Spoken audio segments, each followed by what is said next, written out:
And we are live, man. Late night stream. What's going on? S.E.T and Key Media back in the house. You got your boy Key in here, your favorite big four-headed YouTuber, man. We gonna get right into the stream, man. Late night stream. Let's do it. 24/7 squad. Let's get it going. Like the video on the way in. Let's get going, guys. Right into it.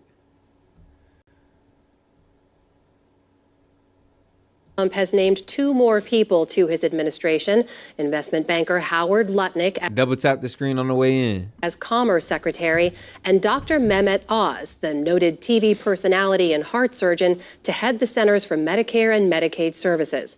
Dr. Oz will oversee programs that provide health care coverage to about half of all Americans. His talk show, which ran for nearly 15 years, was one of the most popular during the daytime. But he's pushed questionable medical treatments not backed by experts and has sometimes promoted misinformation. In making the announcement, Mr. Trump said that Dr. Oz fit right in with the Make America Healthy campaign. Lev Fasher of S.E.T News has been following Oz's career, and he joins me now. Lev, thanks for being with us. So you profiled Dr. Oz back during his Senate run in 2022 in Pennsylvania. And back then, you pointed out that while he is a medical doctor and a noted heart surgeon, he also spent much of his career embracing untruths, as you put it. What did you mean by that, and what kind of reaction are you hearing to him being named to lead CMS? That's right. This is someone who, in the course of his famous TV show, his career as a celebrity doctor, essentially was known for promoting weight loss supplements that didn't have any evidence to support their use. He at one point tweeted about astrology being a valuable tool to learn health information. And those of you who don't remember Dr. Oz, he had like a very popular daytime talk show where he would have guests on, talk about health topics, dieting, exercise. Actually had a pretty decent show when it came to like health consciousness. And it was pretty popular for I think about like 10, maybe 15 years. And he's like an actual certified doctor. So he's not like one of those Dr. Phil types, shout out Dr. Phil, but he was actually certified, verified, board certified doctor. So he has a lengthy track record of that kind of dubious statement, to put it mildly. He once even got in trouble with the Food and Drug Administration for suggesting that common brands of apple juice have unsafe levels of arsenic. So as you can imagine, there's a lot of concern being expressed in the public health community upon the announcement of this nomination, because he is going to be running this sprawling, massive federal agency that is responsible for millions and millions of Americans' healthcare. And that sprawling agency means he's in charge of Medicare, Medicaid, the Children's Health Program, would oversee the healthcare exchanges. So what kind of influence could he have on policy? Yeah, it's a fascinating pick, because That's actually weird that he just mentioned that, because as he literally described something that they had been coming at Dr. Oz as misinformation for, I just Googled it, and it says that there have been recalls on certain Apple brand juices because of high levels of arsenic. The FDA even has a rule that no liter of apple juice can contain more than 10 micrograms of arsenic. So there is arsenic in these damn apple juices. So it is kind of fun. Like, I swear it's that easy to disprove some of these narratives sometimes. It's as easy as a quick Google search. That is actually true. So Dr. Oz coming for these apple juice manufacturers of these apple juice brands, it can be verified. He has reason to say this. This is, as you say, a celebrated surgeon and a celebrity, but this is a very bureaucratic agency. It's both a regulatory agency and essentially an insurance provider. So he's going to have immense influence over many of the levers of government when it comes to providing healthcare. He's going to be reporting, if both of them are confirmed, to Robert F. Kennedy Jr., who would be serving as health secretary. So it's going to be interesting to see how those two work together. And in some senses, they are aligned. In others, they are not. Oz, at various points, has been supportive of vaccines against COVID, against measles. Oh, shit. Happy birthday, Mike. Shout out Mike G, man. Let's get you a Don DeMarco, bro. Hey, you only get one a year, bro. Live it up. Y'all make sure to say happy birthday to one of the supporters, Mike G, man. Shout out. Yes, sir. mumps, rubella. So whether there are certain issues that it turns out he's at odds with the Republican mainstream and the Trump administration, as well as with RFK, that is an unknown still. So this is an agency that covers more than 150 million Americans. In his nomination, President-elect Trump said that Oz would, quote, cut waste and fraud with the most expansive government agency, in what some say is a signal that there could be cuts coming, possibly to entitlement spending. Tell us more about what that could look like and who that would impact. Yeah, Trump has talked about wanting RFK and Oz as well to go after what he's calling the illness industrial complex. And it's interesting in the context of Mehmet Oz, who has in the past been a big supporter of Medicare Advantage, essentially Medicare plans that are run by private companies. He's actually supported a near universalization of coverage for Medicare Advantage, which amounts in one sense to a huge expansion of health coverage for Americans, and in another sense, the privatization of one of the biggest safety net health programs we have. So it's remains to be seen, what he's going to do in this agency, which has immense influence over how much doctors are getting paid, what procedures and drugs are covered. They've played a huge role in determining coverage levels for GLP-1 drugs for weight loss, like Ozempic, Wegovy. So he has a lot of power here, and the way the Trump administration asks him to wield it is going to be very fascinating to watch.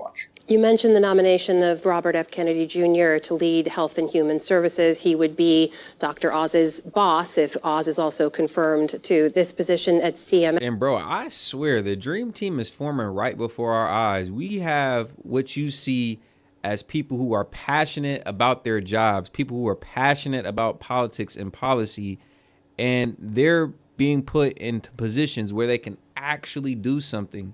They can actually help Americans. The people that were sitting there before clearly didn't care. That's why we're here where we're at. These companies low-key just being able to profit off of shortchanging the consumer on cutting corners everywhere they can just for a quick buck. Some people are actually being put in position to where they can address the problem now. And I love it. Like I said, it's a dream team like forming before our eyes. Like Dr. Oz and RFK coming at some of this health.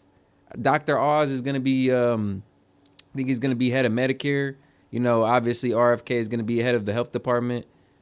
That's a dream team. That's a dangerous duo in a good way. Just step back for a moment and tell us what this says to you, big picture, in terms of these two men being nominated for these positions, about this next administration's approach to the role these agencies should play.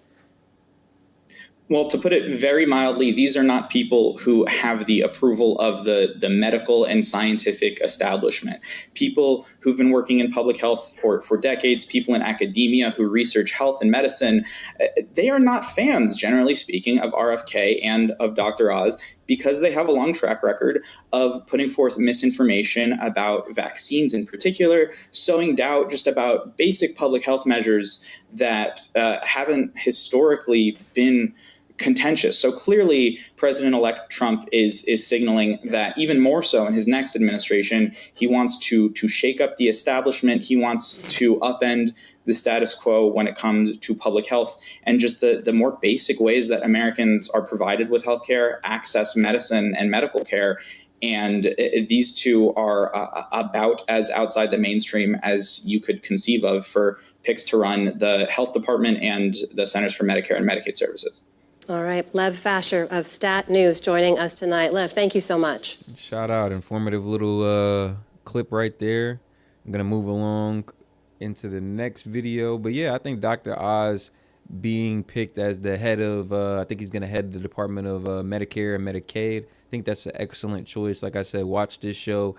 My parents, my grandparents watched this show, when I was like, I think I was probably had to be in middle school at the time.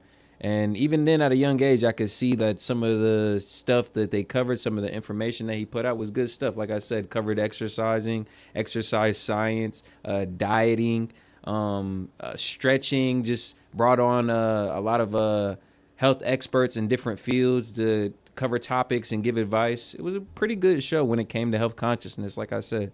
So shout out Dr. Oz. He definitely knows his stuff. So this clip right here is of Representative, Byron Donalds, who is Republican.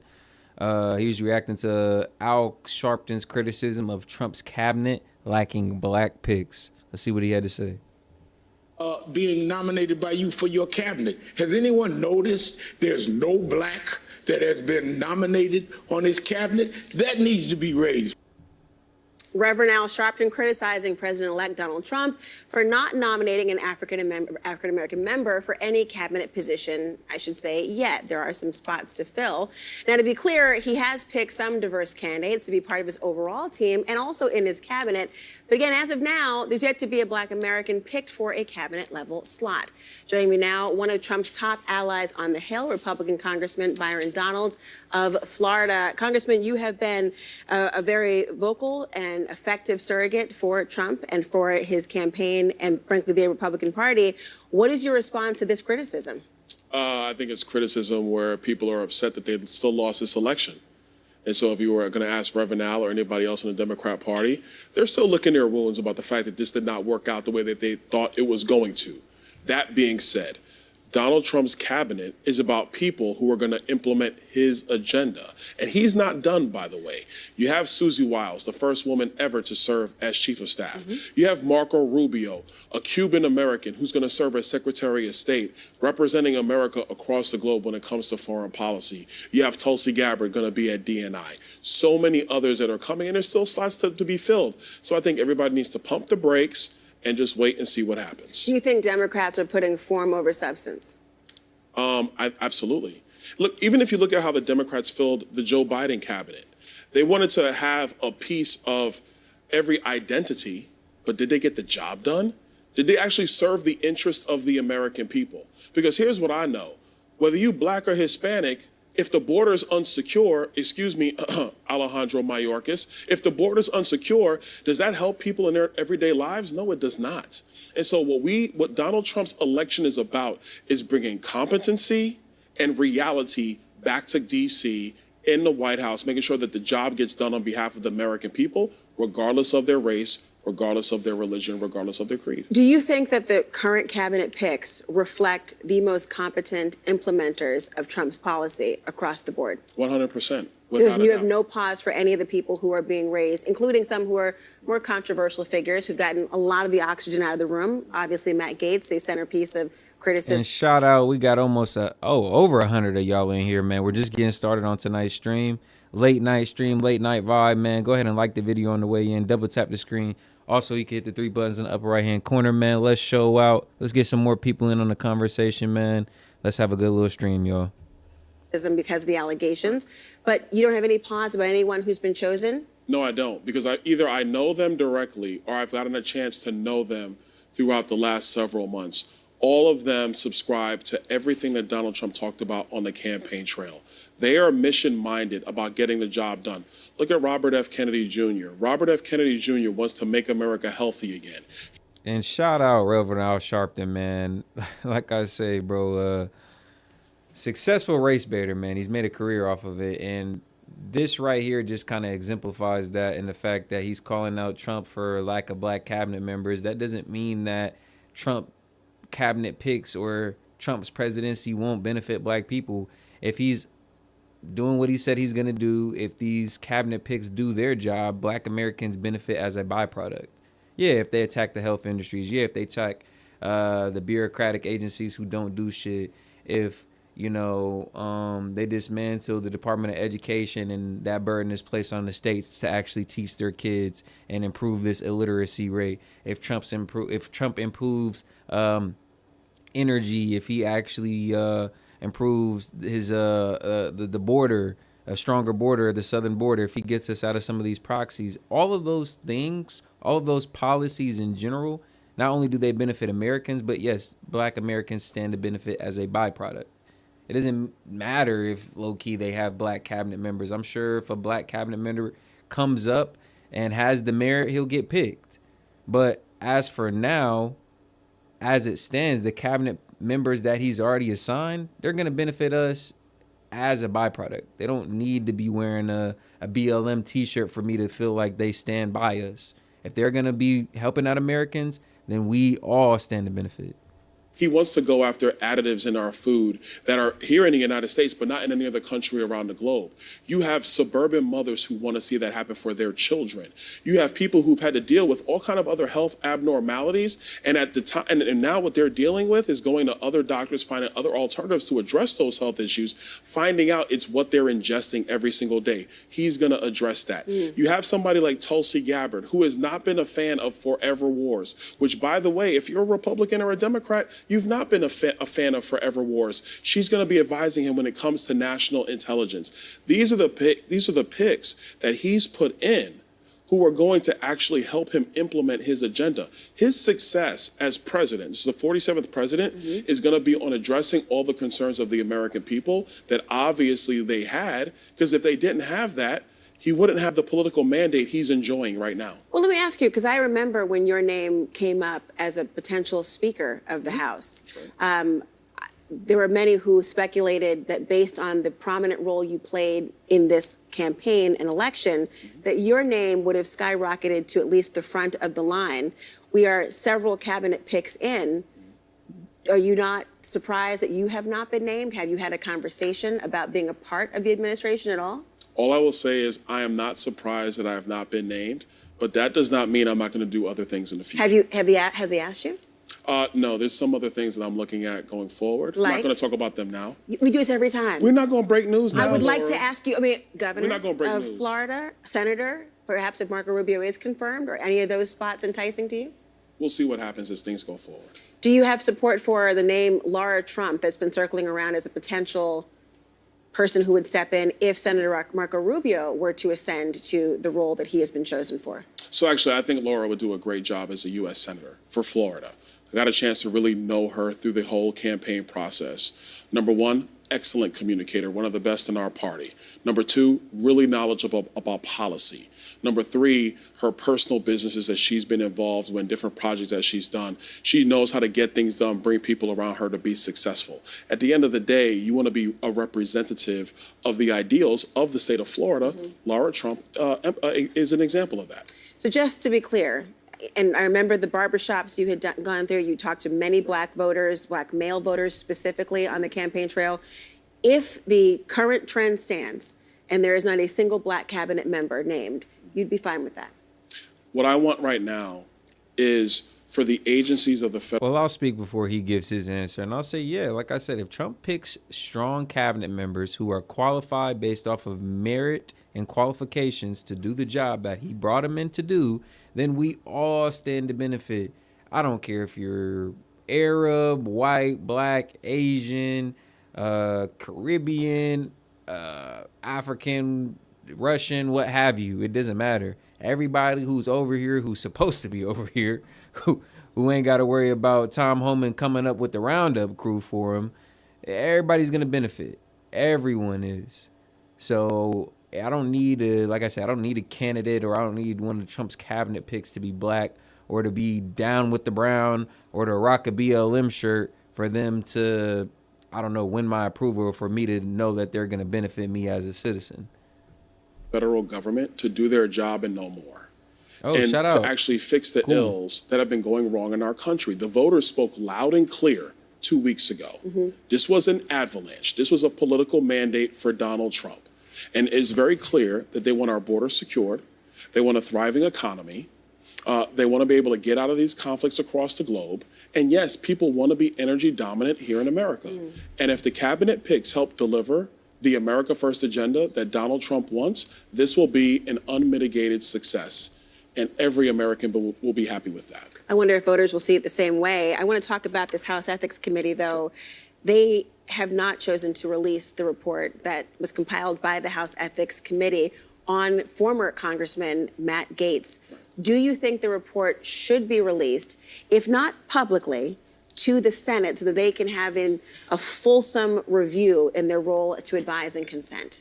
Well, actually, no, I don't, and here's why. A couple of things. First of all, we all know Capitol Hill leaks like a sieve. If the Ethics Committee sends that report over to the Senate, you'll have some Senate staffers somewhere in some office will put it out, and that's frankly inappropriate because the rules of the House and frankly the rules of the Senate are clear on this. If you're no longer a member, those reports do not get released to anybody.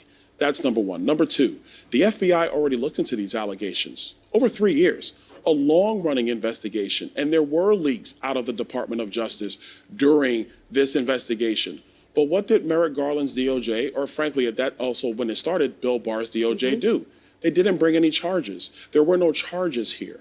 So I think we got to be careful. Do we just want to be salacious because it's great to take somebody down or it's good for news headlines? Or are we going to make sure we're serious about making sure somebody like Matt Gaetz goes into the job of Attorney General to make sure that the DOJ is doing its job for the American people, not for the politicians here in Washington, D.C. That's what matters. But the same could be true and the conclusion different, to suggest if the report is somehow baseless or it's based on unfounded allegations or is entirely critical of the Department of Justice, as has been alleged by Matt Gaetz and others, then that very argument and seeing the report could buttress his confirmation. Why not just see the report? It could be helpful to Republicans who want to confirm him. Because I'm not going to be naive with you. We know the whole reason why some people are saying release it, release it, release it, mostly from the Democrat side of the aisle, because they're reeling because of the results of this election. Their party is massively divided on which direction they should go. Republicans also want to see the report. Some have expressed that. This is fair, but they're looking for a reason to get back on track. I understand that, but we have to be very careful with stuff like this. If we're just going to be throwing allegations around, a la Justice Kavanaugh, where allegations were just tossed around. They weren't confirmed, but they were out there. And then he went ahead and got confirmed by the U.S. Senate and now is serving as a duly appointed justice on the Supreme Court and doing a great job in that role. Are we now going to demonize people because of an allegation where the Department of Justice did not bring charges? They did investigate this for 3 years. And to be fair to Matt, the investigation went through. And that was kind of the upsetting part about that Matt Gaetz case, is that the DOJ did not prosecute. So before they even tried to uncover this and bring it to the forefront and plaster the story across the media and vilify the man, they already didn't charge him. They already declined to go through with the case or the charges. It was very coming off with crazy labels like, oh, he's a human trafficker. It's like, yo, like, oh, he's a pedo. It's like, you see who he surrounded himself with? It's like, all right, bro, y'all being disingenuous as hell, knowing damn well that case never fell through to a guilty plea. It was just the attack on the man that just kind of was sad to see. It's standard in politics, but it's just sad to see. Like, it wasn't necessarily about what he did, because if it was about what he did, then you'd look at the case and realize that the charges were dropped. No, it was just about his affiliation with Trump and the opportunity to pick on that man. Oh, we got 200 plus y'all in here, man. Make sure to go ahead and double tap that screen or the 3 dots up there. Man, we appreciate the support. A lot of stuff was leaked about this investigation. No charges were brought forward. So then what are we talking about now? Because if you compare a potential AG in Matt Gaetz versus the current AG in Merrick Garland, we do know that Merrick Garland weaponized the Justice Department. No matter how anybody might feel about it, there was not an even application of the law with Merrick Garland as Attorney General. And They, of course, vehemently disagree with that characterization. They can disagree all they want, but they're wrong. They do. Not even just with dealing with Donald Trump. You have parents who were just trying to protest their schools being labeled as domestic terrorists by this same Department of Justice. The American people are done with that. They just want the institutions of our government to be even-handed and fair. Matt Gaetz will bring that. We will see if the Senate, who will confirm, will agree with you. We'll see what happens. Thank you so much for joining us. I see you on set this evening, Congressman Byron Donalds. I mean, can you imagine fighting? Very few people understand. Government that's held accountable for its actions and how it's spending. I mean, isn't that a good thing? Isn't it crazy how they're trying to stop that? Some people just like this old system. Like, they don't like either they don't want it to be challenged because they want it to be upheld, or they don't want it to be challenged because they don't think that we can actually make it fall. Like, I think that's a lot of people's fear. Like, oh, this has been around. This has been a structure, been around for so long, stood the test of time. Like, you really think we could take this thing down? And my answer is yeah. Honestly, kind of got to my answer is yeah. I think the more eyeballs we get on it, I think the more attention that the topic garners, we stand a better chance at actually dismantling some of this shit.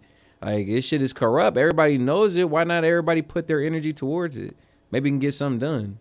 to our southern border, trying to make it before President-elect Donald Trump takes office. And those migrants on the march as the Biden administration quietly loosens immigration policies before they go. Griff Jenkins joins us now for more. Hey, Griff. Hey, good morning, guys. Here they come. This is the 6th caravan coming out of southern Mexico in the past few months. And again, transitioning into the next video, I just thought this was definitely interesting.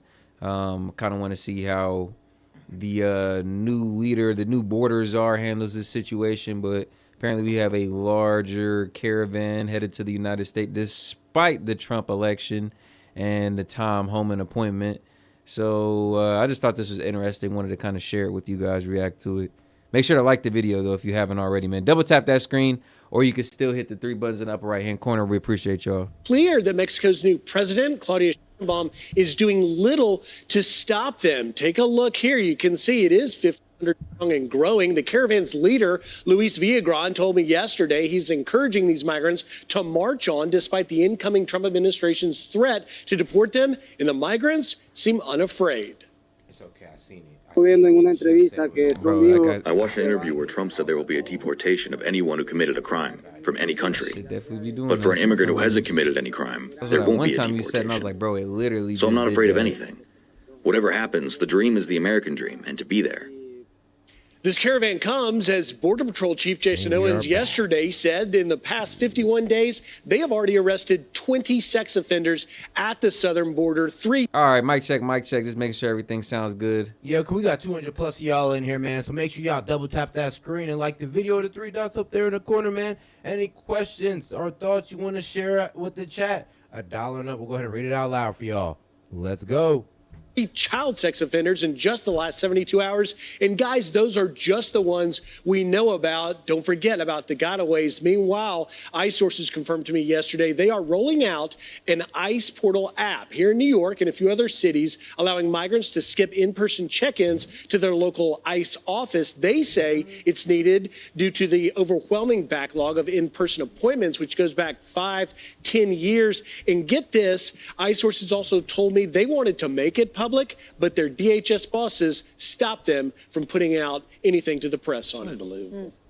Not surprising. Yeah, they totally shut down their press operation. Hey, Griff, why do you think this caravan, what could you tell us? How intact do you think it's going to be, being that you are in contact with the leader by the time it gets here?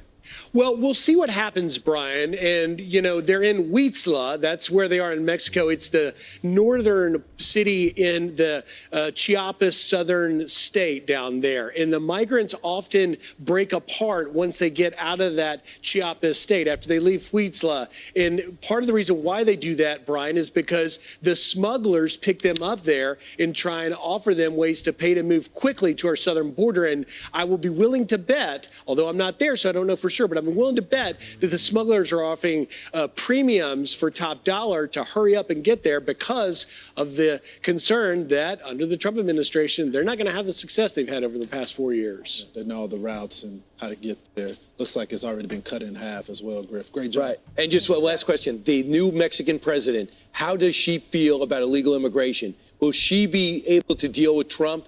Do you think, like Obrador, for all his faults, him and Trump did hit it off and they did work together? You know, it's fascinating you asked that, and it's a great question. It's the $64,000 question, Brian, because Claudia Sheinbaum, Mexico's new president, took over a few months ago. She's really holding her cards close to her chest because she knows she's going to have to negotiate something with the incoming President Trump because he intends to reinstall that Remain in Mexico, and that requires Mexico's cooperation. Right, and so far she has not been strong. Hey, what's going on? So far, she's done little to stop these caravans. This is a 6-1 that's taken off under her leadership. She's going to be introduced to something called tariffs if she doesn't cooperate. Right. It's going to hurt their economy. When you look at the migrants that are crossing, Griff. Thank you, Griff. When you look at just the hundreds, thousands of migrants that are walking toward our border, we don't know who they are. Nope.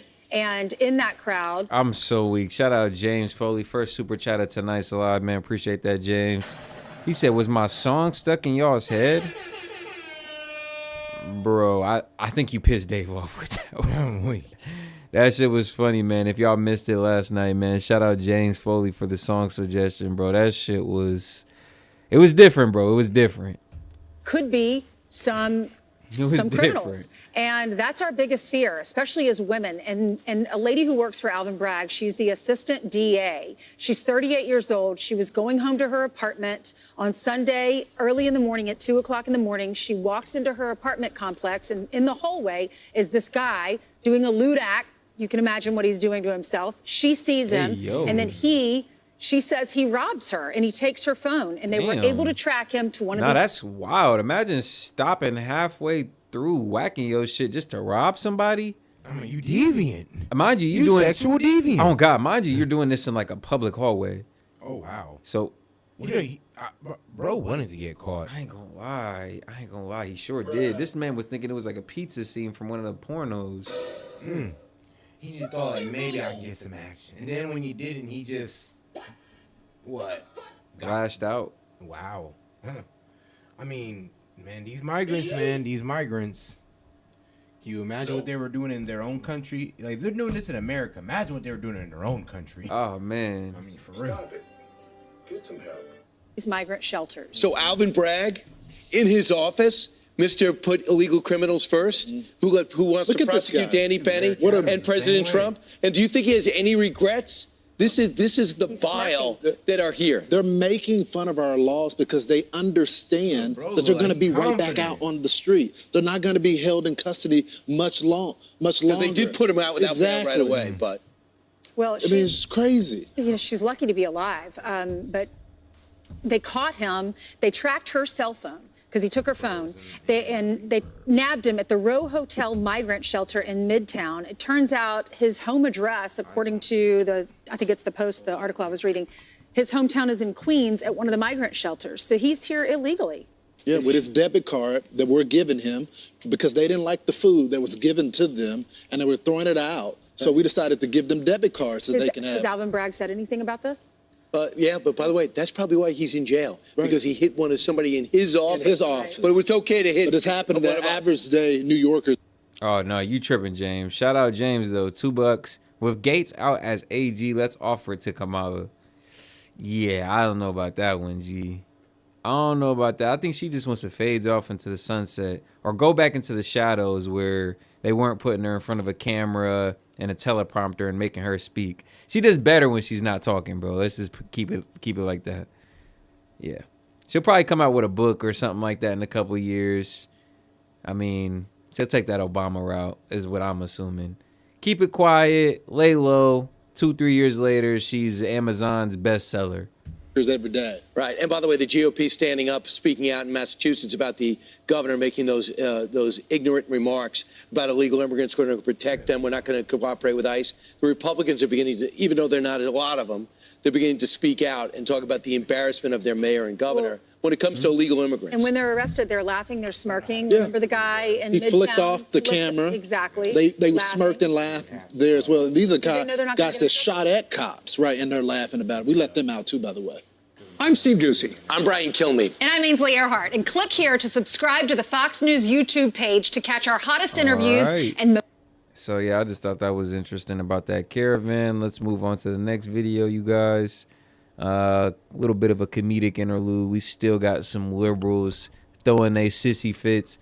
Damn near 3 weeks after the election, man. It's funny. I swear, this is like endless entertainment. Like them being distraught, their emotional escapades, outbursts is like endless content for us to react to. It's actually crazy. And shout out them. Make sure y'all like the video, man, if you're feeling the content.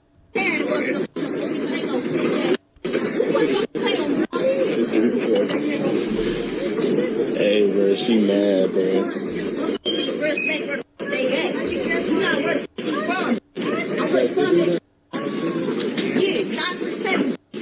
You keep talking, I'm gonna call the police. Call the police. I'm gonna call the police. Call the police.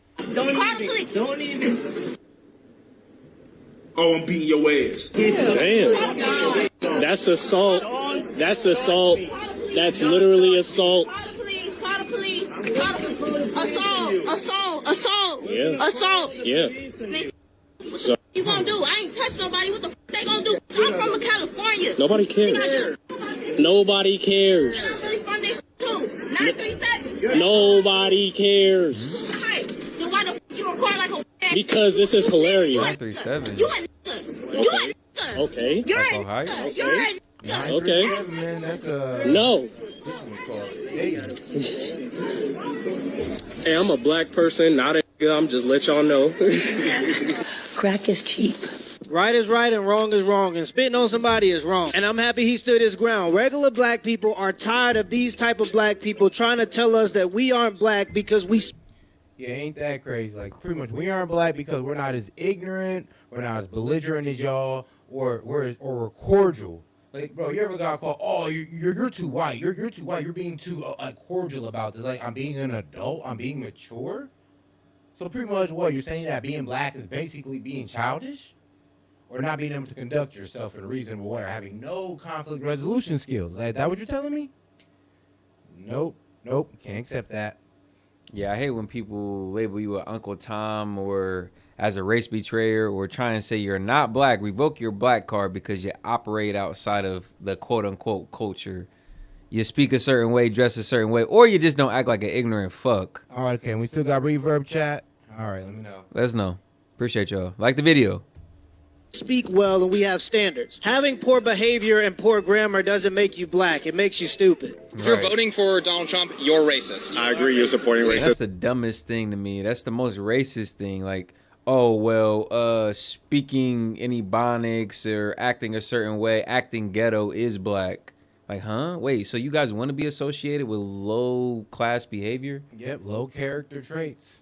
And you want to associate yourself with that. And that's a part of being black, which is a part of being cool. Not having good grammar, not having good social skills, being ignorant. Yep, low character traits mixed in with bad spending habits. Huh. And that's cool. That's what we all want to attain. That's what we're all shooting for. All right. You guys keep the culture then. If that's what it is, then y'all can keep that shit. I'm good on it. And therefore you're a racist. I'm voting for Donald Trump. Does that make me racist? That makes you racist. Interesting. I don't feel racist. I don't feel it. Yeah. Well, I would say not only do I not feel racist, I'm not racist. You are racist. You're supporting who is a racist. Oh, interesting. And it will have a major impact on the country. You have a choice. How is Donald Trump racist? Really? Really? Come you on. know this already. Kick So the guys out of it's rhetorical. It's rhetorical. You don't have to answer. No, please answer me. That's the real question. It's a real accusation. You already know the facts. I wonder if the country was racist when Obama won 2 elections in a row. They can say it's about race and gender all they want, but if Candace Owens would have ran for president, there would have been a lot of people voting for her. Even Michelle Obama would have did better than Kamala. They tried to force her on the people, and the people didn't like her. You're fired! How much did you get paid to come here? You're a creator. How much did I get paid to come here? Was it they paid for my flight? Yeah, so they paid for my flight. They gave me access. I've never had access before. Listen. You get a free hotel room? Listen. I have traveled around the country dragging MAGA for 4 years. Yeah, I bet you have. I bet you have. I don't need a DNC budget to do that. I'm a very successful creator. I have my own budget to travel the entire country and drag MAGA all day. By the DNC. Okay, I can. My own credit card can take me anywhere within a day to come and drag fascists. Really? I don't need the DNC money. I don't need MAGA money. I don't need the special Soros money. I don't okay? think it's right when you're you gonna flip out when you find fascists. Yes. Yeah, we are not fascist by any means. No. Okay. But you're literally getting paid to come here. What? I'm getting paid to. Do you think Republicans? Do you think Donald Trump flew in anybody coming to the RNC? Do you think He's flown people to Mar-a-Lago. He has tons of conservative influencers. Mar-a-Lago. That's probably his own money too. He has his own empire. You know what? There's a I'm not big, trying to like there's a act big, like you know the huge right-wing influencer Cam Higbee. Cam Higbee's in there. I love your podcast. Thank you. Hey, we love you. He does tons of content. We love you. He does tons of content, and he says, you know what, right-wing and left-wing influencers should be paid. Is it a little weird that Kamala and the DNC has literally started paying people upwards of $1,500 to post a 60-second clip just bashing Trump? What? They're literally paying for influence here in the United States. I've been doing this for free for 4 years, okay? No one has had to pay me to go and take a dump on Trump. And it's not difficult, all right? It's not hard to find people that dislike Trump. This guy probably poops green because he's You don't probably have to pay anyone here to make a video about how much Trump is a piece of garbage, all right? You don't have to pay them to have him talk about election fraud and like the host of other problems, all right? People care less now than ever before about the opinion of celebrities and influencers. Instead of paying TikTokers $1,500 for a 60-second video, all she had to do was go on Joe Rogan and actually answer questions like a regular human being. The thing that people like most about Trump's campaign is that he was willing to speak his mind. Now, that leaves him open to say a bunch of ridiculous shit, but at least he seemed more authentic. Hi, I'm Steve Daines. My pronouns are Republican majority. I have a simple message for Chuck Schumer and for Bob Casey. It's over. We're an LGBT news organization, and our question is for Tom You're Hardy. done. In the film, your character Ronnie is very open about his sexuality, but given interviews you've done in the past, your own sexuality seems a bit more ambiguous. Do you find it hard for celebrities to talk to media about their sexuality? What on earth are you on about? I was wondering if you find it difficult for celebrities to talk about their sexuality. I don't find it difficult for celebrities to talk about their sexuality. Are you asking me about my sexuality? Sure. Why? Why? Thank you. Okay. I don't want a female president. Thank you. Period. Look what feminism has done to this country. Why would I want a female president? Why not? Look at what feminism has done to our families. You just talking about men no longer. I can see it. I can feel it. She's cooking. I need to find this interview because I remember She's cooking. I remember I did a reaction with her when she was on the I Never Knew Television, I Never Knew TV. Bro, she was cooking on that one too. She was like, how y'all gonna talk about Black Lives Matter when y'all be taking out y'all babies in the abortion clinic? Oh, so Black lives only matter when what? When does it start mattering to y'all? When it comes to abortion, it don't seem like it mattered then. I was like, damn, she cooking. That's selective outrage for you. Oh, God. In the family, yeah, because women are all strong and manly, feeling like they don't need a man no more. How? When they done broke down their sons and got their sons around here talking about they want to be women, the man need to be back in the home. But why did the men leave? They spineless. Well, maybe because of Joe Biden's 94 crime bill. Not about George Biden. I'm just saying, we want to talk about Trump all the time, not apologizing for the Central Park 5. Let's talk about Joe Biden not apologizing for the 94 crime bill. He never did. How much you want to bet? Yes, he did. In fact, he said, I'm not going to apologize. Member of Congress said the other day, I'm ashamed that I voted for the 94 crime bill. You ashamed of that bill? Not at all. Hell no. And in fact, I drafted the bill, as you remember. Yes, he did. He said, hell no. In fact, He's like, what do you I'm going to mean? double down. What you mean? drafted that bill. I'm proud of that piece of work. I wanted those N-words to go to jail. He might as well said, what you mean? I wanted N-words in jail. That was the whole point of it. Like, what you mean? That's the highlight of my career. I got that bill drafted, laminated on my wall at home. Bro, before it was niggas in Paris, it was niggas in jail. Oh, man. Make sure y'all like the video, man. Go ahead and double tap that screen or the 3 dots up there in the corner. All right. All right. What you Let's mean? keep Jim going. Crow? That was my dog. Yeah. Yeah. So you believe that? I'm voting for She Trump believes and that RFK. women can't run the All right, country. don't No, cook they that shit. can't. Don't cook Women that. can barely run their house. Ooh, you hear that? Yeah. In the Get comments. mad about it. In the I don't comments. care. It's Yeah, the in honest the to God comments. truth. Oh, I've okay. raised 5 children. If it takes a man and a woman to make a baby, You're right. right? Because Okay. women don't get pregnant on their own. Okay. Then obviously something should tell us that it should take a man and a woman to balance that child out, to raise that child. Right. That child needs half, 50-50, right? Right, sure. So we've messed up Right. somewhere along the line. Many men have and left. are we blaming men for leaving? Well, listen, I mean, if some if, reasons they hold are. on, but if I'm a woman, I'm liberated by freedom of choice, right? If I don't want the baby, I get the baby, right? And I get praised for it. But if a man don't want a baby and he walk away, then all of a sudden he a dead. Ain't nobody praising nobody. Wait a minute, hold on. No, they are. No, they are. Where? They're Rap songs advocating about for. it. They shouting out their. No, Look they- up Oprah Winfrey. no, they Shout give them out right your to shit, and they paying for it. But if a man doesn't want the baby, then he a deadbeat. That's what kills me about these liberals. They don't know what's going on. Like, oh, nobody's doing that. I'm like, okay, great. You don't know what's going on. Let me speak to the people then. Because it's killing me. It's like, bro, y'all don't know what you're voting for. You don't know what you almost put America into. And you still don't know. It's crazy. It's like, oh, well, that's not going on. I'm like, no, yeah, it is going on. It's crazy that you're trying to say it's misinformation when we can literally pull up hella people that this is happening to. What's even more dangerous or more infuriating, I feel like, coming from somebody with my political or with our political views is Not only do they not know, it's what they think they know. Oh, Trump is going to take abortion away. He's going to limit women's rights. Like, hold on, who said that? And how is he going to do that? Tell me how that's going to be enacted. Well, he's going to take away. What do you mean? The decision that's already the state's burden? You can be like Whoopi Goldberg and say that he's going to separate interracial couples. Like, that was hilarious. Like, you guys know that the state already determines whether or not you can get an abortion, a legal abortion, right? So Trump is just saying that he's going to keep it like that and he's not going to federally mandate it. You do know that, right? Yeah. Oh, well, he still threatens female rights. Like, oh, okay. So you just don't know anything. Actually, no. I'm just like, well, female rights. I'm like, damn. Like, so it's your right to take out kids? Man. That's the only right they hang their hat on. I mean, shit. You good to go lock him up, put him in jail, drag him every month with a child abandonment form. The government makes a man be responsible for the life that he creates. What about her? She shouldn't be responsible? If she makes a child? And she she gets to go kill the baby if she don't want the baby. Oh, you don't want to talk about that. What about the father that wants the baby, right? But she decides she gonna kill the baby just to be spiteful and hurt the father. No, don't do it.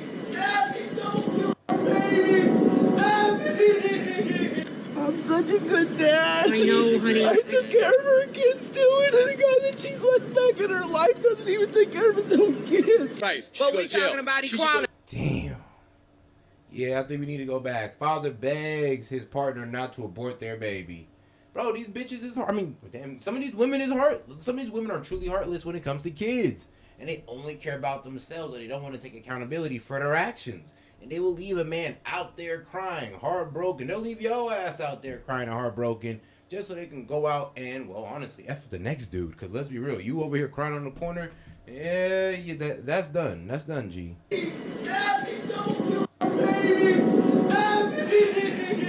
I'm such a good dad. I know, honey. I took care of her kids too, and the guy that she's let back in her life doesn't even take care of his own kids. Right. But we're talking about equality. The baby is the baby. You can't pick and choose when it's okay to kill the baby.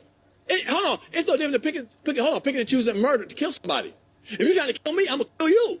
But if you're not trying to kill me, I just kill you. Who the baby trying to kill? You can pick and choose a lot of stuff. Who the baby trying to kill? The woman has a right. It's her body. The woman shouldn't have a right. And if a guy leaves... A black woman shouldn't even want a right to execute her own black baby. First of all, let's go there. Because how you going to blame white people for white supremacy? But 99% of... And make sure to like the video and double tap that screen. But I like that point. It's like, yeah, you shouldn't even want the right to take a life. It's like, isn't that crazy? Like, you're pretty much fighting for a right to take a life. Like, why are you even standing on that hill? Like, what are you honestly? That's what I'm saying. Like, what are y'all really trying to say? Abortions are not. I know, but the ones that are. Okay, so you're using 1% to justify killing 99% that are just pure. Only 1% of abortions are from still. Only one still. And you can listen. We hear about it all the time. We'll never hear about the rapists. If you can kill the baby, why you can't kill the rapist? I ain't got a problem with that. Eliminate the rapist. I ain't got. Why so are you we okay seeing with all certain these people, high? but not certain people? Hey, you okay with killing innocent babies that ain't did nothing? So why we can't keep the person responsible for it? But what you're saying is that child is not deserving of life because of the parent's circumstances. And what I'm saying is everybody that I know was born into a bad circumstance, and over 80% of us are successful. Poverty is not an excuse to terminate black life.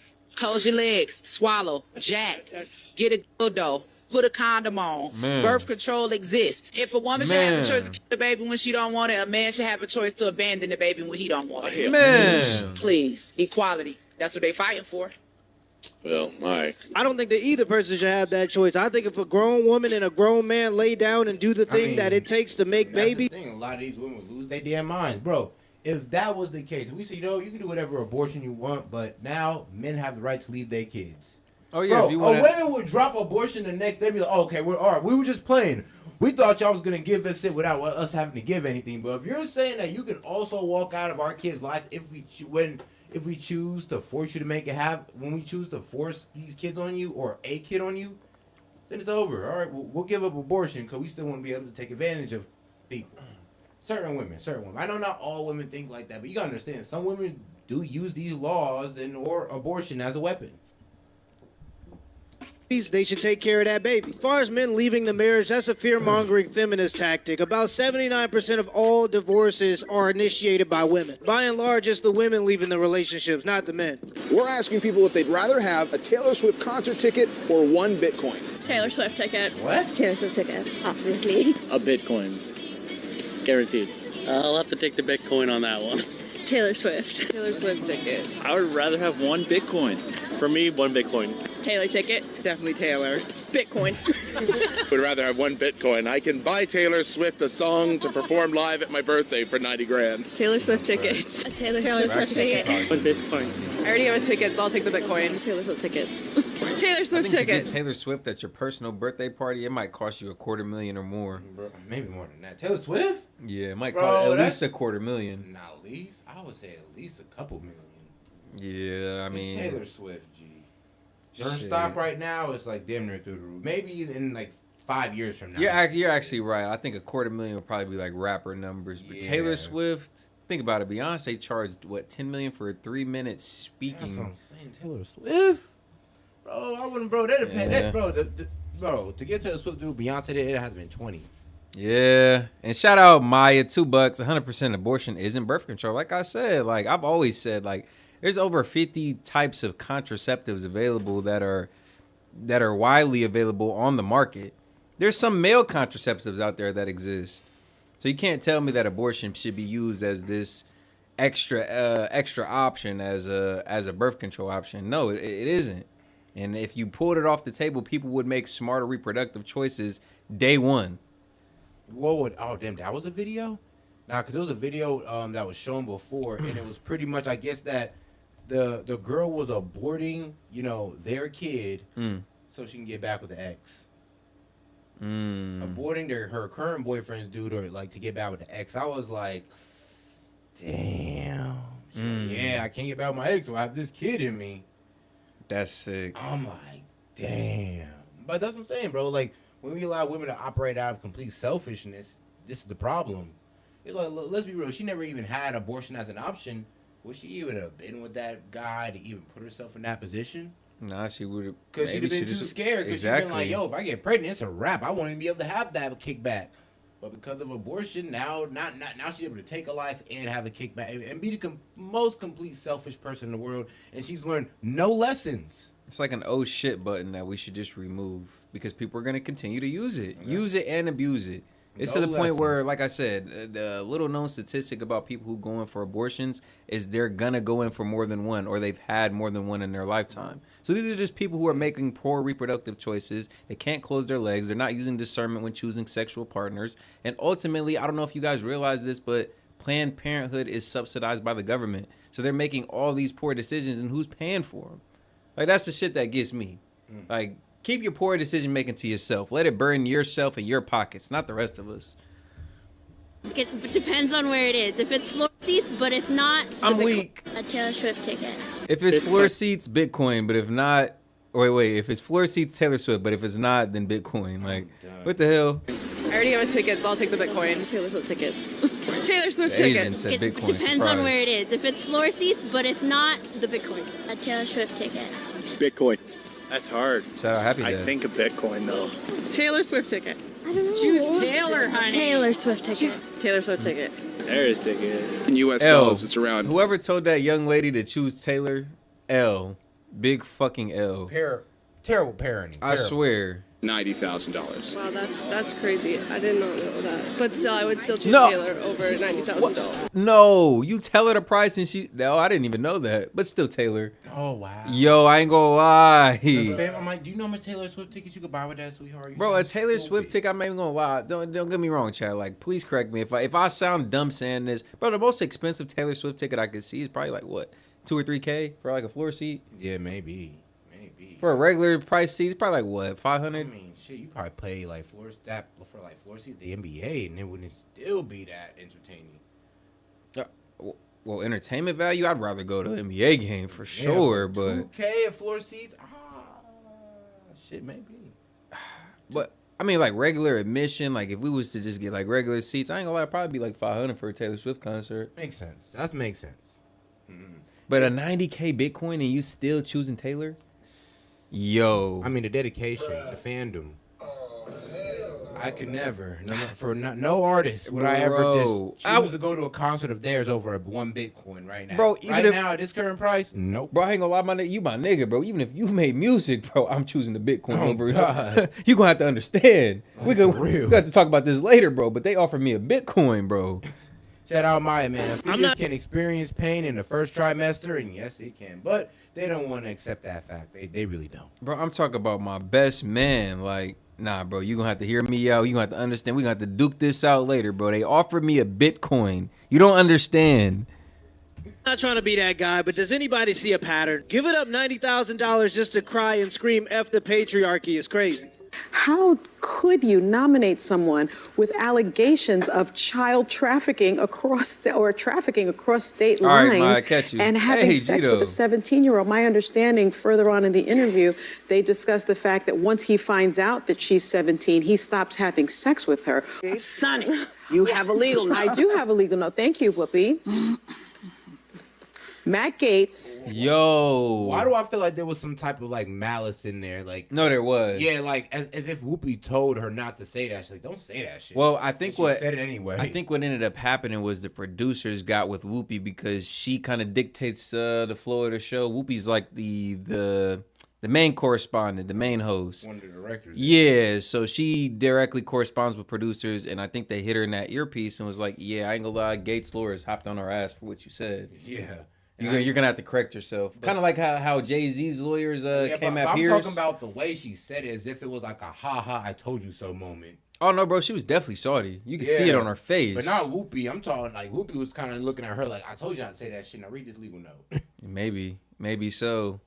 And man, let's just watch that again because that was kind of crazy. Finds out that she's 17, he stops having sex with her.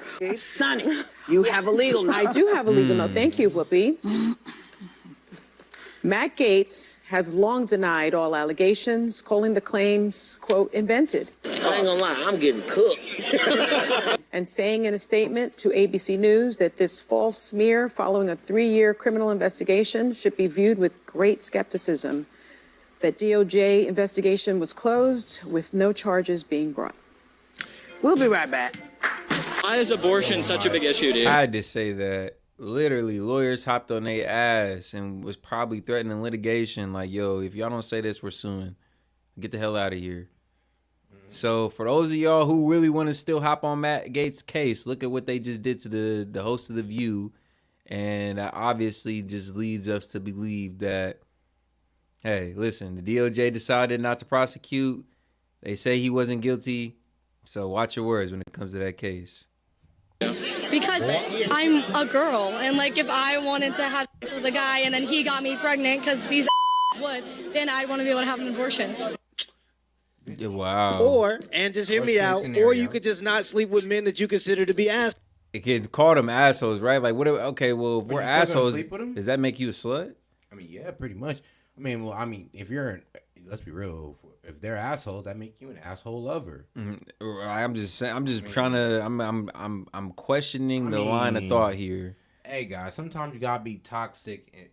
Okay, I'm gonna say it like this. Sometimes you gotta be toxic so your girl not toxic back. Somebody gotta be toxic. It's best that you play toxic. Beat her to the punch. Because if you don't play toxic, she gonna play toxic, and it's best that you're the one who's toxic. I promise you. I know it sounds toxic, but these are toxic lessons from S.E.T. Key Media. Make sure to like the video. Stay toxic, my brethren. Asshole. But I will say, at least she's honest about her intentions. She wants to use abortion as a birth control.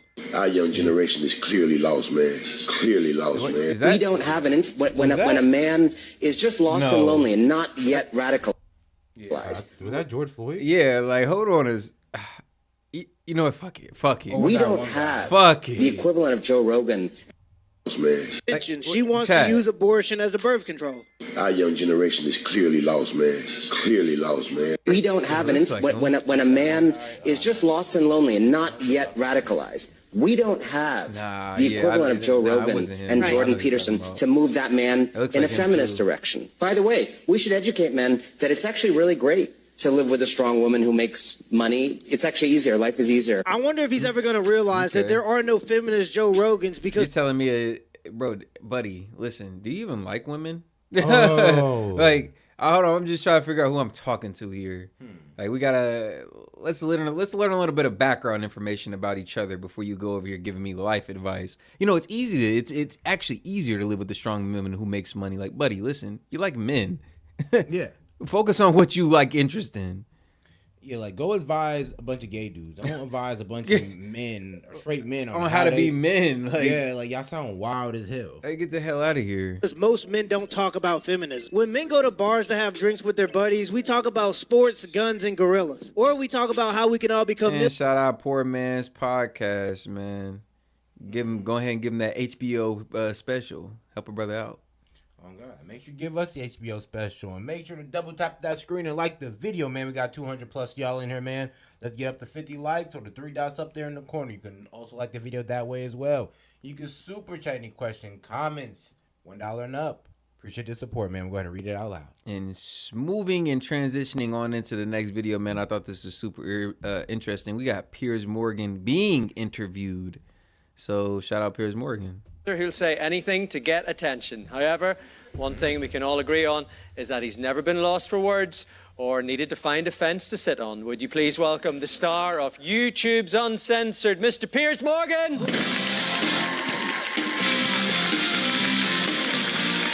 Hey.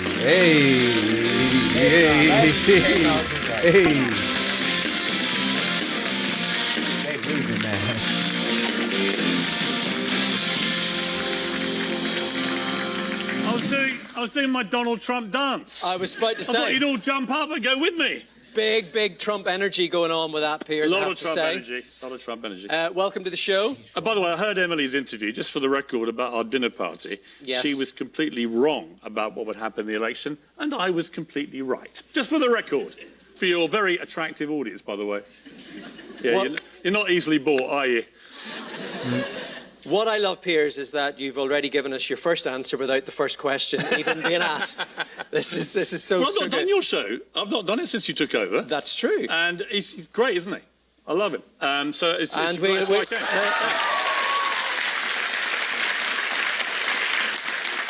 Bit delayed that. I was about to say, you say a bit delayed, quite a lot delayed. A long 3 seconds, that one. Yeah, there you go. He's doing well. Not so much. Let's talk about your show, Uncensored. It's on YouTube, 3.5. Shout out Piers Morgan, man. Has a great show on YouTube. I would say probably the best show when it comes to geopolitics, panels, diverse panels, and just bringing people from different walks of life and different specialties in on one platform, one panel, and having a great discussion. Piers. 500,000 subscribers. What happens on the show? You know, we just do whatever's in the news. We do debates. What we try and do is get people on both sides, and smart people don't like dummies, so you can't come on, unfortunately. And we get people to debate whether it's the US election, whether it's the Israel-Hamas war, whether it's P. Diddy, whether it's the royal family, whatever it is in the news. I want to have debates that young people in particular are having. You know, people say, why do you go on YouTube now? And I bet if I just said to the audience, young audience, how many of you use YouTube a lot? Put your hands up. Well, there's your answer, right? YouTube is now the new medium for young people. I've got 3 sons and a daughter, from 31 down to 13. None of them really watch much television. Live sport, maybe. Your show, obviously. But actually what they do is they watch everything through YouTube. And in America, for the first time at an election, more people watched election coverage on the night on YouTube than watched it on traditional broadcast or cable television. So there's been a real sea change. It's the future. It's the way everything's going. And I want. Hey, shout out Mike G, $2. He says, "Vent, y'all, vent. Preach on, y'all." Yes, sir, man. Yeah, man, we got you. Shout out Mike G, man. Y'all go ahead and wish him a happy birthday if you haven't already, man. Shout out Mike. To be at the start of it, not the finish. So you're talking about election night. We're talking about guests. One of your old guests has ended up being re-elected. You predicted this. Why did you think he was going to win? Well, I had a feeling look, just so you probably don't know because you're too young in this audience, but in 2008 I did a show called Celebrity Apprentice, and Donald Trump was the host. This is in America. And I ended up winning it. So we became quite good friends from that. And after that, I went on his apprentice show each year as like his boardroom advisor. And then I went to CNN in America and I interviewed him probably 30, 40 times. And then this guy that I knew quite well, he was a kind of real estate billionaire tycoon, larger than life, great character and so on, suddenly runs for president, 2015. And I can remember everyone mocking him. Everyone was laughing. He gave this big announcement at Trump Tower in New York. And I watched the reaction. I was like, wow, you don't know Donald Trump like I do. Because this guy would only be entering if he thought he could win. And sure enough, he ended up winning. And I wrote a column the day he ran saying, I think Trump will have the last laugh. Because I had a feeling when I went around middle America doing crime documentaries and things, I could just feel it. They wanted somebody who was just different to normal politicians. They wanted a kind of wrecking machine to what they saw as Washington bureaucracy and the kind of elite establishment. And in Trump, they had their guy, you know, good, bad, and ugly. He was that person. No way. Troublemaker. Have y'all watched what was it? Really? BPD interview. I was about to say PBD, but he said BPD interview Kyle Kuznick yet? Kyle Kolsky. Wait, isn't it that one TikToker? Yeah, one TikToker that's on Piers Morgan who just be so pro Biden, pro Kamala. It's like he's a blue no matter who type of guy. He said BPD. So I think he meant PBD. Maybe. But appreciate you, Troublemaker. We'll go ahead and look that up right now. And then 2020 was very hard to call because of the pandemic. You know, it didn't surprise me that he lost that, and he did lose. And I've told him to his face, you lost that, so stop pretending you won. But this time I got that feeling of 2016 only stronger. And this time I felt it was like, yeah, he's going to win big. And I kept telling people he's going to win big. So the argument about whether Trump is just for the few, the kind of MAGA few, it's over. You know, he's now got a grip now over the majority of Americans. But as Emily said, he's got to now deliver on what he promised. Would you say you've got a love-hate relationship with Donald Trump? Yeah, because he has that with everyone. Yeah. I've had good times with him. I've had, you know, when he became president the first time, I interviewed him on Air Force One. I did him 3 or 4 times. Went to the Churchill War Rooms, I remember, it was great.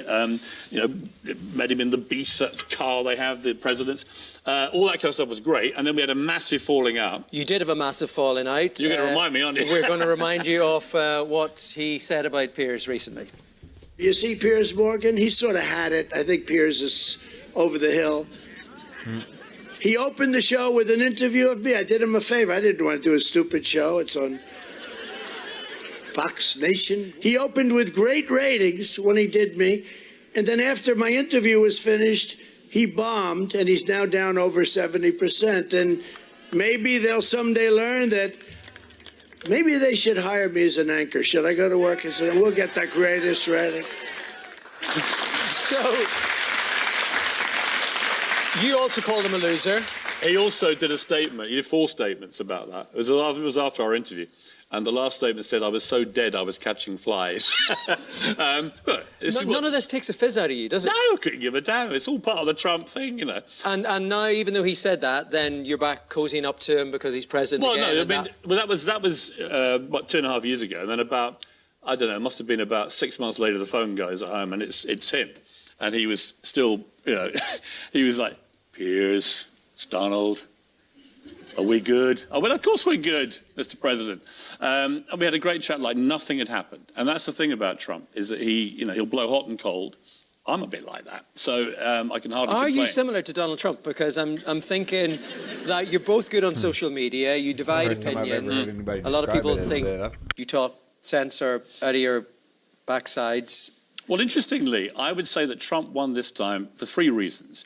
He won because people trusted him more on the economy and to fix the cost of living crisis. And shout out Zach C, man, $5 for the record. Trump is not a felon unless he gets sentenced. Therefore, that narrative is just smoke and mirrors. And bro, that's a great point. We knew that from the jump. That was just something the media tried to weaponize against him. They tried to get us to buy it. They tried to merchandise it. And it worked. A lot of Kamala supporters voted against him just because of that narrative alone. I mean, he's a felon. He's an essayer. They did everything they could to try and paint that man as a bad person and make you scared to vote for him. And it didn't work ultimately. But, yeah, I mean, and honestly, it is funny because just because Trump won, bro, don't think that they're going to stop trying to crucify this man in the media. Nope. They're going only come after him harder. They're only gonna have to try to come up with brand new charges. If anything, they just gave liberal media 4 more years of subject matter. Oh yeah, we got 300 plus y'all in here, man. Make sure to double tap that screen and like the video. The 3 dots up there in the corner, man. We appreciate the support. He trusted him more to fix the crisis on the southern border in America, where they got a genuine illegal immigration crisis. Nearly 10 million people have come in illegally in the last 4 years. But actually, he talked about this when he won. He represents to a lot of Americans a core of common sense, he called it. And I think I'm the same. You know, people say to me, oh, you're so controversial. I'm like, well, which of my opinions is actually that controversial? So you think you're the voice of common sense? I don't think my opinions are that controversial. I think that actually they're the opinions of the majority. When I was coming here today, the number of people who came up to me at the airport, like, Piers, we're right behind you. Keep talking the common sense. Is that, am I near enough? I am actually Irish, by the way, just so you know. I've got Galway roots. My father was from Galway. So I do feel like I'm one of you, even if you'd rather I wasn't. So, so those are the people that actually came up to you, and you didn't see the people running the other way. Well, no, I saw a few people running the other way, but the ones who came up, though, it was all about common sense. Keep giving your opinion, because we got to a weird stage a year or so ago where people were terrified of expressing opinions. And I found that incredibly sad that in a free democratic society, take a place like Ireland, right? You will not meet a gobby of people in the world, in a nice way. You are highly opinionated, you're bright, you're funny, you like a good crack, you like a laugh, right? But the idea that you all have to be stifled, censored, that's why I called my show Uncensored. No. And you should all be able to disagree with each other. You and I should be able to go to the pub, have a few pints of the black stuff, argue. And shout out Troublemaker, man. Look up Eagle on Trump charges. They're real lawyers, and he committed actual crimes. Watch the PBD Kyle Kuznick interview first, though. You know what's crazy? You can look up Legal Eagle on Trump charges. They're real lawyers, and he committed actual crimes. The problem is, though, did they go through, though? I mean, was he convicted? Because, hey, you remember when they said he took him to court over the whole racist thing? Oh, he wasn't giving housings to black tenants, and that's said he was found guilty, but no, he settled, and he never, admitted guilt. Or the whole essay narrative because of the E. Jean Carroll, which was a civil court, not a criminal court case. Or the other one that came out was about this younger lady who said, oh, yeah, he essayed me. Then she took it back and said that, it was because the Secret Service was threatening me. I mean, come on, guys. Y'all can't be believing everything. Keep up now. Troublemaker, we definitely will look it up because, we respect the Super Chat. We respect you for tuning in. And even though you're a contraire. Yeah, he does tune in every now and again to kind of give his differing opinion. And we do appreciate that, bro. About everything. And then stay friends. Funny enough, Emily and I like that. We have terrible... No, it doesn't. A settlement does not mean you're guilty. Because at that point, you're saying that, Michael Jackson was guilty of doing what he did to the boys, even though the guy came out later on and said that, no, he never did that. But he settled in court. So, a settlement does not mean you're guilty. A settlement means that you just didn't want to go through with the proceedings. Like, I couldn't tell you a reason why, because personally, I would never settle. You probably would never settle, too, if you honestly believe you were innocent. But it's just we also never been in their shoes, though, as well. Yeah, exactly. So we really don't know everything that goes into this and why they settle instead of just running it through the court system. Because let's be real. I think the investigation and all that good stuff will probably cost them more to beat the case than to actually, settle out. It's like, think about it. They could settle out for $50K, or we could spend $500K trying to prove yourself innocent. That's how it be. To the parties where we end up shouting at each other, and then we can't wait to do it again. That's how society should be. That's how society should be. It's not how society is. No. You have kids. Deep down, do you not worry about the world that Donald Trump is going to leave your kids and my kids? No, I don't. I would have been more worried if Kamala Harris had won, because it would have sent a message that this whole woke, as Elon Musk calls it, the woke mind virus. Now, woke has got a bad rap, rightly. What it used to be was raising awareness for social and racial injustice. By that criteria, I'm woke. But that's not what it is anymore. What it's become is a kind of new form of fascism, where people who identify as woke, they want to dictate how everybody else, how they dress, how they speak, what they find funny, the jokes that they can laugh at, the heroes that they can revere, the books they can read, the movies they can enjoy. That is fascism. It's the very thing that they profess to hate most. And here's one example I'll give you. And this might not be popular in the room, but I don't care.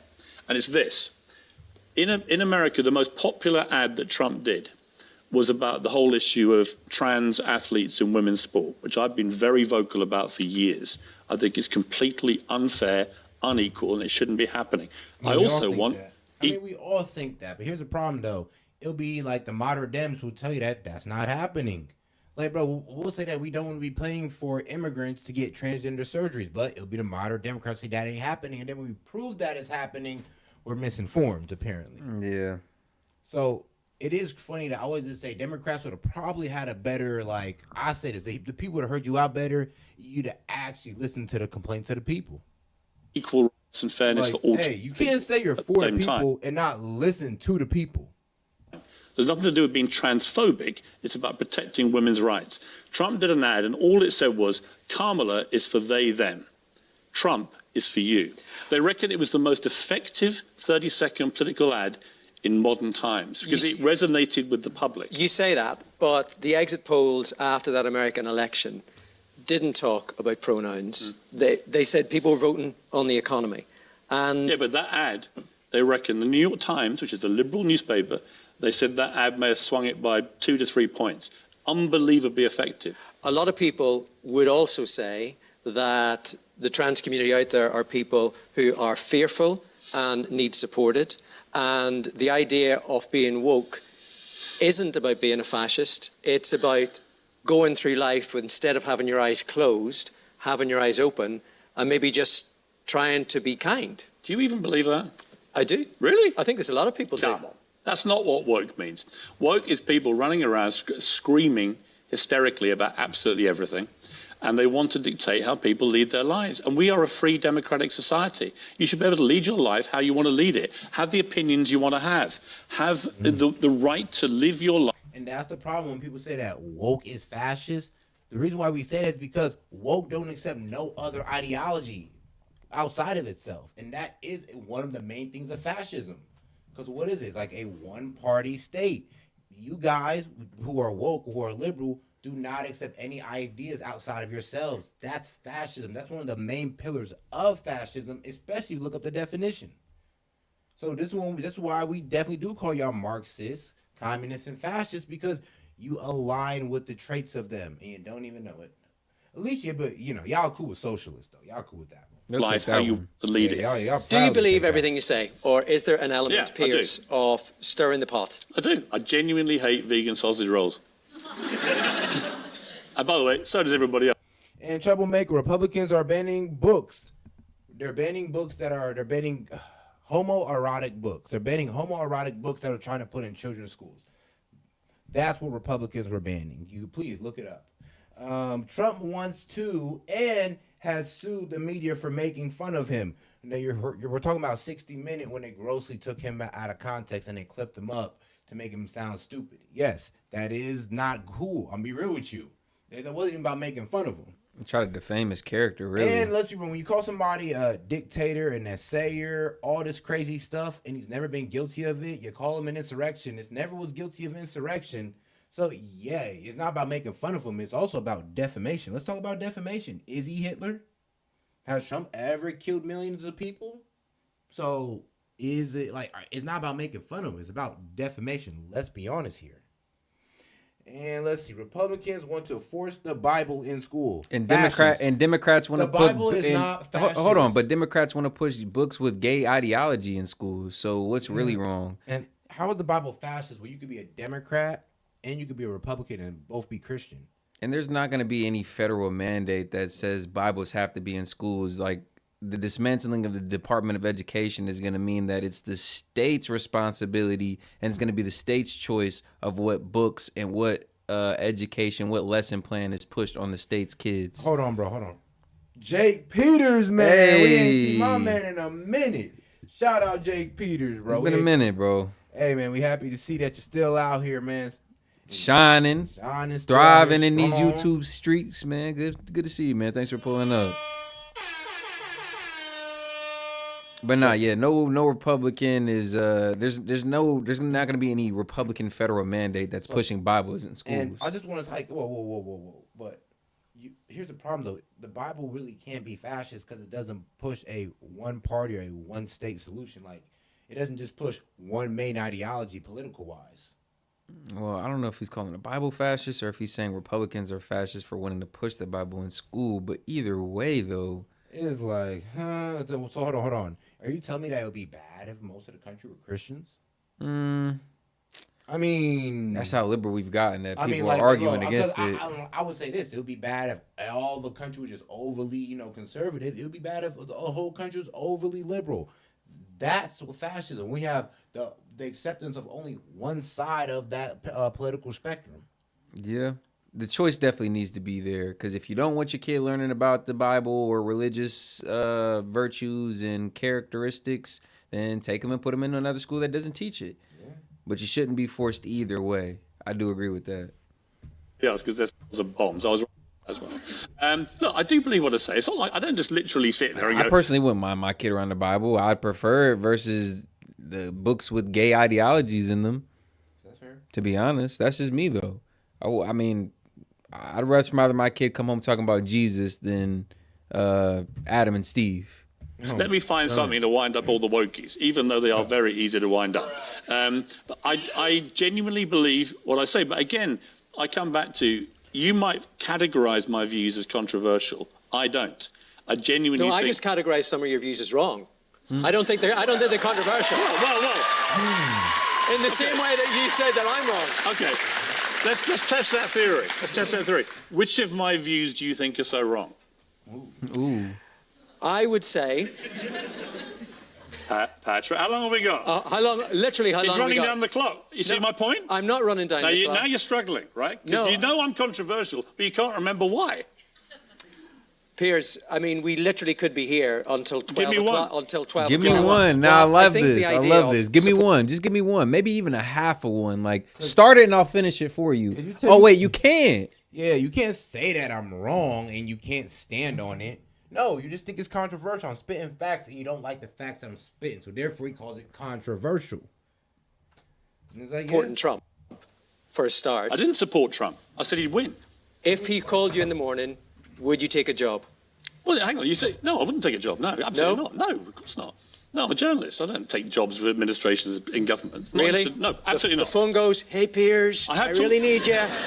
Come on, I really need you, Piers." I have had a few funny phone calls with him recently. In fact, you've reminded me of a great one. It was in early October, and I was in a pub in Scotland, had a couple of pints, and we thought, why don't we FaceTime? Shout out Piers. This is a great sport here. Great sport. Trump. And so we FaceTimed him, and he was on his plane, and he answered. Is that my apprentice? And hey, President Trump, how are you? And we got talking, and I could hear in the background a song playing. And I said, is that Sinead O'Connor you're playing? He said, yeah, I love Sinead, love Sinead. It was Nothing Compares to You. And Trump was playing it in his plane. And then about 3 days later, he had a big rally, and they played the Sinead song for the first time. So he's the kind of guy you can ring him up. I rang him up the morning after the election. And it rang and rang and rang. I thought he'd bound to be asleep. It was like 9 in the morning on the Wednesday. And then I heard, Piers, can you believe this? This is something else, huh? I said, I'm looking at a screen that says you've won the Senate, the House, everything, the White House. It's a clean sweep. And I just want to say to you, I know we've had a rocky time over the years, up and down. This is the greatest political comeback I've ever seen in my life. And knowing he likes his golf, I said, you're now the Tiger Woods of politics. He loved that. And yet you still say that you weren't cozying up to him just because... No, it's not about cozying up to him. I make no pretense. Donald Trump's been a friend of mine for nearly 20 years, right? If you ran for politics, I might find some of your views outrageous, but I still would want to be friendly with you, right? I still call you if you won an election and say, Patrick, well done, mate. And that's a very liberal take, troublemaker, because this is why, Kamala lost the election, because it takes like that. When you say nothing's wrong with LGBT, well, obviously there's something wrong with it to people who are banning the books in there. When you say there's nothing wrong with LGBT, well, a lot of people didn't really go for Kamala because of the push of the whole LGBTQ movement. So, yeah, the only other books that I could think of are the books that are pro-critical race theory. And everybody knows that This is also another controversial issue, but I tend to think and side on the side of removing those books. It's the most progressive thing we can do. Removing the coursework and the tutelage on it, the divisiveness that comes with preaching it onto the coming generations, I think is the most progressive thing we can do. Now, if we keep preaching it, teaching it, and honing in on it, then I feel like we'll never fully move past it.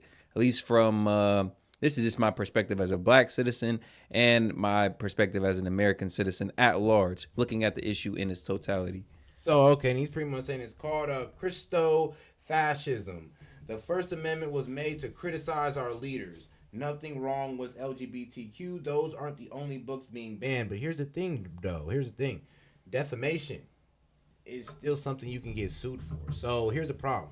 And this is what I have to call it your bias, because if Trump was making such salacious things against Kamala Harris or Biden, and they sued him for it, you'd be like, yeah, well, you got to watch your mouth about what you say about people, especially if they're wrong. You would say that, and I know you would stand on that. So yeah, it's kind of you're being a bit biased with that point.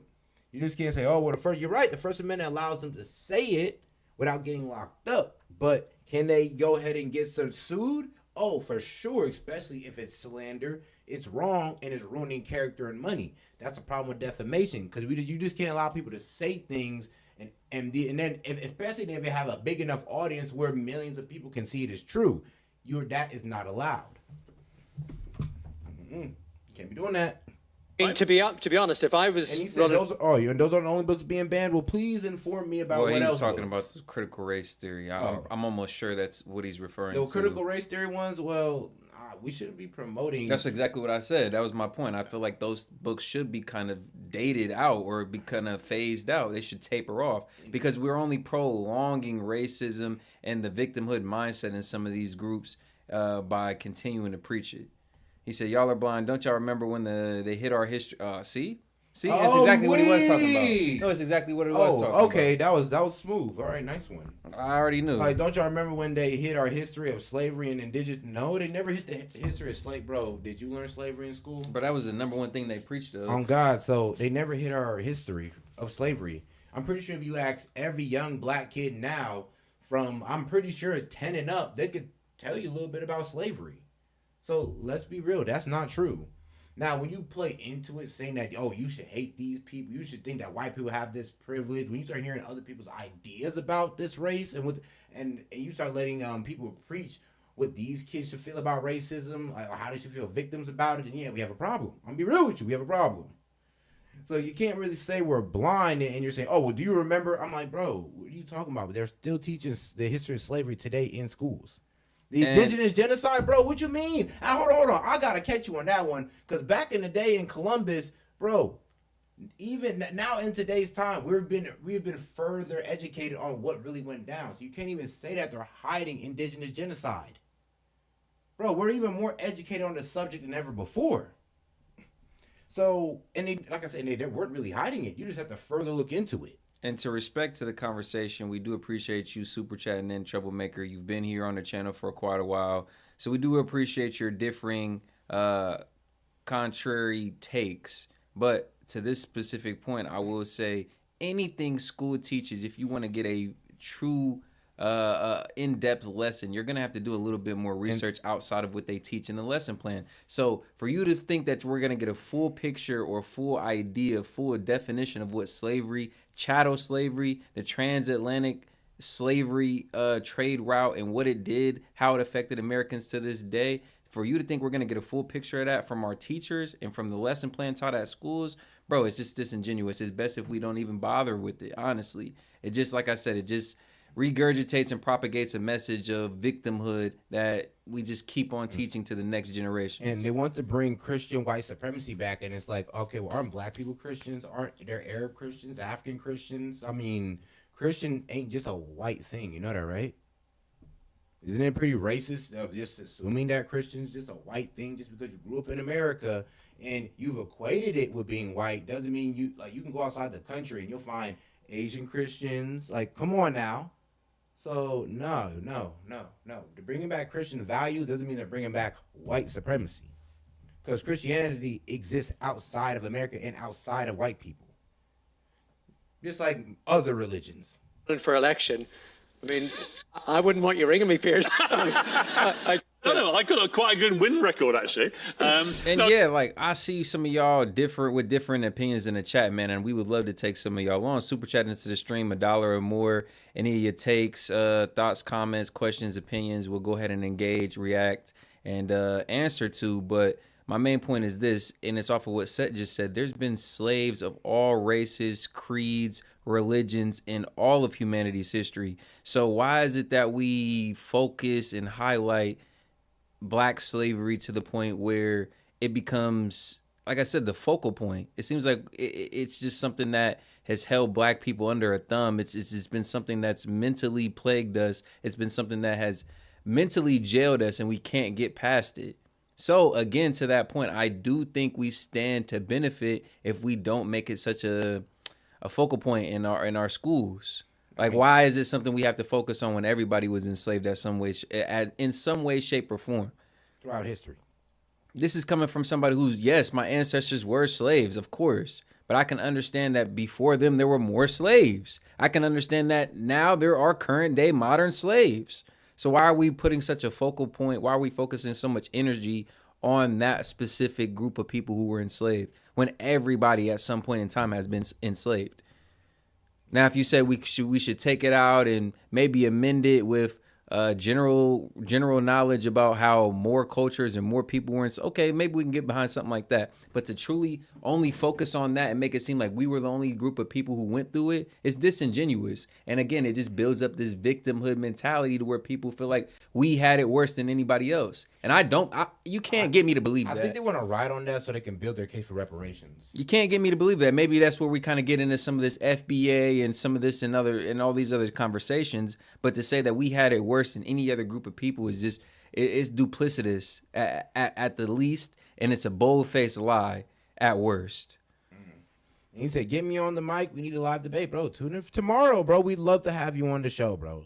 Like I said, since you're not a member, though, you just got to go ahead and pay that $5 tomorrow and go ahead and host the debate. I mean, honestly, bro, you've already paid enough on this stream. Like, if you really want to pull up and have that debate, we'll low-key host you tomorrow. I'd be more than willing to have that conversation with you, bro, because it seems like you're coming from a good place, but I would really question you in this debate. Like, what makes you think, or what is your defense of lesson plans, school direction, really honing in and focusing, highlighting on Black chattel slavery versus all the other groups and minorities and people of lineage and everybody else's descendants who's been enslaved over time? Yeah, and like, when have they ever hit Black people's history, like, or the indigenous genocide? I mean, let's be real. The liberals, do the liberal teachers, y'all never let that be lived down.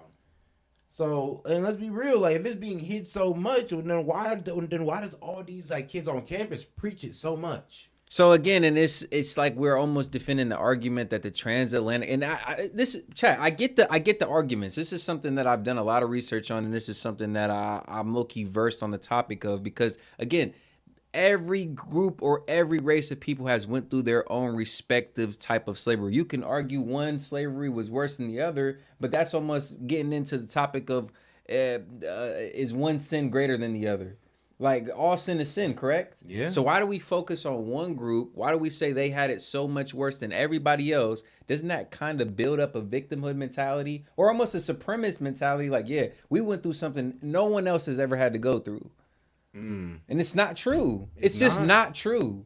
It's misleading and it's disingenuous. So it's like what? You only want a history lesson unless it puts a battery in your back, unless it makes you feel good about yourself. Like, what do you want here? We're all a slave in some goddamn way. We're a slave to credit. We're a slave to our government. We're a slave to the hourly labor. Like, it's just like, bro, slave to habits, slave to family, bro. So I mean. Yeah, at a certain point in time, it is like we just kind of lean on that too deep. And I'm not saying it isn't relevant. I'm not saying there isn't systemic racism. You'll never get me to make any of those admissions because I'm somebody who can see things with some forethought. I can see things for what they are at a multitude of levels. So I'll never say that it doesn't exist. But at the same time, the highlight that we put on it just isn't necessary. and it doesn't do us any good. It doesn't do us justice. Like, yeah, and I don't think we're blind, bro. We just have a different perspective of things. Like, we could both read the same information, and I'll have my way I thought about it. You'll have your way of thinking about it. And this is what we say when you guys say you lead into fascism. Because you lead into a one think, and you cannot accept nobody else's perspective. And you're proving it right here. I'm just saying. And shout out, we got a few super chats. Shout out Zach C, $2. Stop crying over spilled milk. That's essentially my point, bro. I mean, it happened. We're here. It's 2024. We got a clean slate. We damn near got a foot forward as black men, as marginalized groups. And you know, it's crazy. Before somebody make the argument of, well, what about, they just see niggas as one of the good ones. I'm just thinking like, no, it's not about being one of the good ones. Just about being a person of good character. Exactly. That shows through regardless of your race, how you carry yourself. If you want to be honest, there's not enough black people with good character. I'll be real with you, bro. It's like, even in our own church system, we don't have enough black people with good character. In the streets, bro, we promote bad character in our community. So when white people say, oh, you're one of the good ones, I damn near want to be offended, but I can't be offended because I see what they're talking about. I see it. It's damn near like me going down to the country, me being a whole bunch of racist whites, and then I see one cool country white dude, and I'm like, oh, you're one of the good ones. He wouldn't even take offense to that because he's like, yeah, well, yeah, I can't be offended because I understand the statistics and I understand stereotypes, and I understand that stereotypes are formed off of statistics. So you're not wrong or you're not crazy by thinking that black people misproportionately represent more than half of the people who take out crime or the people who are doing the crime, committing the crimes. All right, Trouble, then you're crying about slavery. I'm gonna be real with you. This is why somebody say, yo, stop crying about it. Because, it's about how it affects us today. Well, who cares? We still have to move on past that. Like, what about how it affects us today? It still has lingering traumas because we let it. Because it's fed into our minds, so we keep bringing it up to allow us to have this trauma that we refuse to heal ourselves from. Because we bring up slavery. Stop talking about it. Stop bringing it up. Shout out Smooth. It's your first super chat on the live stream. We appreciate that. Thank you for honoring us with that 50 CZK. I'm not sure what currency that is, but man, we appreciate it. Mike G, $5. The government enslaved Americans more than anybody. Wake the fuck up. You're not lying. And as well as, okay, that was it. Yeah, and it's like, it's like, it's about what it did to us. And I'm just like, all right, you're leaning into a victim mentality here. Because, we always need to go back and remember what these white people did to us. Okay, well, how would that make you better in the future? Please tell me how this is going to make the black community better. Please tell me how is reminding us about slavery and really drilling it into our heads as if it's the only thing that's like credible in our history. Please tell me how that like helps us. How is that going to put more money into the black community? How's that going to bring the black community back out of this baby deficit we're in? How is it going to like get us to fix our culture and not have it be this debauchery? Please tell me we're leaning on slavery helps all three of those. It doesn't.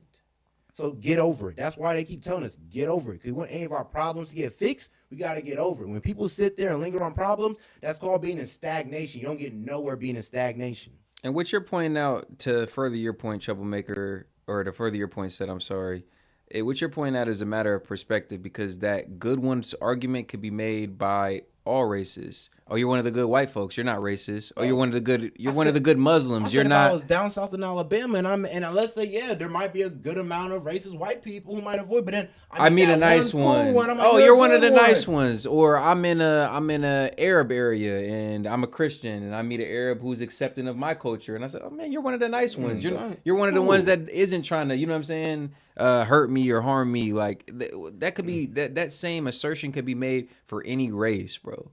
Could be made for any race. And I get it, you're black, so it's a little bit of a tender subject for us. I get it, bro. But I promise the second you remove that victimhood from it, you'll be able to see it a little bit more honestly. But we do appreciate the conversation, Troublemaker. Okay. Honestly. Friend of mine. He was very loyal to me. When I left CNN and came back to UK, I could count on one hand the number of high-profile Americans who bothered to stay in touch. And he used to call me like every 3 weeks and send me little notes and be encouraging, can I help you? But when I was of no use to him whatsoever. And I like that streak in him. I like his loyalty. I also think that when he got shot, he showed the world a different side to him we wouldn't have expected. I wouldn't have done. The way he got back up when he was shot and said, fight, fight, fight. Do you think that changed the election? I think it won him the election. if all the black community, all right, Troublemaker, let's take this argument there. If everybody in the black community forgot about slavery today, like, it just got erased out of our minds, would it stop us from succeeding?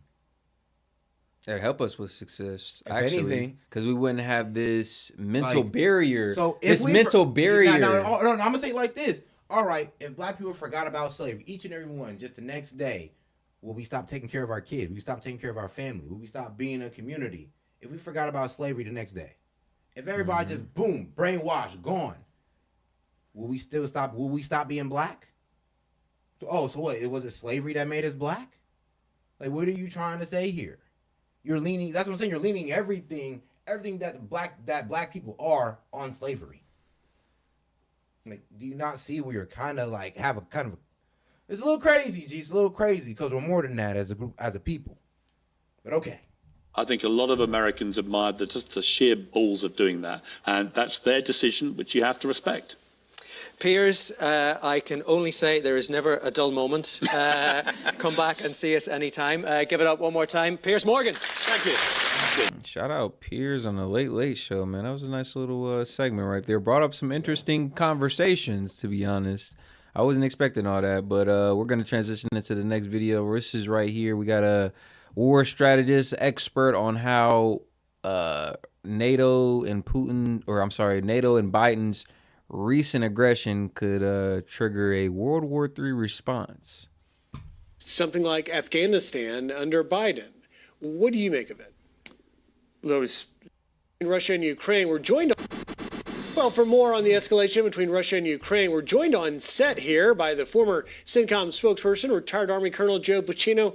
Joe, thanks for being here. I suppose you're glad you don't have your old job right now. These are tough times. Let me first let you weigh in on what seems to be clear escalation, whatever you call it. It's a clear escalation here. I think it was an escalation that was not necessary. This didn't really need to happen. I think providing the ATACMS to Ukraine, allowing Ukraine to fire ATACMS into Russia was not necessary. They've got a few dozen ATACMS. It's really not enough to strengthen their foothold in Kursk. It's really not enough to change the momentum on the battlefield. And I think in this transition period, wow. So we got the strategist saying that the long-range missiles, the ATACMS as they're called, that were approved, they only got a few dozen, and it's not really much to do anything. I'm done. No way he just said that. He's like, we can like 12. Love, like 24. Like tap him. Hit him with a love tap, a kiss on the cheek, a kiss. We blew him a kiss pretty much and said do something about it. What the hell? Like, really? Providing the ATACMS to Ukraine, allowing Ukraine to fire ATACMS into Russia was not necessary. They've got a few dozen ATACMS. It's really not enough to strengthen their foothold in Kursk. It's really not enough to change the momentum on the battlefield. Wow. And I think in this transition period, transition periods are traditionally not a time to make significant changes in these kinds of geopolitical issues. And I think it's a little bit confusing what's happening here, and I think it makes all this a little bit less stable than it was. Joe Rogan and others have pointed out, but Joe Rogan yesterday was saying that this leads to possibly World War III. What's your reaction to that? Yeah, the great foreign policy advisor Joe Rogan. I think he's right in this sense. I call this a limited global war. What I mean by that is it's limited to one specific part of the earth, it's limited to one region, right? But you've got global coalitions on either side. On the Russia side, you've got Iran, you've got China supporting Russia, you've got North Korea. Now you've got 11,000 North Korean troops in the fight. Mm-hmm. On the other side, you've got a global coalition around Ukraine, United States, European countries. So you've got a limited global war. Now, you've introduced the ATACMS, right? So you're climbing that escalation ladder. You've introduced this new weapon that Russia is firing. You climb the escalation ladder. I'd be afraid of keep climbing that escalation ladder and you trip into a World War III. A nuclear one. I mean, that's Putin's point, is saying these are hypersonic ballistic missiles that are nuclear capable. So we'll fire it the first time without the nuke, maybe the nuke comes next time. Now he's threatened the nuke thing before, but do you see that? But great conversation. If you're still in here, Troublemaker, man, we'd be happy to host you tomorrow for our call-in show. Like I said, you've shown some support to the stream, which I can respect regardless of the difference in opinion. So if you want to call in tomorrow for a fair, honest conversation, it could be just a simple back and forth and exchange of ideas or stances, or we can get in a full-blown debate. Doesn't matter, but we do respect you and we do thank you for supporting the stream. So make sure to tune in tomorrow. You probably already subscribed, but make sure you subscribe if you haven't, and stay tuned on our community tab so you can be posted and aware on the time we go live on that call-in. But, bro, we'd love to have that conversation with you. Honestly, definitely would. Is an escalation within itself. Yeah. Just the messaging is an escalation, but just think about this. He clearly feels strong about it. Say that Putin makes good on his threat to fire into the U.S. base in Poland without a nuclear warhead. I think he's just misaligned. And kills America after it kills American troops. Well, we're in a different place now. We're in a different. Now you're really on glide path towards World War III. Because it seems like a dangerous place. Yeah. Let's talk about incoming President-elect Trump. It's said multiple times. Our David Splint at the White House is reporting. Trump has repeatedly said he can solve this in one day. The war in Ukraine. What do you make of that? Well, I think that he's always been of the mind that there's a peace deal to be brokered here, that he can bring this down and get both sides to agree to some sort of a compromise. You know, the Trump foreign policy has always really been about the idea that we're no longer going to fund these kinds of wars. We're no longer going to offset or pay out wars. Yeah, for sure. And mods, be respectful to Troublemaker, honestly. Real talk. Y'all can debate them. Y'all can go back and forth on opinions, but no name calling. And then we do respect Troublemaker over here. Our partners and allies. And so I think, reducing the funding. Even though you be wilding, I respect developing some kind of a frozen conflict where Russia keeps some of the territory it's claimed, perhaps. Which Zelensky says he won't do.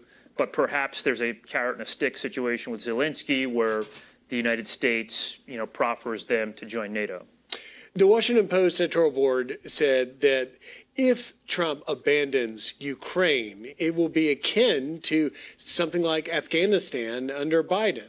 What do you make of it? Those situations are not parallel. That doesn't fully make sense to me. We had American troops in Afghanistan that we withdrew. We had partners that did risk their lives to support American troops for 20 years. We don't have American troops in Ukraine. We've been funding this war. We've been funding Ukraine now for 33 months. And, with limited gain. Obviously there was a stunning success in the beginning with Ukraine. It's all good, y'all. We love the debates. We love the spirited conversation. We just keep it respectful, especially from the mods, man. We just want to put forth a good precedent. And holding the line. We appreciate y'all, though. Y'all ain't went too far. We just want to make sure it's, we hosting fair grounds here. The kind of momentum never shifted back to Ukraine after the Russian counteroffensive. But do you see their point, and it's not just the Washington Post, it's others that have said that, if Trump were to fully abandon Ukraine and quickly, it would make America weaker and embolden dictators like Putin? It depends on how a peace deal is brokered. It really would depend on what that would look like, what the messaging is, what's provided on both sides. And I really wouldn't want to kind of speculate too much on that. But I'd imagine that if there's a peace deal brokered whereby, both sides come away with some sort of messaging win, some sort of messaging success, that, you could really have a kind of messaging win for the United States across the world as well. At a certain point, you're kind of throwing money at this war without much gain. So, in the last 10 seconds I got, do you have a messaging advice for the incoming Trump administration on how they handle this? What I would say is that there has to be a gain. There has to be a win for Zelensky, some sort of success that Zelensky can point to internally to Ukraine. Yeah, low-key, or it's going to prove that all of our tax dollars was wasted and it was being money laundered. Let's be real. If Zelensky don't come out with some type of dub, that's gonna kill the American people. Like low key, it's gonna hurt their feelings because they're like, yo, hold on. Y'all forced our money out there. Some of us was cool with it, some of us was not. And you're telling me you have nothing to show for it. Honestly, I think... Actually, no. They're in a worse off position because we helped them. Yeah, honestly, to that point, I think a lot of people are starting to wake up to that realization that we have kind of funneled money to them really for little to no reason. We haven't seen anything come of it. And a lot of people, a lot of experts say we're almost... the Ukraine and Russia almost at a stalemate. Like, no progress has been made. Russia's not overly winning. Ukraine isn't overly losing. So we've sent all these troops over. We've sent billions of dollars over. And what has it really gained us? 2, 3, 4 years into this conflict, and what do we have to show?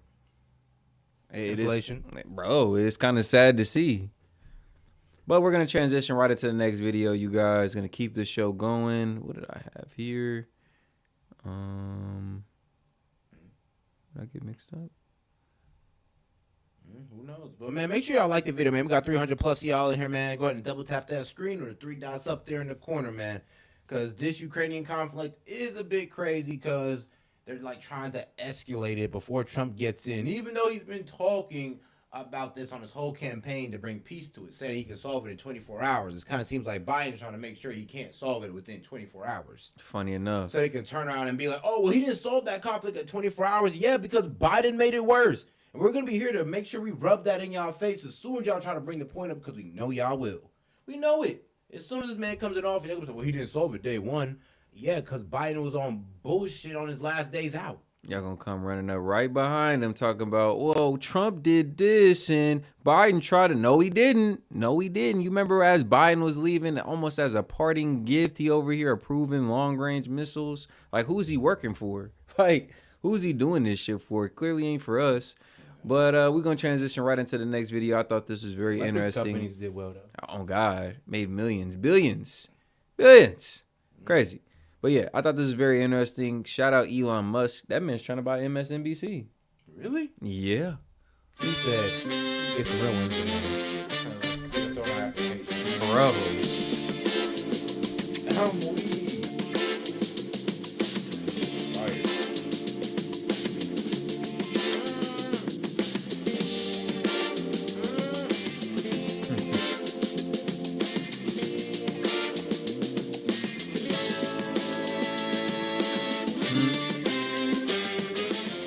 What's up, guys? Your boy Benny. There are certain historic writings that must be preserved and studied for all time based on their incredible value to Western civilization and to the human experience, like the Holy Scriptures, the Magna Carta, the Declaration of Independence, and this exchange on Twitter. From 2017, Elon Musk. I love Twitter. Somebody named Dave Smith. You should buy it then. And Elon Musk saying, how much is it? Hey. Maybe I should buy it. You know, this was the moment where a individual planted the seed that would save Western civilization. If that isn't big dog energy, I don't know what is. How much is it? Like, about smooth 44. Oh, that's it? Billion. That's it? Huh? Oh, bet. Say less. I have my lawyers contact your lawyers. Huh? Elon Musk buying Twitter is the reason why President Trump won in 2024, among many others. That's probably... But imagine President Trump win. Yeah, honestly. Because I'd have low-key, the representative from Twitter, I'd have been a shareholder, been like, bro, come on, bro, I need 44. He ain't got that. He ain't got that, guys. Come on. And he's like, bro, I got you, man. I'll have it to you by the end of the week or the end of the day. Like, hold on. Whoa. And low-key to that point, like, Twitter, or formerly known as Twitter X, is probably the #1 right-wing, or not, I wouldn't even say right, just center to right, conservative social media platform, and everybody knows that that side of the narrative, the conservative narrative, was censored in 2020. So I would say that was a major catalyst for Trump in 2024. Yeah, low-key. Damn. Running for president without any ability to get his message out on social media. Elon Musk paying $44 billion for Twitter, now X, and freeing so many accounts that had been suffocated and stifled under the tyranny of the regime to try and fix elections forever. The goal was to break democracy as we know it and destroy the capacity for people to speak freely and think freely and vote freely, this is what Elon Musk saved. Elon Musk freeing the bird, as it were, freeing many accounts that we know, many of our friends, allowing for the free discourse, and declaring that we will fight. The freedom of speech isn't a suggestion; it's something we're going to physically fight over. Right? We're going to fight for the right to free speech. Man, that changed world history.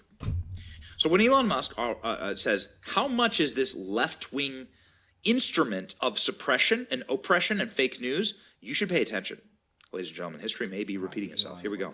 2 years into MSNBC, 2 years since MSNBC predicted Elon Musk's Twitter was on the brink of collapse.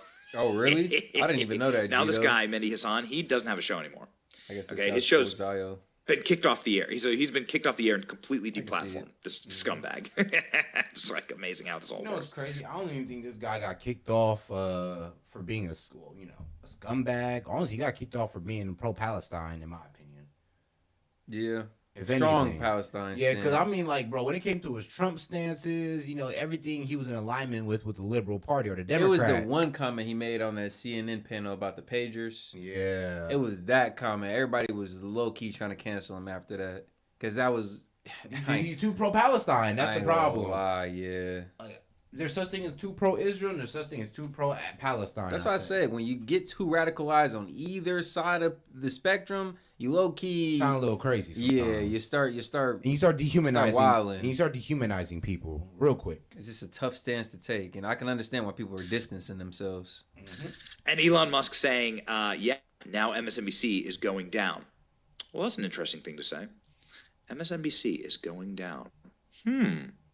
What exactly does that mean? Well, MSNBC has been attacking Elon Musk. Maybe Elon Musk is just, barking at some of the people who really hate Elon Musk. Search MSNBC and Elon Musk. It's like Elon moved into my phone, and now I have to leave Twitter. Republican senators say hell no to Elon Musk. Look, these are just some of the first hits. Like some of the first. Trump humiliates Elon Musk. Look at this from MSNBC. Elon Musk is putting J.D. Vance aside as number 2. Elon Musk be exactly what he vowed to expose. Look at all these articles.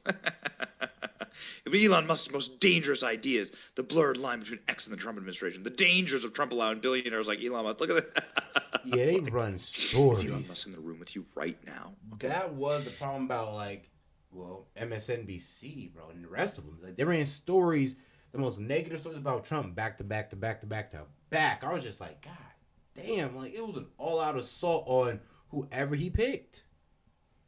Kind of crazy, ain't it? Make sure we got 300 plus of y'all in here, man. Make sure to double tap that screen or the 3 dots up in the corner to like the video, man. Appreciate y'all for tuning in. Let's go. They're psychotically obsessed with Elon Musk on MSNBC. Ladies and gentlemen, MSNBC should. And Leo Jancic, he said, bruh, Mehdi and Hassan didn't the pager thing was said to him as a threat by a Zionist. Yeah, you're right. I know that was said to him, but they were comments that he made before that, and that was the last time we really seen him in public for real. Since then, I think just because his pro-Palestine stance, people have just been kind of scared to host him, scared to platform him. And you're right, bro. Because I'm being real with you. What was said to him was wild as hell. The pager thing was wild as hell to say to him, especially him being so strong for Palestine. And you're telling him, well, he better not have your pager. I mean, yo. Yeah, that was wild. It was wild. I'm going to be real with you. I don't even take the stance of the Zionists for saying that to him. And you're right. That was said to him. But him tripping out, him going off on them the way he did, standing up for Palestine when the popular ideology or the popular position is pro-Israel, put him in a tough spot. They put him in a tough spot. I'll be real with you. Should be more interested in just preserving its own network because MSNBC's ratings have been cut in half, some by 60%. Morning Joe's down by half. Joy Reid, Stephanie Rule's show, they're down by 60% in the ratings. We've covered this before on the program. The ratings have collapsed. Something like 35% of MSNBC's audience has migrated over to Fox in order to just not be PSYOP. They are the Bud Light of MSNBC of cable news networks. Okay, don't bet on MSNBC. And now Comcast is pulling the plug. Comcast, which owns MSNBC, is putting it up for sale. CNN announced massive layoffs. Now, this prompted Don Jr. to an hour or two ago say, hey, Elon Musk, I have the funniest idea ever. Okay?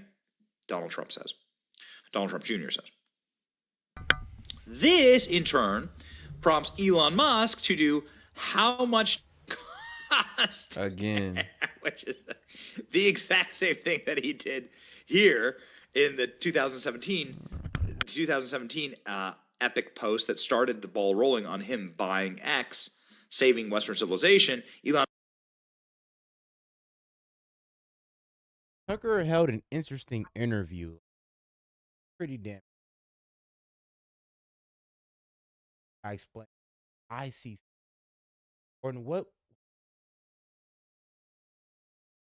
Because it was some type of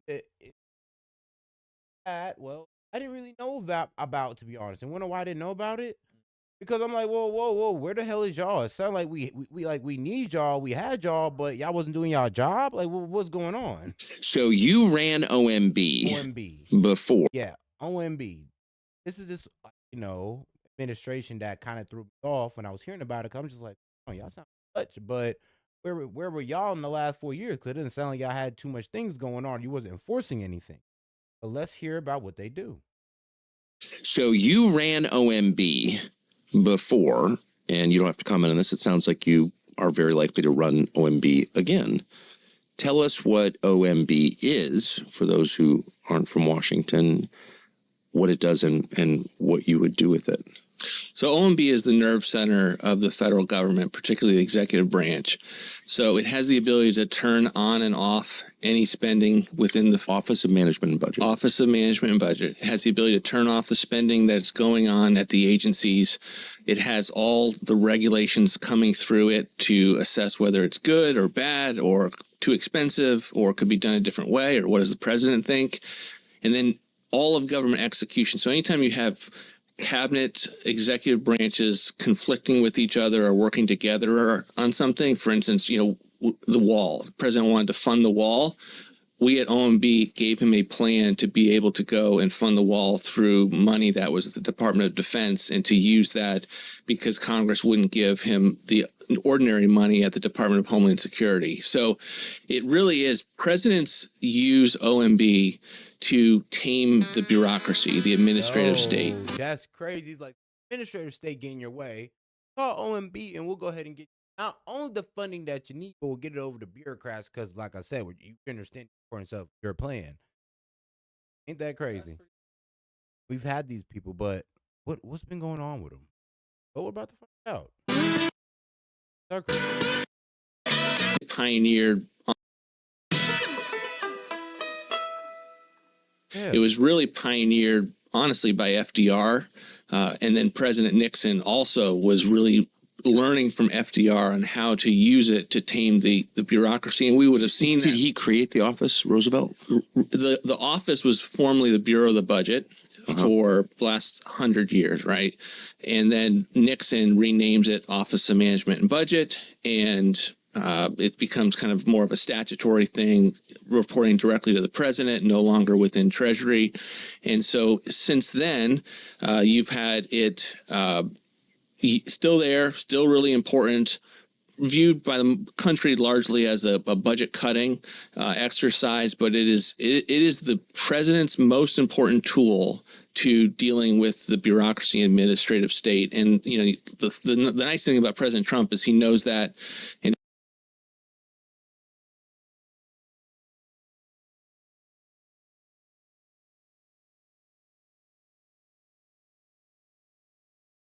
yeah, it kind of seems like yeah.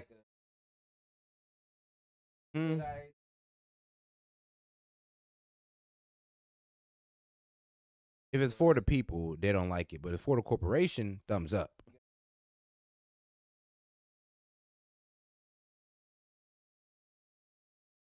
Or pockets.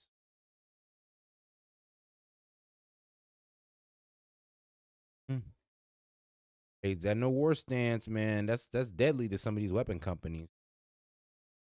and he knows how to.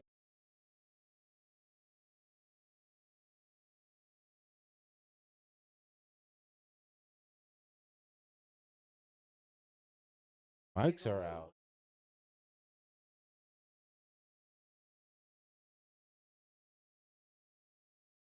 Wild as hell. That'd be wild business right there. Wait, was your mic muted? No, I don't think so. Hold on here. Let's see here. Testing. Can y'all hear us? The mics ain't working. What the hell y'all on top? Wait, what? All right. Hold on here. Y'all. Dang. Hold on. Y'all should be able to hear us. I don't know. My shit looking kind of low as well. Y'all should be able to hear us. Let us know. Mm. We got y'all. Crazy to stuff. Use though. it effectively. So you can't get your domestic policy done without OMB, it sounds like. No, you will be in a situation where you will have, at best, really awesome cabinet secretaries who are sitting on top of massive bureaucracies that largely don't do what they tell them to do. And you have to have statutory tools at your disposal that force that bureaucracy from the White House to get in line. And that is really the main thing that OMB can accomplish, in addition to what everyone would think of from a budget office, which is, you cut spending, you figure out how to deal with your fiscal finances and all of that. You're making me anxious. I mean, I can't handle a disobedient dog. I can't imagine what a disobedient federal agency looks like. How resistant are they to democracy? They're incredibly resistant. I mean, think about Ukraine, and the president in that first term wanted to cut off funding for Ukraine. Why? Because it's a corrupt country, and we didn't know how it was going to be spent. It's totally normal policy process to go through. That the people to cut off funding for Ukraine and pull out of NATO. Man, that man Trump was on to something. Yeah. I ain't gonna lie. He was cooking. He was like, bro, y'all need to start solving your own problem and stop depending on us to solve it, aka the American people to solve it. Like, and then some of these countries dare not be like, well, I'm gonna be real with you, an economic benefit to us. They're an economic burden. And then not only that, but we have to show it for y'all when y'all pop off with other countries. Like, this man was trying to keep all the money in-house, had us trying to pull out of Ukraine, as I said, pull out of NATO, no new wars, had a strict southern border policy. As we know, immigrants serve as a net negative, up to 60,000 per immigrant. Bro, this man was trying to keep the money in-house. Really knew about economics, and they really want to say Trump gonna F up the money. Like, bro, these tariffs are gonna have us eating. Watch. People lost their minds about. But the bureaucracy was literally there just was ignoring no it. Other and quite frankly, his political appointees like John Bolton were ignoring him as well. And what we then did at OMB was, you gotta think about who made that AI, though. I want the money cut off until we can figure out where it's going, and we cut the money off. And it was like all hell broke loose within the bureaucracy. Well, he got impeached, yeah. And so, and so you have the ability at that point to bring them to come to heel and to do what the president has been telling them to do. And we can do that in foreign aid. We can do that all sorts of places. But it's kind of crazy. Everything you're saying I'm familiar with, but if you think about it, that's the end of democracy, because the only authority in the executive branch comes from the president and the vice president, also elected. But it comes from voters as expressed through elections. So bureaucrats in the federal agency and appointees in the federal agency have no authority to act independently that I'm under our Constitution, do they? No. And this is really, the left has innovated over 100 years to create this fourth branch of an administrative state. You and I might call it the regime, this administrative state that is totally unaccountable to the president, that lets it move in the direction that it has been going. But the president is accountable to voters, so are members of Congress. And the system is designed that way. That's why we say it's a democracy or a constitutional republic, because the voters bestow the authority on their leaders. And so this seems not only illegal, their behavior, but unconstitutional. I mean, at the most basic level, unconstitutional now. totally unconstitutional. And if you would have seen Woodrow Wilson bemoan our constitutional system, he would have wanted constitutional amendments. The left stopped talking about constitutional amendments because they innovated to this new fourth branch, which is totally different than anything the founders would have ever understood. The notion of independent agencies that think of and Congress has designed them to be divorced from the president. But even the notion of like, we're supposed to be technocrats and experts, and we don't have to listen to what you say. We work for, and I caught this, Tucker. People would say, well, we work for the office of the president. Huh? What? What is that?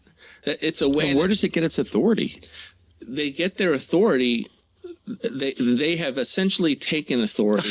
Right. They have no legitimate authority. They have no legitimate authority in the Constitution, but they are part of this fourth branch that I still believe reports in large measure to congressional leadership. And in the K Street interests, right? You have very powerful interests that direct them to keep going in the direction that they want them to go. It's why these bills are written in such a way that they are anything, you could read anything into them, right? When Nancy Pelosi says, we're going to find out what the bill says, she wasn't actually being inaccurate. That's their strategy. They pass bills and then they let the experts fill them in. But over the phone, they put massive pressure on them to go along with their directions and their ends. And lo and behold, you get conservatives, Republicans that take office, and then you find that it's incredibly difficult to wield power to get them to deal with all of that muscle memory to get them to do what you want. And so you got to have statutory authority that a president kind of steps in and says, I am fully aware of where I sit in the Constitution. I am fully aware of the tools at my disposal, and I'm going to use them on behalf of the American people because I just want a massive agenda-setting election, and I'm going to go do what I said I would do. That's democracy, correct? That is democracy. That is not oligarchy. And when they say we're going to preserve democracy, we know that they have been meaning I always did say that. It does feel like we're more in an oligarchy right now than a democracy. There's key players who pretty much decide what we eat, how we live, what we can do, what we can buy, like what we can see. And bro, these are all owned by certain people. So it's like a oligarchy that runs our government right now. It's not for the people, it's for the oligarchy. Here's the same thing. It reminds you a lot of how Russia's ran, but we dare talk about Russia. Like, Putin and his oligarchy, and then we got the president and the oligarchy he serves as well. Ain't that crazy? Wow. What they want to do is preserve their kind of amorphous oligarchy administrative deep state. I don't think that's an overstatement at all. I mean, I just think I don't even see the counter argument against what you just said. So let's just, if you don't mind, walking us through what happened in the example that you gave, Ukraine. So you just said the president comes into office in 2017 and says, why are we sending all this money to Ukraine? Where's it going? There's no audit. We don't know. It's the most corrupt country in Europe, one of the most corrupt in the world. Maybe we should find out. We don't know. Okay, we're cutting off till we know. I think that's what you said. Mm-hmm. And then the agency's like, no, we're going to continue to fund Ukraine. How do they do that? They ignore the president. And and officials ignore the president. And I think one of the things you'll see in this next Trump term is policy officials. And shout out Tucker Carlson. We got a quick little video to pull up. Shout out, man. Poor Man's Podcast, always keeping up with the times. Got another little liberals losing it clip. All right, cool. Make sure to like the video, guys. Oh, yeah, if y'all like that, man, make sure to go ahead and double tap the screen or the three dots up there in the corner, man. Now, I know, it was an interesting video. I like it. Make sure to like the video. Donald Trump? Whoa! Excuse me, madam. Let's dial it in. Are we just like every other Kamala supporter? Oh, yeah, grab my hair. Oh, yeah, body me up. Angry. Yeah, we're going to win big. Absolutely not. This is a public space. Donald, you're harassing me. I'm not harassing anyone. Yes, you are. This is a freedom of speech here. You're harassing Yeah, you're harassing me. Donald Trump? You're harassing me. Please leave right. They're going to call harassment. They're going to say, next they're going to say we're sexually assaulting them. Brother, I can say this from the bottom of my heart, sincerely. Nobody wants to sexually assault any of these people. I don't chase booty. You put your hand on me. Give her some space. I would say it's more of a scientific issue than a philosophical one because if we It's never happened. But okay, so give her a little bit of space if you don't mind, sir. What's? Do you mind? I give her enough space. I'm just asking you nicely. I would appreciate I'm on a forum on this issue. Are you insisting on staying right in front of her face? Now you can think that a fetus is. You don't push your hand on nobody. You push your hand on me. Next time, don't do that. Okay, I apologize. I apologize. Calm down, Jamal. Don't pull out the 9. Okay, I apologize. I have a right to take you down. Well, that's not true. I could do that. I could put you to sleep in 2 seconds. Then you'll go to jail. Yeah. I actually. No, you tap me like this. That's right. Police! Help! Police! Help! Police! Help! Well, now you're on camera doing it to me. No, So you put your hand on I asked you to me. give her some space, and that's it. Yeah, but you don't put your hand on nobody in this place. I don't want to upset you with this. No, you don't put your hand on nobody. I asked you to give her space. You didn't like Well, to you do didn't that, ask so me I what. apologize. Yeah, but you I apologize. That's it. I apologize. Oh, I didn't hear. I'm out of hearing. Actually, don't put your hand up. I'm out of But hearing. if you're hard of hearing, how would you have heard me without me tapping you? Don't question my disability. wow. Make sure like the video that we got that Yo. screen, but that was wild. He said I'm hard of hearing. Well, how was I supposed to hear you? Don't question me. I'm like, he sounds African dad, man. I ain't gonna lie, that's that African stepdad. Yeah, that's that African dad right there. Like, don't question me. Even though I mean, Police! Help! Police! Got over 600 on y'all in here, man. Make sure to double tap the screen, man. Let's get the likes up. 78 likes is criminal, guys. Go ahead and double tap that screen, or you get the 3 buttons in the upper right hand corner, man. It's free. Just as free as fixing your credit with WAI is, man. Shout out our sponsor. Go ahead and sign up for the service. Click the link that's been linked in the chat. Or go to the community tab. That as well, man. Sign up is easy, seamless, can be done in as little as 60 seconds. Boost your score by up to 80 points. Shout out Dovely, man. Take charge of your credit as the year closes out.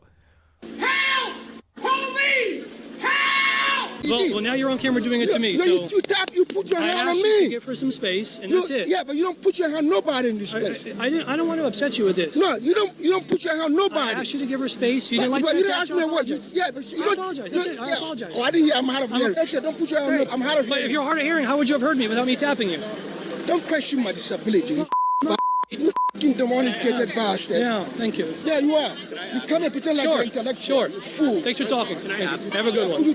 Sometimes fighting back isn't physical. Sometimes fighting back is just sitting there letting the other person expose themselves as being irrational. And that's exactly what that dude just did. He chose the right one because there are a lot of Republicans that believe in their Second Amendment rights. I keep that thing on me. care so much about women's rights, and I'm not disputing that you do, or that it's a big issue. And for the record, I believe in a woman's right to choose. But let's put my cards on the table.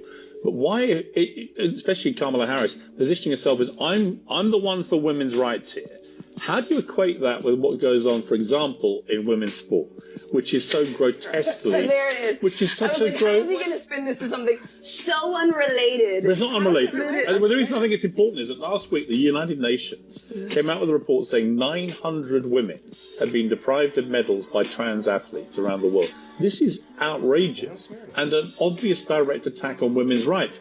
How do you equate, never mind me, how do you equate being for women's rights but also for an attack on women's rights? Because cis female athletes are not dying. What does cis mean? In your terms, women born born female are not dying. Let's just clarify. They're what you not mean. being turned Do you away mean from a woman? What do you mean by that? emergency rooms. Do you mean a woman? It's like it doesn't make any sense. It's like bro just made a point about how opportunities being stolen from women, and she's like, "Well, they're not dying." I'm like, "Are you serious? Opportunities being stolen from women. This whole feminist thing is about giving opportunity or allowing more opportunity for women, and then y'all allow something that takes opportunity from y'all, and then y'all say, "Oh, well, we're not dying." I mean, well, God, They don't really care. God damn. Ain't that something? But then again, though, women are now starting to hate being fit, hate, those who are actually out there trying to achieve. So it would make sense that, feminists or liberal women hate athletes enough to let these trans people disrespect them. It would make sense. But You mean a woman? Wait, hang on, wait. Piers, here's the goalpost. Can you move it a little bit? Because When people ask you what you are, do you go into a long... When people say, what are you? Do you go into a long speech about cis and things? When you say I'm a woman?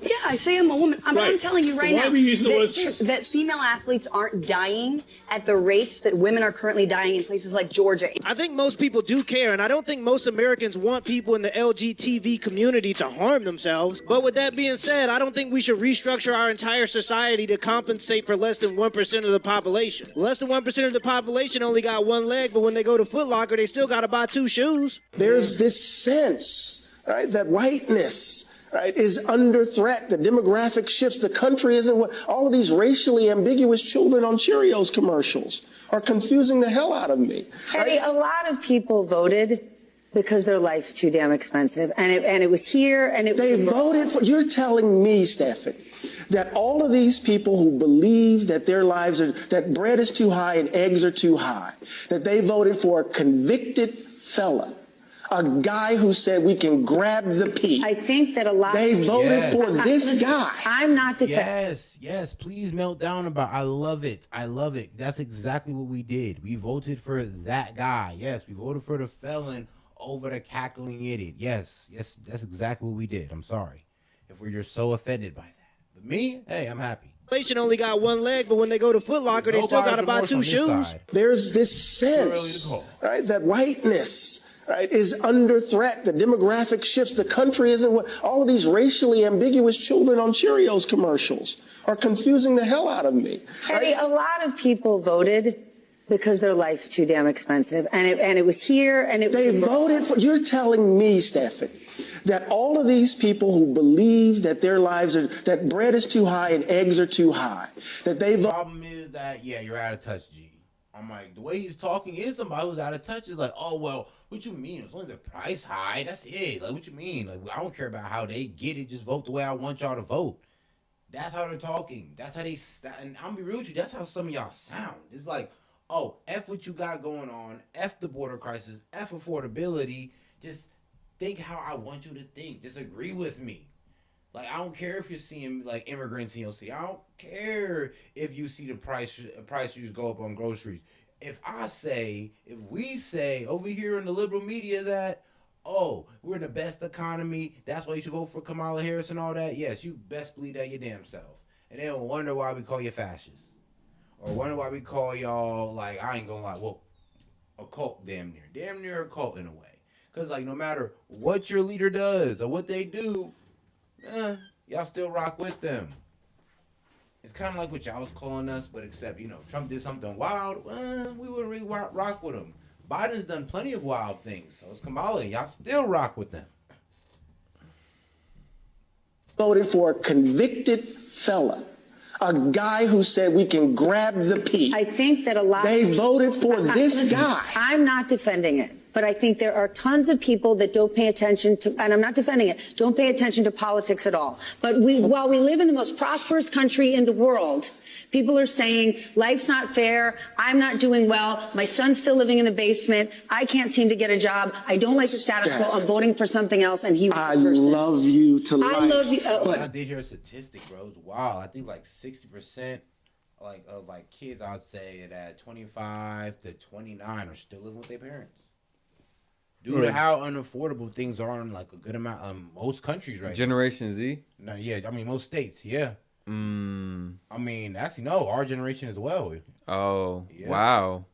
Yeah, like some people are still living at home with their parents due to how expensive things are. It makes sense. If you damn near need 2 incomes to survive, if you're living by yourself as a single, like I can understand. You're spending most of your money on just like housing and bills. I can understand if you don't have that partner, why would you want to live by yourself? Like, go back to your parents' crib. Yeah, at that point, and like stack up until you do have it. At that point, now everybody's gonna have to start going into these rental situations with, I'll be real with you, probably the whole 12 months just to stay safe. I do not believe that. I cannot believe that. And the reason I think you believe it is because you don't want to believe that that's what's really motivating them. It's always the case. People don't want to believe what the country actually is, because if they believe it, they're going to have to confront what's in them. I don't believe that. They voted for... And that's what they're trying to say. So there's racism, there's anti-gay, there's sexist, and all of us. because we didn't vote for them. We didn't vote for their candidate. That's what I'm saying. It's doubling down on the divisiveness. Hey, man, make sure y'all like the video. Go ahead and double tap that screen or the 3 dots up there in the corner, guys. We got 300 plus y'all in here. Show some love. It's like when that person said all Trump supporters aren't racist, but all racists are Trump supporters. It's like, really, bro? Like, they'll say anything about you if you vote for the man. Like, it's just all around bad person, I guess. Crook. I guess all 75 million of us who voted for him are just such evil people, huh? I mean, if that was the case, I don't know how y'all step outside. Person who they know is stealing from, just doing everything to undermine the so-called country that they love. And then they're telling us the BS that it's economics. We know that's not true. It might not be true for him because he's in a position where he probably doesn't have to worry about the price of groceries. But for most Americans, yeah, groceries are more important than abortion. It's also, like, let's bro, just be gaslighting. What you mean? It's not that gas is more expensive. Not that everything in life is more expensive. Not that you have less money in your account. It's just that you're racist. Okay? Okay. Just get down with that. Yep. It's not that immigrants are all over. It's not there's high crime in your area. It's just that you're racist and you're sexist. That's it. Easy. Yeah, that's all. Be honest, and I'll grant him his logic. Let's say America is extremely racist and sexist. If that's the truth, then why would you run Kamala Harris knowing that to be the case? Every demographic voted more for Republicans than ever before. I don't think it's about race, sex, or gender. But some people on the left are so blinded by identity politics that they can't see that. And it's sad because that's not what the left used to stand for. We have seen one estimate that says it would cost $88 billion to deport 1 million people a year. I ain't gonna lie, this pissed me off when I first heard this because I was like, how dare you complain about the problem that y'all created? Oh, okay, so you pretty much ran this problem to the ground, ran it up literally, and then now you want to complain about how much it costs to fix it? Yeah. Are you serious, bro? That's like you give somebody your, like, all right, let's say you buy your kid a car, they crash it, and then they complain to you about how much it's gonna cost to fix it, and it's coming out of your pocket. That's how they do you. It's like, are you serious? Yep. So y'all go ahead and crash out on an immigration, then you're gonna go ahead and bitch about the repair bill? And all it is a weak excuse to justify keeping them here. Don't let them fool you. Yeah, that's all it is. Oh, it's gonna cost this much to deport. A mass deportation is gonna cripple us. Like, whoa. Like you said, y'all built this problem. Now you over here trying to build me about the solution, Man, bro. I swear to God, bro, it's like when they make points like this or try to make points like this, I feel like I'm in the Twilight Zone. I'm just like, the audacity. There's no way. I mean, what, are you serious? Like, I would, bro. If somebody tried to make this point to me, I'd probably like kind of lose it just a little bit. Like, you sound absolutely insane. Yeah, because that's not what the left used to stand for. We have seen one estimate that says it would cost $88 billion to deport 1 million people a year. I don't know if that's accurate or not. Is that what American taxpayers should expect? What price do you put on national security? Is it worth it? Is there a way to carry out mass deportation without separating families? Of course there is. Families can be deported together. Savage. Introducing your new border czar, and now that Kamala's out, he'll be the head guy in charge, and this man don't play no game. I got a message. As a guy who spent 34 years deporting illegal aliens, I got a message to the millions of illegal aliens that Joe Biden's releasing our country in violation of federal law. You better start packing now. He cold.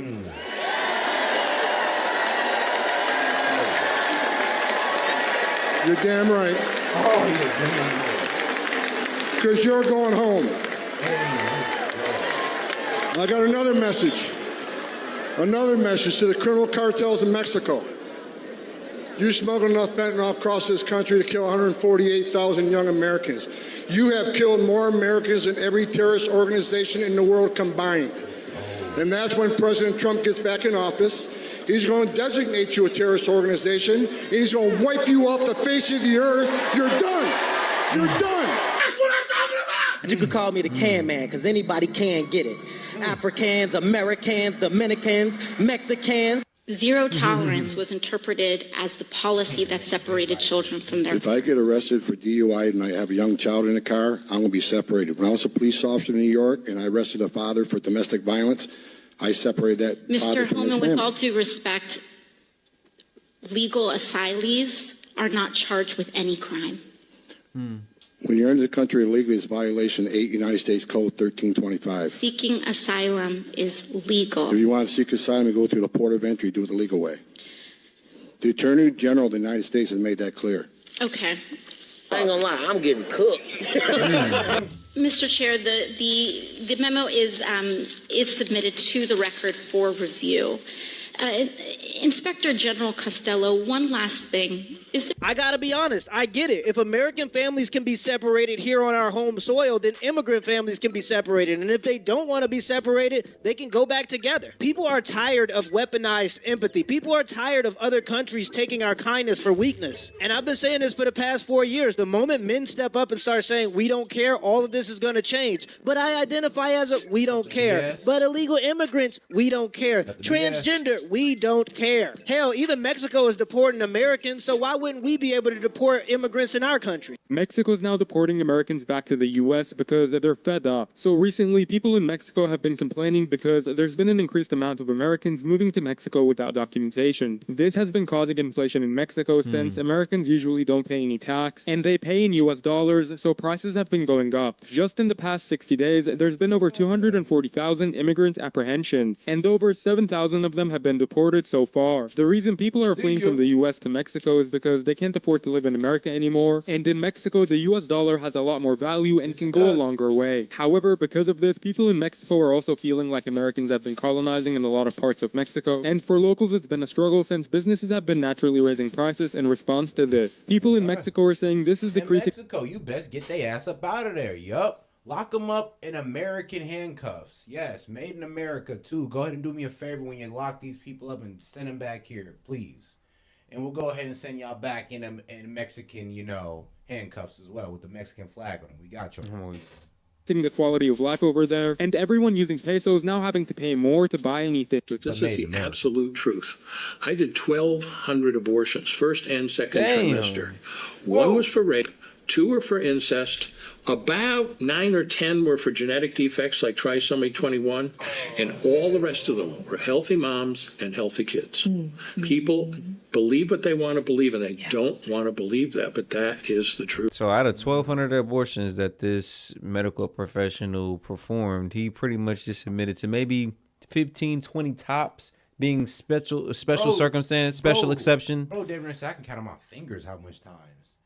I can count on my fingers, and this person's over here's fingers, and yeah, we'll have the number of how much times I didn't have to take. That's out of 1,200 though. Off the grape and incest. That's out of 1,200 though. Damn, you would think it. Okay. So it's healthy mothers, healthy babies. Huh. Damn near, I venture to say 90-95% of the time. Crazy. Make sure I like the truth. Yeah. I killed 1,200 kids. How can you make up for even one of them? I can't. So now I do everything I can to save as many as I can. I can totally y'all say it's just a clump of cells, but bro, who doing the operations seen it for what it was. That's crazy. They're crazy. Ain't like the people who get the operation done on them don't even see it for what the person who's actually doing the operation is seeing it for. Like he's seeing it as unaliving a human life. He said, bro, I got 1,200 bodies on me. Bro. And the people who are getting these abortions, I bet don't even think about it like the way he's thinking about it. It's crazy. I think more people need to see that video. I'm going to make sure to clip that one up. relate. I was open-minded. I was never a feminist, but I certainly was listening on where women were in America. And then your absolute insanity radicalized me the other way, to stand up against you, to fight you with everything I have, because you're destructive and you're deeply, deeply wrong. And my standing up for female empowerment, which I've done my entire life, does not require me to shit all over American men. I'm sorry. But this is why I never called myself a feminist to begin with, because I knew what you leftists thought of feminism. It meant abortion and crapping on men. And most of us women over on the side of the normies don't want that. We love our husband. We love our boys, our sons, our dads, our brothers, our male friends and colleagues. And we are not ready to consider this a zero-sum game. There are literally liberal women who have a boy and literally say, oh, he's going to be gay. literally have a plan to feminize them. Like, there are liberal women who honestly hate the fact that they have a son. I mean, let's be real. Yes. So it's not about feminism. It is about man hating and taking out babies. It's about hatred and murder. Where we must advance at their expense. Until you get that through your thick fucking head, you'll keep losing. And to add to that, we love our women too. The problem is feminism teaches women that men work for power when really men work for love. Some of y'all need to hear that again. This lady was cooking, though. I knew what you leftists thought of feminism. It meant abortion and crapping on men. And most of us women over on the side of the normies don't want that. We love our husband. We love our boys, our sons, our dads, our brothers, our male friends and colleagues, and we are not ready to consider this a zero-sum game where we must advance at their expense. Until you get that through your thick fucking head, you'll keep losing. And to add to that, we love our women too. The problem is feminism teaches women that men work for power when really men work for love. When my dad woke up at 5 a.m. and walked 2 miles to work, he didn't do it because he wanted to oppress my mom. He did it because he loved us. We need more strong women like that to pull women out of the delusion that men are their enemies. In fact, we're their greatest asset. We're the only thing that protects them from their real enemies. The future isn't female. The future is family. Let me know in the comments below if this video was a W or an L and give me the HP. To the other one. Man, but we do got another one here for y'all. Man, we got a Charlie Kirk one. This should be a good one, guys, because, you know, Charlie Kirk always have these interesting debate with these lib students. Let's get into it. You want one? Yeah, okay, we'll throw some more. Disagreements are welcome. If not, we'll keep it up. Just please tilt the mic up because you're taller than our usual question. So what I want to know, of course, so Trump, when he was in office, had, at a certain point, he had control of both the Senate and the House, and yet there are many, many issues that are still going on. Well, so you bring up a pretty good point and then a not good point. So let me give you the pretty good point. You're right. Trump should have done more with a unified House and the Senate. So Donald Trump did actually fix the border, and he did it without the U.S. Senate or House. He did it through executive orders and through executive direction. The border, when Donald Trump was president, had the lowest ever recorded border crossings into our country on the southern border. Under Joe Biden and Kamala Harris, it's the highest ever, right? And so... So why did he veto the border bill then? Okay, well, first of all... He used his political power to... Fair enough. How much do you know about the border bill? So the border bill was endorsed by the Border Patrol agents, right? First of all, that's not correct. That is correct. No, they came out and they said they totally denounced it. Had a record low border crossings. Actually beat Obama's record for the border crossings, because those of you who don't know, Obama had a pretty tough immigration policy as well. Oh, God, he did. A lot of deportations. The viral clips of children in these cages with the aluminum foil blankets came from the Obama administration. But guess who had 6 record highs? 6. The current administration. Biden and Harris. Top Obama and Trump by crazy amounts. Bro, crazy trust numbers. Me, if there was an Olympic event for it, they'd be a 6-time gold medalist. I'm weak. And that's being generous. Man, bro, they have 6 record-breaking highs? Crazy. Not Harris. They didn't endorse Harris. They endorsed the bill. No, you can look at Brandon Judd's statement. He said that's one of the greatest misinformation lies. But let's talk about what actually it is. That bill... Pull it up. Yeah, type in Brandon Judd, border bill. I'm going to type in the Border Patrol endorsement of the bill. Well, no, Brandon Judd is the one you should look at, okay? So, anyway, what some union says or doesn't say is besides the point. So, but let me ask you this. For getting the Border Patrol's endorsement or not, mass amnesty was in the bill. It would have given amnesty to 10 Border million... Patrol union-backed Senate immigration bill despite House GOP. Yes. What did Brandon Judd say about that? So the National Border Patrol Council... Right, but that's not the Border Patrol union. Those are two different things, right? They still have their endorsement. And again, you can't say they're Kamala's... hold on a second. They retracted it soon after. Just to be clear, though, it would have given amnesty to 10 million people in this country. Do you think that's a good idea? Potentially, if they're working in this country. You would give amnesty. The majority of illegal immigration, 75% of illegal immigration is overstaying visas. These are 10 million people that came. We're not even talking about the overstay visas. We're talking about people that came across the border. 10 million of them, uninvited. What would you do with them? Give them jobs? If there's room for them to work. Oh, this is a super important moral distinction, though. I guess F it. And that's fine. We have clarity, not agreement. You think the people in this audience should have to compete against foreigners for jobs. I think that you have a moral obligation to your own citizens to give them jobs before the people. Absolutely not. So You say not? Okay. We don't have to worry that you're making a dilemma that doesn't exist. There are more jobs right now in this nation than there was under Trump. Hold on a second. First of all, hold on. You're moving the goalpost. The main point was, do you think that we should honestly be having these jobs for the American people than immigrants? Because one of my main arguments were, hey, because a lot of people like to discredit these, I guess, entry-level jobs or these low-paying jobs. I'm like, well, what about our youth?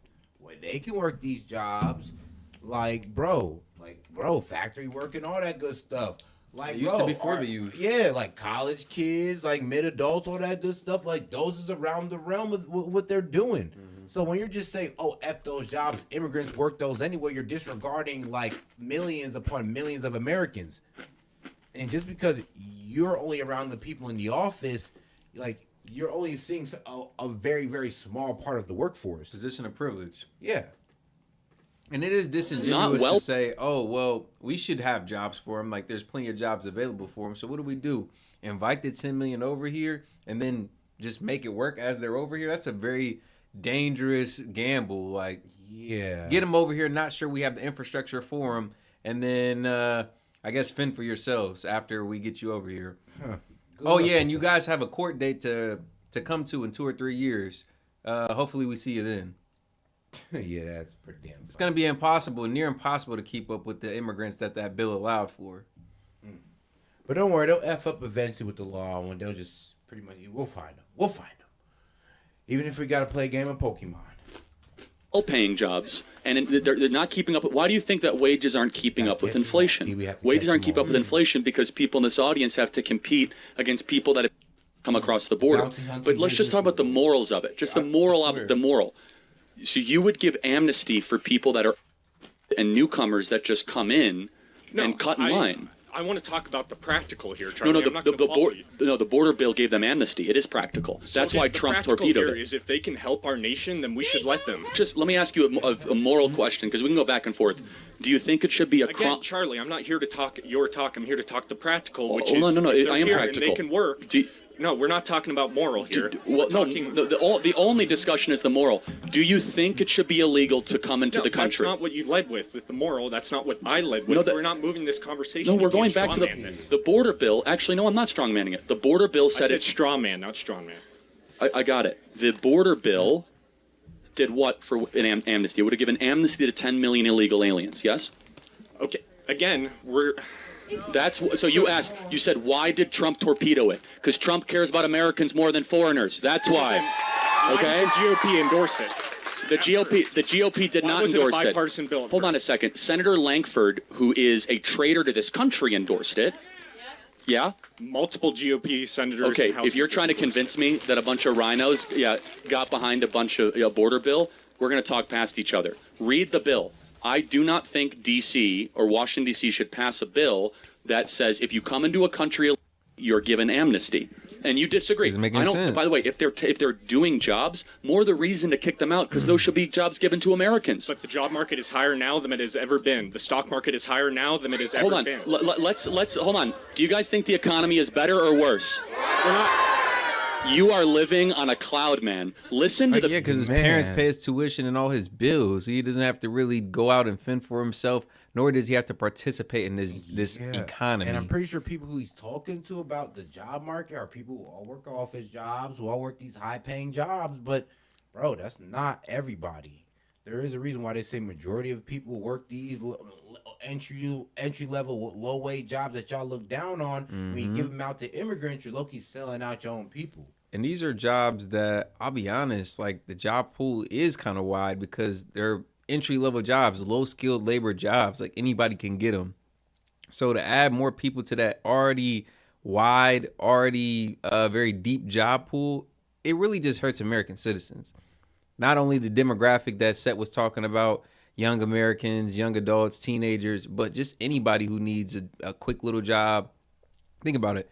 A lot of times you graduate, you spend all this money on a degree, and you might not even end up working in your career path for some years, if ever. So anybody might need to access these entry-level, low labor jobs or low-skilled labor jobs.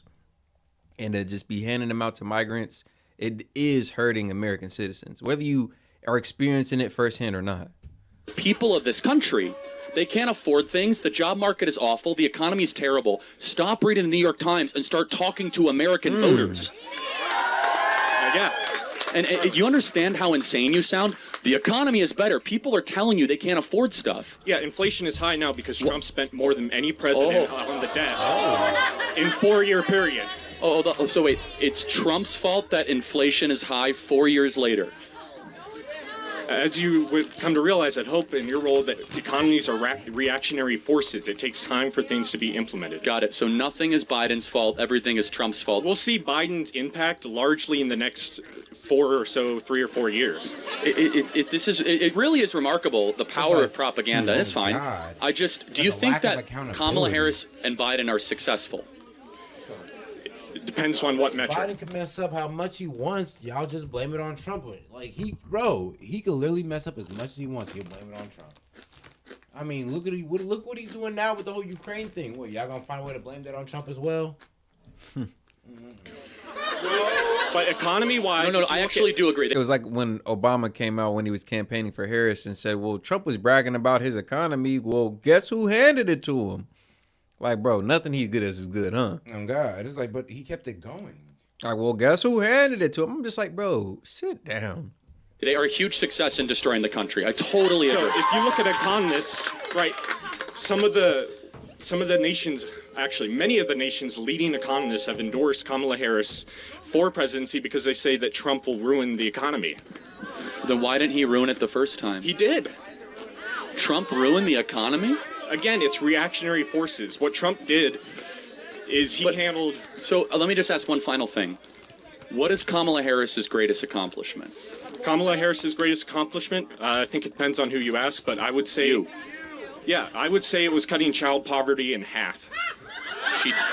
She did that? The Biden administration, her and Biden did that, yes. And that was... How did she do that? So the child tax credit... Basically, from COVID. Oh, you mean the one from the Trump tax cut? It's not from the Trump tax cut. Yeah, it is actually. No. Yeah, it's actually from the tax cut from December of 2017. The one that Kamala Harris is running against is the one that you're touting right now. It's not the case at all, let me just, you can lie.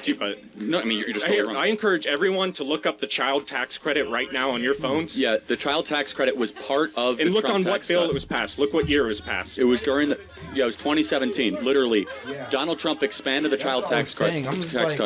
Did everybody forget that when you were filling out your taxes for the last couple of years, there was a child tax credit on there. Like, that been a thing, especially back in like the COVID days. Mm-hmm. That's when it was damn near introduced. But before the COVID, there was a child tax credit that you could apply for. How much children you had live up under you, boom, you get a credit for that. I think like 2 or 3K, something like that. Yeah. Per child. Oh. So when y'all say the Democrats came up with that, we're like, no, Trump implemented that in 2017. Just like in 2020, he got insulin down to $35. 2017. Final question. Do you think that Kamala Harris would do a better job the next 4 years than Donald Trump? If so, why? To make the case, I'm curious. Okay, so I would agree that Harris would do a much better job than Trump for a variety of reasons. Again, if you look at our current track record, we're coming out of the COVID and the Trump policy. We have the most amount of jobs. We have the highest paying stock market. We have child poverty that's cut in half. We have the most, the tax rate. So we have multiple reasons. And then if you look at the case against Trump, you'll see that multiple economists have said that Trump will ruin the economy, right, including Nobel Prize winners. No, it's just, and this is actually really instructive, and thank you for embodying it so perfectly, which is that, like, everyday people are no longer buying the rubbish, that everything's fine, everything's great. Young people can't afford homes. Right, because if you, here in Montana specifically. No, every state has seen housing prices go up. But not just that, it's that energy prices are up. It is harder than ever to be able to have a family. We have a fertility crisis. Let's take Montana, for example. Northwestern Energy energy prices are going up under a Republican board of commissioners despite having a budget surplus this year of over $2 billion. I don't know about that. I'm sure somebody else can comment on that. But going back to the macro trends across the country, Donald Trump, when he was president, lower income earners saw their incomes go up the most. Young people were flourishing, lowest ever black unemployment, Hispanic unemployment, Asian American unemployment. We saw an economic renaissance and a miracle. But here's the point. Here's actually the kicker. Here's how I know I'm right. Is that when American people are asked outside of the economists. Say that again, Seth. Like, of course, jobs starts paying $20 an hour out of nowhere. In 2016, bro, a lot of these low-wage jobs all bumped their pay up like $3, $4, $5. Shout out. 70% of people think the Trump economy is better than actually what's happening now. So you're living on an island. If you look at so real are people wrong? No. Hold on. Look at real Answer the wage question. growth compared to inflation. During Trump, jobs are paying like $11 an hour, started paying $15. Jobs are paying $15, started paying like $18, $20. Jobs are paying $20. Bro, we're seeing like $25, $27 now. Everybody's seen a pay increase across the board under Trump. And it's because of these tax cuts that he allowed to the corporations. And these corporations, what they do? Well, they do what they usually do. Reinvest into their, the infrastructure of the company, like buildings, the worker employees, force, all that, yeah. And giving out bonuses. Yeah. Or higher base pay. Mm-hmm. Encourage everyone Are these to look people this up. wrong? So when y'all make this claim, this false claim a lot of times that these businesses are inherently selfish, evil, for profit. I mean, that can be true, but it just depends on what regard you're talking. And they do have to treat their employees a certain way. And you think about it.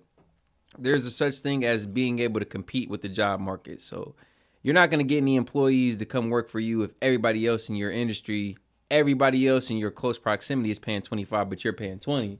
You're going to have to boost your pay. That's just how that works. So at the time, that's what was going on. Companies were raising their pay, improving the work conditions or the employee benefits, I should say. And it set a trend, and that's what almost every company did at that time. Boosted their pay, boosted the employee benefits, and you can thank Trump's economy for it. Wrong. Statistica, great source. Are these real wage growth compared to inflation is higher under the Biden administration. Are 70% of the people here or the country wrong when they say Trump was better at the economy? That's Again, true too, look it up. Gito. I encourage everyone. Statistica.com. Real wage growth to inflation. Are these people wrong when they say that the economy was better under Trump? Montana is Montana is distinct from. But even still, that reinvestment does benefit the employee. And bro, if you get a $2 or $3 boost to your base pay, even if the company has its own motivating reasoning behind doing said boost, bro, you still are getting an extra $200-300 a week. And to be honest, you have to reinvest to grow a company. You have to. You have no choice. And your employees are a major part of that. The nation itself. No, for a it's variety of not. reasons. Yes, it is. We have the highest housing increases out of any compared to wage under Gianforte. So we, compared to average wage growth or average wages, it takes more to buy a house here in Montana than anywhere else in the nation. That includes California. That includes. No, it's fine. Thank you for coming up. I appreciate it. And it's just, this is the divide, is that 70% of the country is saying I'm suffering and I'm struggling. So And then you said, look around us. These are Montanans. Let's talk about Montana. Well, hold on. Let me finish. They vehemently think you're totally on an island here. And let me just say, though, that this is what's happening in the country.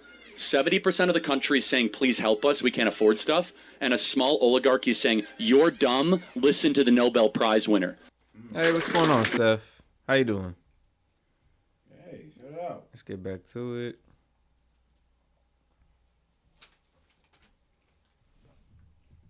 Political appointees that are not looking to get out of what he has clearly told them to do, right? So let's assume that issue is solved.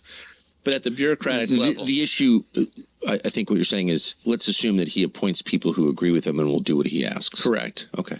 So, for instance, my staff, was part of what we call the policy process, right? Where you would go and you defend and you would articulate what you're trying to accomplish. And we had put the hold on the Ukraine funding. And my guy goes to all of these meetings, and he's like literally the only one in the room that wants to do what the president has asked him to do. Actually, I did have one more video I wanted to pull up for you guys. Shout out Tucker Carlson, though, man. Good conversation he was having there. I did not know about that department either myself. I'm telling you. I was like, oh, this Government bureaucracy has always been an issue. But yeah, I thought this was a very interesting video. We'll react to it real quick. Not your field. You're not a doctor. No, but I'm a scientist. Excuse me. Science matters. Of course it does. But sometimes you don't sound that way. That's why I checked it. He believes in dragons. He believes in dragons. Did you triple source that? Yes, I did. There's there's a group of people that say that dragons were real. There's a group of people.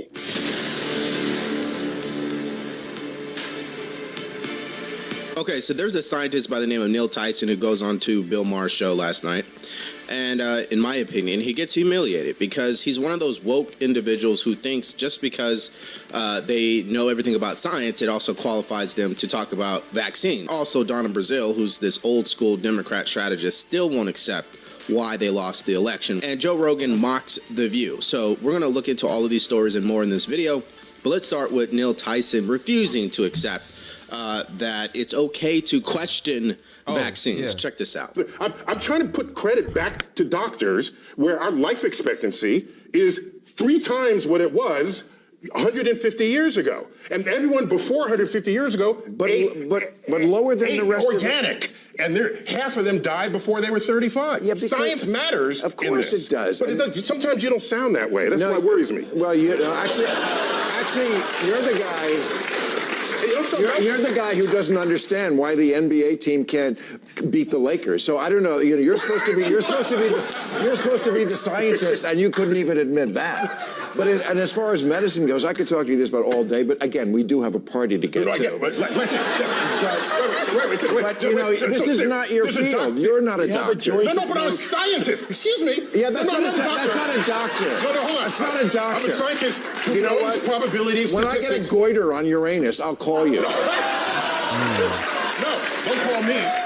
When it's time to... So the reason why I want to play this clip first out of the gate is because Neil Tyson is what's wrong with the science. Yeah, I was just telling Seth, like, that studio audience during the debate is low-key toxic because it doesn't really become a battle of who has the better opinion or who can make the other concede. It's just crowd control at a certain point. Punchlines and witty remarks. Yeah, like, how well can I control this crowd, get them on my side, get them to side against you? If I get some yucks, my point can be weak, but shit, the appearance will have it look like as if I won.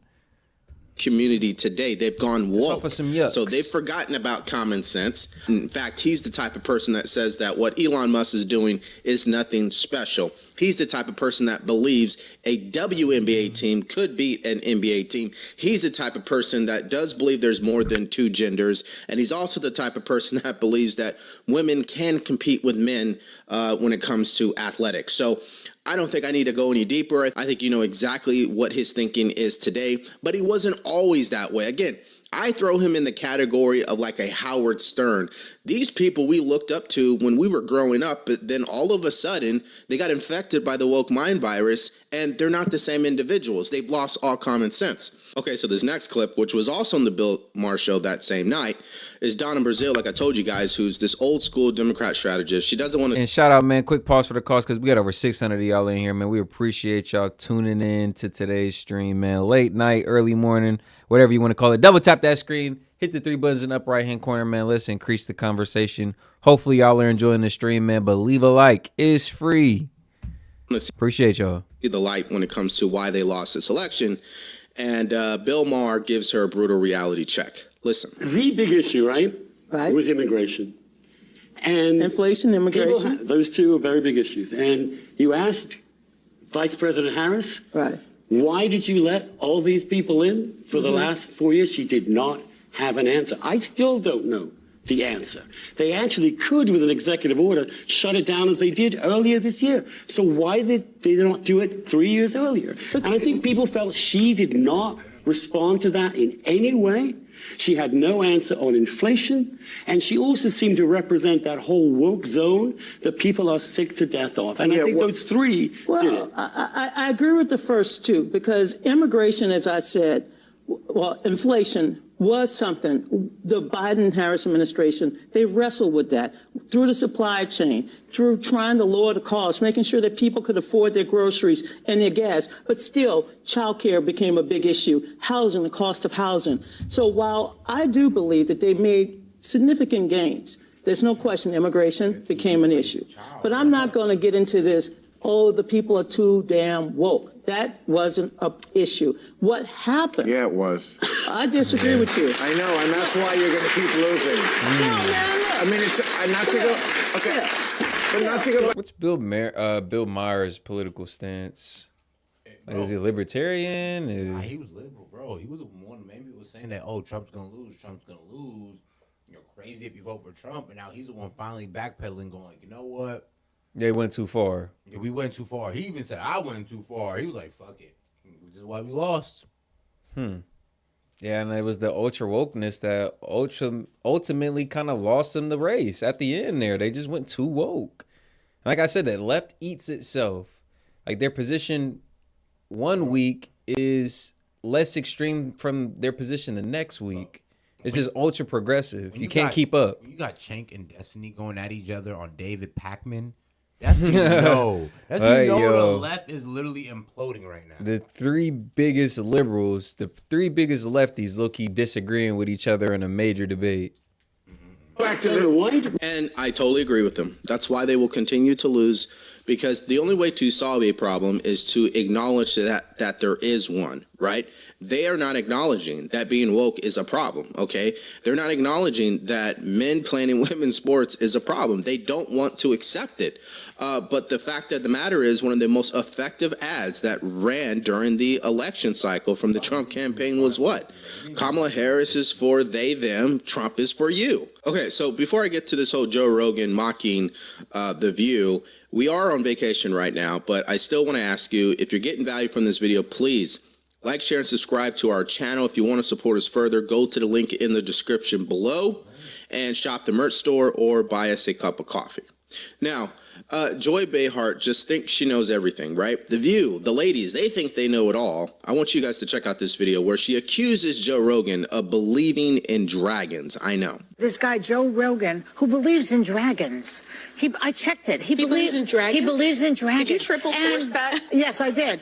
There's a group of people that say that dragons were real. There's a group of people that say that dragons were real. I'm not one of these people, so I'm probably going to get the details wrong. And I'm not one of these people, so I'm probably going to get the details wrong. But so around the same time period in China, South America, Africa, all these different Rome, all these places, images depicted people fighting dragons, right? And every dragon was slightly different, but it was all a giant scaly animal that could fly. Large birds had a hard time being fossilized because their bones are so porous, right? So because bones, they have like hollowish bones, they break down very easily and they don't fossilize. The group that says this, basically they're saying the evidence is the reason there's no fossils of dragons is because they had bird bones and they were actually very delicate animals.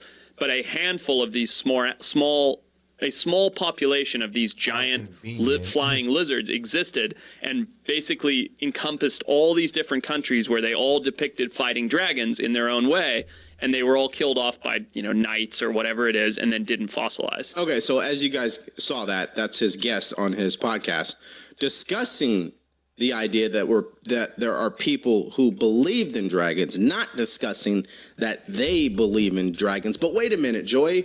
You triple sourced that, didn't you? Aren't you the person who believes that misinformation is a problem, but you are yourself spreading misinformation? Yeah, let's continue. Check this out. I checked it. He believes in dragons? He believes in dragons. Did you triple force that? Yes, I did. So it's like the science is saying that if there were lizards big enough to fly around and eat people, they didn't have bones that could fossilize. So it'd be like an eagle. Right.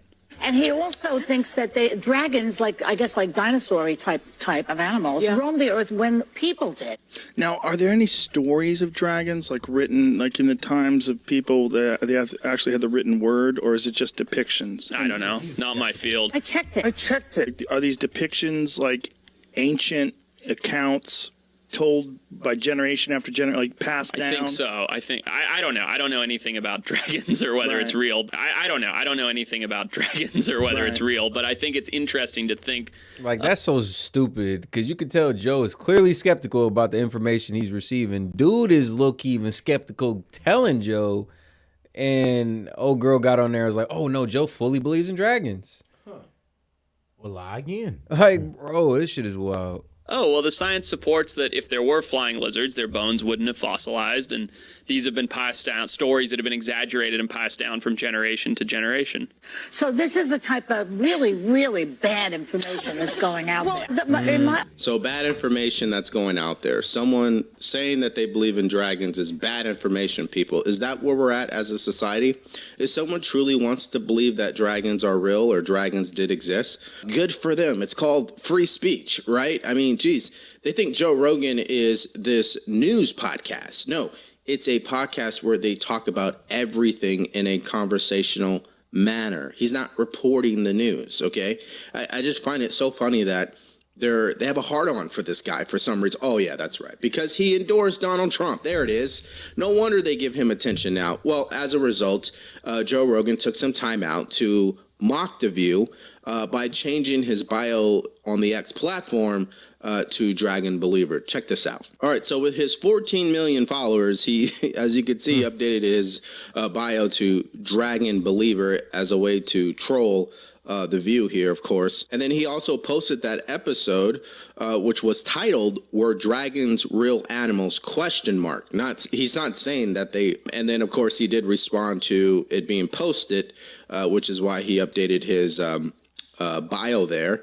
And then check this out for your, I guess, viewing pleasure here. He someone put, imagine a large prehistoric lizard with 4 chambered stomachs like a cow, methane from chambers 3 and 4 feed into lung like holding bladders that vent from pits beneath the tongue. And what this person is doing is describing a dragon pretty much, right? And then Joe Rogan responds by saying, I want to believe.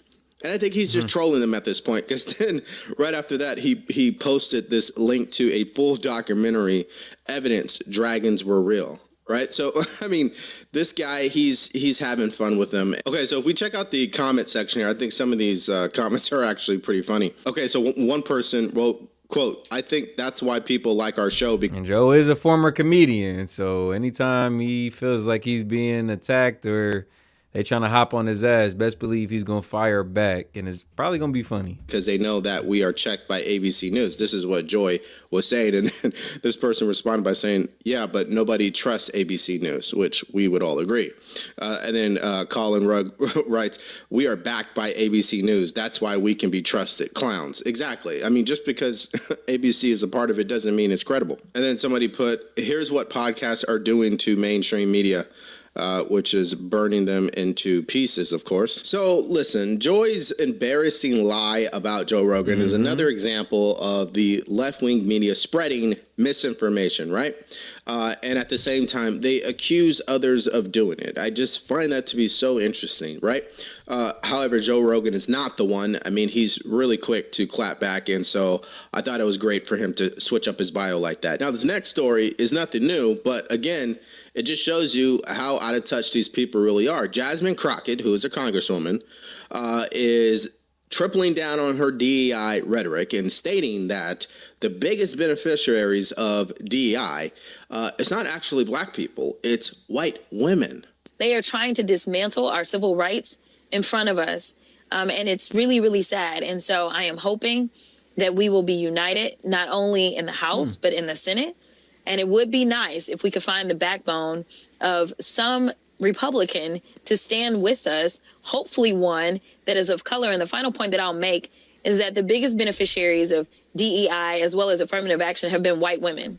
So at least maybe one white woman can stand with us Democrats and make sure that we stop this harmful and divisive rhetoric that we see happening, that they are now trying to turn into actual bills. Okay, so before I get into my intelligent opinion, let me just troll her a little bit here, right? And maybe this might be immature, but just bear with me. Can you just look at her eyelashes, please? I mean, I don't understand why you go into. I didn't want to point that out, but my man pointed it out, so now I'll really hop on it. I don't know what this trend is with the eyelashes. Like, it just goes to show that some, not all, females really have a problem with their natural selves, and they have to do extensions, whether it be to their natural hair, their natural eyelashes, their natural nails. They got to do all this accentuating on the accessories to feel beautiful in their own skin. And I really just don't get it, because a lot of times it really is just a trend. And then you look back 6 months to a year to 2, 3, 4, 5 years after the trend is over, and you say, what the hell? I look silly doing that. So I think this is just another one of those things. Like, females are going to look back in 5, 10 years, whenever this trend ends, and they're going to realize that this shit low-key made them look like aliens. Because no disrespect, it's just goddamn. Network live, and you do this whole rant about DEI, but you don't even check your eyelashes. I mean, they look like they're about to fall off. I mean, what's going on here, right? And so, again, that might be me being petty, but hey, she's as petty as you can get, by the way. Now, let's move to my intelligent take on this. What Jasmine Crockett just did was expose her ignorance and race-baiting tendencies, right? White women are the to say about all this, but I think you're going to find it really entertaining. Watch. That in these fraught times, I do think that we are in an environment, no matter how it started, where everyone's talking at each other, at cameras, on their typewriters. That's how old I am. I say typewriter, but you know what I mean, using their keyboards, talking at each other. And I do believe, and this doesn't just apply to Donald Trump, it applies to anybody in his administration, any Republican, that it's time to start talking face to face, on the record, on background. Make sure to like the video, guys. Appreciate y'all tuning in to tonight's, this morning's, whatever you want to call it. Appreciate y'all showing support to the stream, man. Go ahead and double tap the screen. You could also hit the 3 buttons in the upper right-hand corner. Show some support. It's free. Just as free as fixing your credit with Dovely AI. Shout out our sponsor, Dovely. Sign up for the service. It's been linked in the chat. Sign up is quick and easy. Can be done in as little as 60 seconds. Boost your score by up to 80 points. Credit monitoring is also offered. And again, it's a free service. So make sure to take charge of your credit as we close this year out. Shout out our sponsor, Dovely. Thoughts, questions, comments, jokes, disagreements, especially poll suggestions, video suggestions could be shared with the chat. $1 or more, we'll go ahead and engage and react. And we appreciate the support once more. Make sure to like the video, though, guys. Double tap that screen. Around reconnecting, and it doesn't have to be easy. It doesn't have to be fun. It's not supposed to be. It's our job. So for us, it absolutely felt like the right thing to do because it is our job. And I've actually been really surprised at the reaction. I've heard from a lot of people in my phone, people that I respect a great deal, leaders, people I don't usually hear from who are really powerful, who just wanted to let me know that that was the right thing to do. And then I have seen, just like the very opposite happening online. Some of it is. And shout out, because I had another video I wanted to share. We're going to keep the stream going right along. Yes, sir. Make sure to like the video, guys. Little comedic interlude for y'all.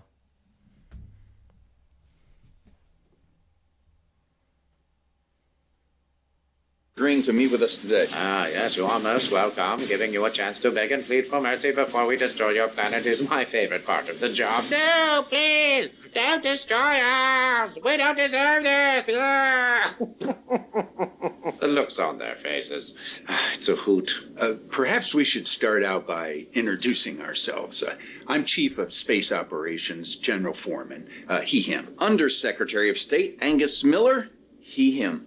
Chief Diversity and Inclusion Officer, Amanda Williams, she, her. And what exactly is a Chief Diversity and Inclusion Officer? It's my job to be a black woman. Well, good job then. And what is this he, him, she, her, of which you are all speaking? Those are our gender pronouns, so you know which gender we identify as. I appreciate that, but I am pretty good at telling the difference between the two genders. A man, man, woman. Nailed it. That was a lucky guess, but there are way more than just two genders. Fascinating. We've been probing humans for years, and we have only discovered the two. How many genders are there? 172. It's hard to know, really. It's changing all the time. So, your species is evolving that rapidly. Remarkable. Perhaps while you are sitting here, you will grow additional limbs or develop the ability to breathe underwater. No, that's not what we meant. It's too bad. I breathe underwater. It's a lot of fun. If you threw 20 pennies into a pool, I could dive down and pick them all up without ever once resurfacing. Boom! What, no applause? So, what are these genders and how do they function? Function? I don't understand. Why, yes. On my planet, the female gender. You know, I went too far when the alien is over here questioning our multiple, endless list of genders. We done made, bro, these genders. I seen this clip, actually, you know what, I might pull it up. It was a clip of Jeffree Star, literally. And for those of you who don't know who Jeffree Star is, I don't know what he identifies as, but he's a man, and I'll just say he presents as a woman. He himself even said that people were so bored during COVID, they were just making the genders up, making the identifications up. Like, he himself was like, what the fuck is a they, them? And you need somebody like me to say it, because if any heterosexual male says it, they say you're a bigot. So that is just hilarious, this concept, this little skit. Even the alien is like, hold on, I'm not even from y'all planet, but I know it's two genders. Nah, there's 50. She said there was 50. He said there was 68. The other guy said there were 72. Like, Gender is the giver of can't make this shit up.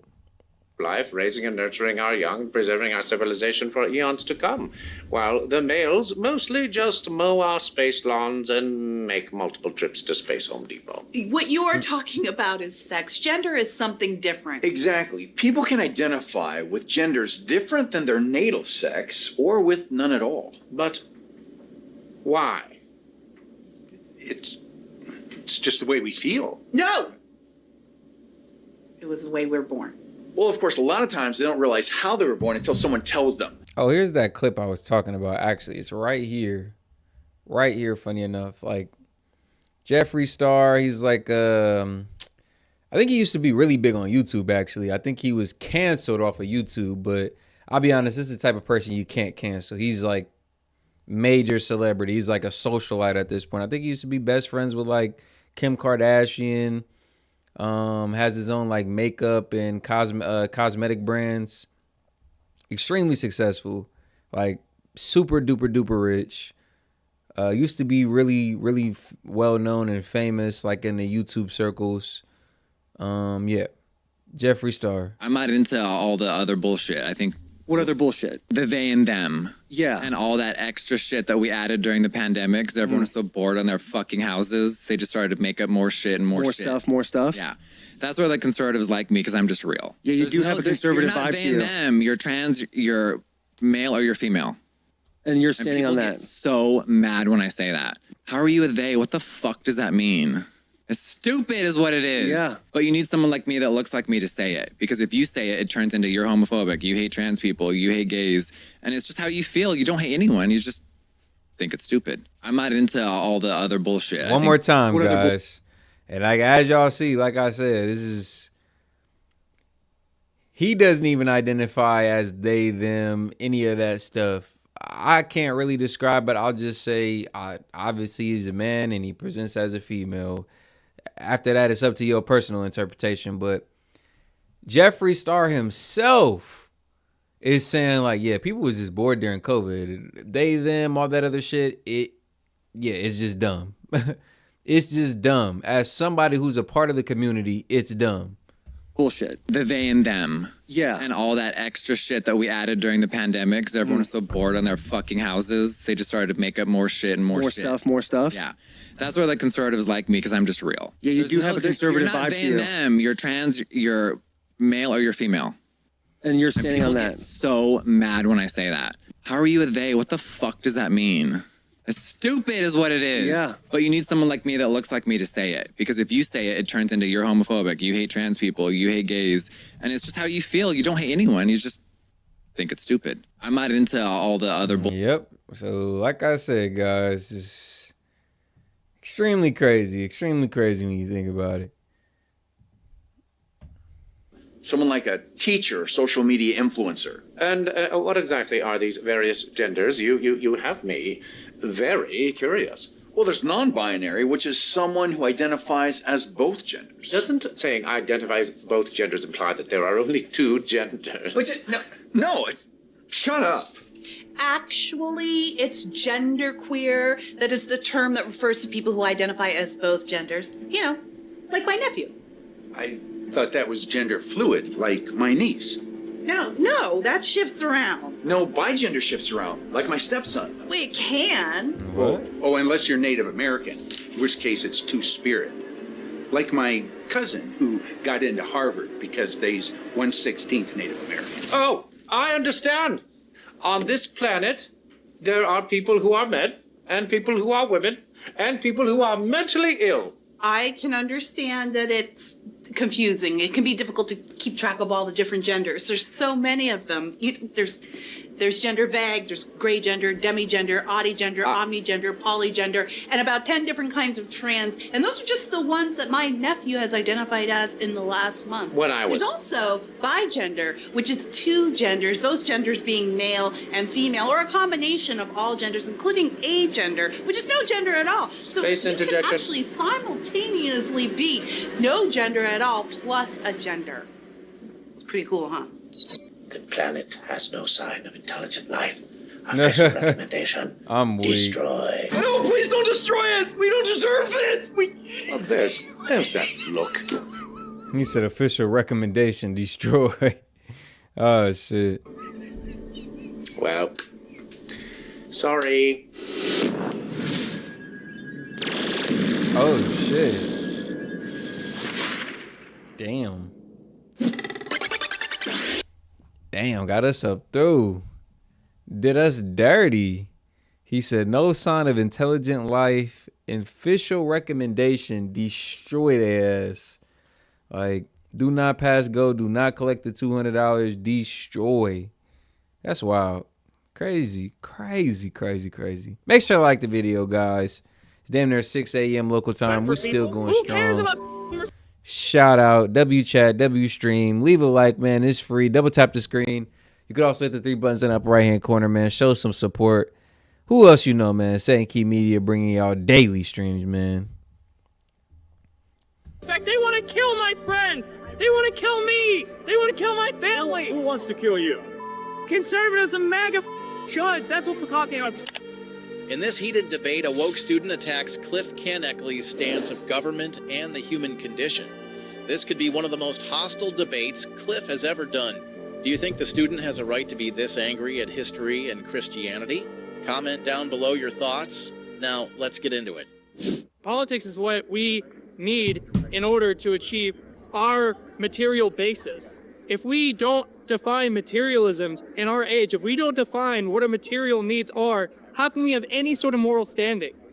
All right, if you're poor, you work 13 hours a day, struggling to feed your kids, struggling to put a roof over your head. Right. What kind of moral society do you live in that says that's fine, that you deserve that? That because you work a 9 to 5 hour job, you deserve that. You deserve to live in poverty. You deserve to have on you every single day. What kind of moral system is that? And furthermore, what has any religious institution ever done to help the working people? Who defines a system? Who defines your moral system? The masses. The masses define it. So you take a public survey of the masses, and then whatever the masses decide. The masses go by the material interests. If the material interests are met by the masses, then that is what signifies a morally justifiable system. If you have a religious system that just says, hey, guess what? You know, you believe in this, you're going to do right, everything will be fine in the afterlife. What does that mean for the material benefits of the people now? So if the masses of Nazi Germany decides that Jews need to be gassed, we gas Jews, right?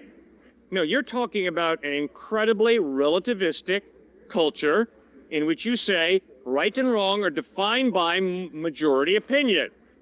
Fine. But realize that at times majority opinion is immoral, like Nazi Germany. That was from an imperialist nation. How do you... You're talking about someone, a nation that had overwhelming material interests. You're talking about a nation that had military supremacy in Africa. You're talking about a nation that was willing to annihilate 3/4 of the world population, and they're still around today. People think that the Nazis died in 1945. We still have Nazis marching down our streets, and all you can think to do is pray for us? What does that even mean? I just like to point out those are not real Nazis.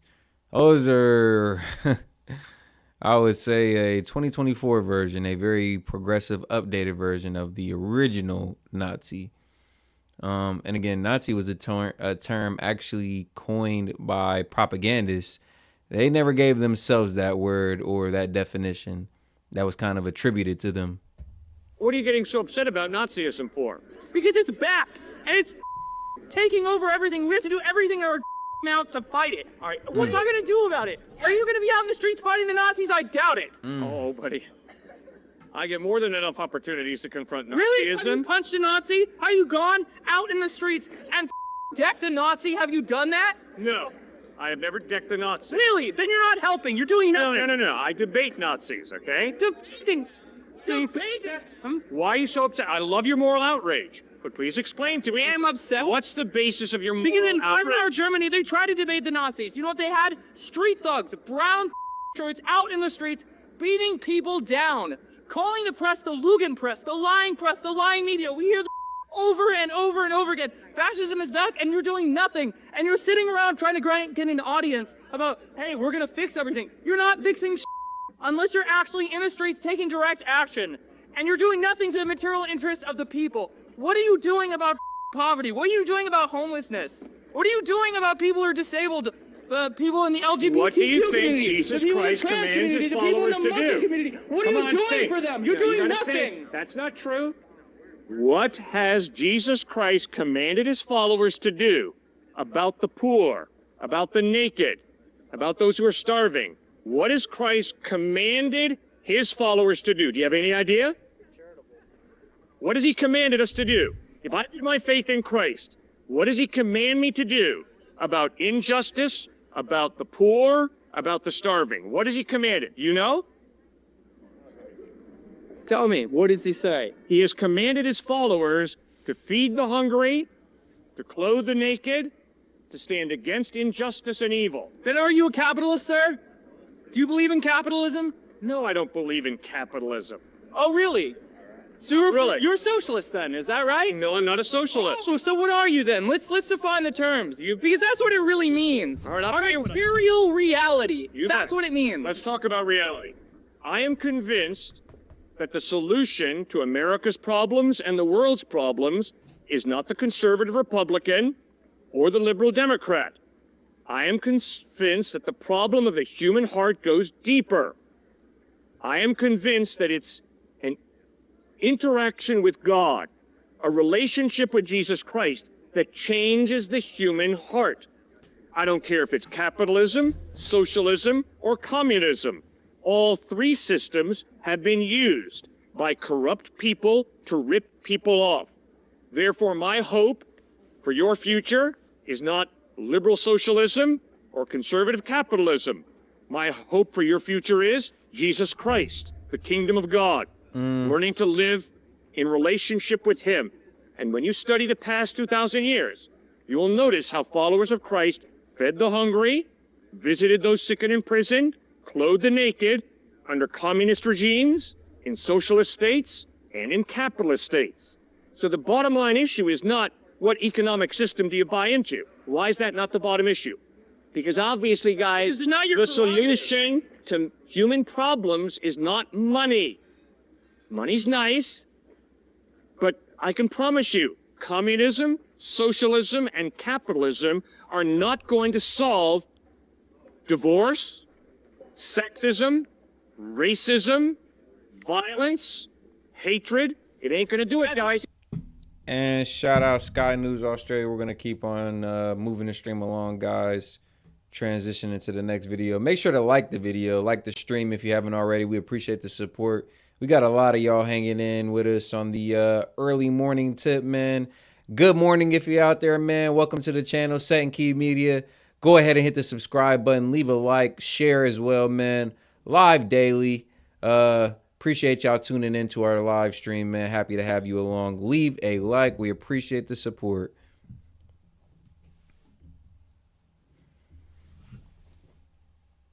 Lefties losing it. Let's hear from a lefty losing it election oracle, presidential predictor Alan Lichtman. Got it very wrong when he said Kamala would win the election, and like lefties losing it everywhere, he prefers to blame misinformation, also known as facts he doesn't like. Watch this meltdown. It is delicious. And that's directly tied to misinformation. You know, they don't like Trump, but, you know, they're thinking, well, do we Did Donald Trump not pick really up more votes this time than he did in 2016? So, pardon me? Did Donald Trump pick up more votes this time than he did in 2016? Yeah, Or in but not than 2020? he picked up in 2020, the most relevant last election. He picked up about I think the what I'm same, saying but is that let me both finish. sides Let me can say finish. things like this, like misinformation. It's hard If to you don't let me make quantify my that. points, why do you have me on? No, we Let love me it. It's a finish. conversation. It's spirited. I think there's a All little right, bit of a we're delay. done. We're done. We love- Let me talk. What's the point? You can Are you the expert or am I the expert? He's the expert. Did you hear him? Imagine saying that during an interview while you discuss why you got it so wrong. We've heard the lefty meltdowns from the usual suspects on MSNBC, CNN, ABC, CBS, all of them. They're blaming sexism and racism. They should all take some sage words of advice from a fellow lefty, Charles Barkley, the former NBA star, gives Democrats some sensible guidance, which they'll no doubt ignore. He's the president of the United States, and I wish him nothing but the best. But we lost. And I just want to say this to the Democrats, which I'm an independent who voted Democratic.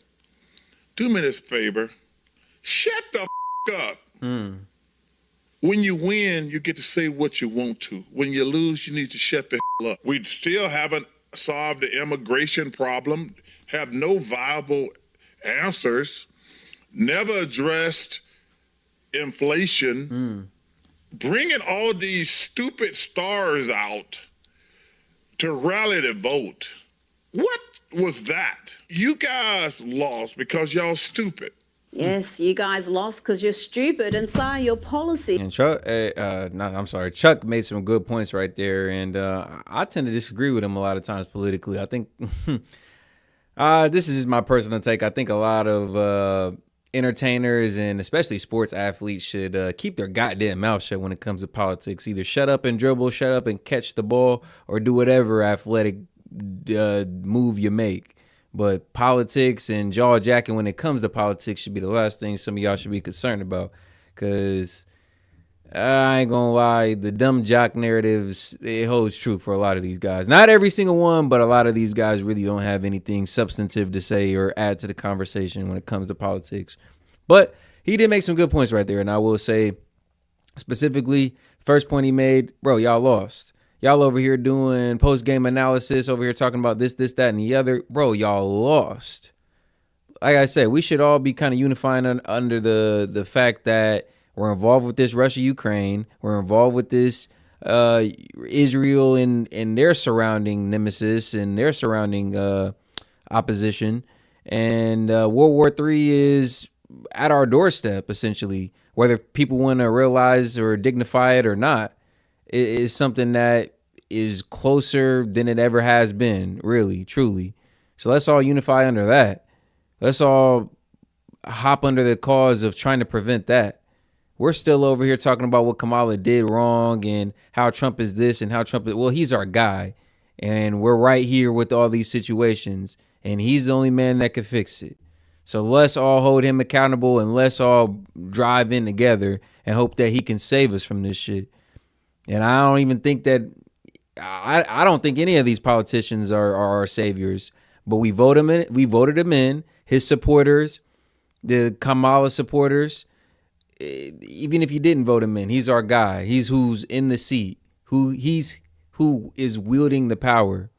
So we all have to buy in and we all have to understand that we fare better unifying, hopping on one accord versus us being split and divided when he already won the election. It is what it is. It is like supporting confused kids having puberty blockers, irreversible surgeries.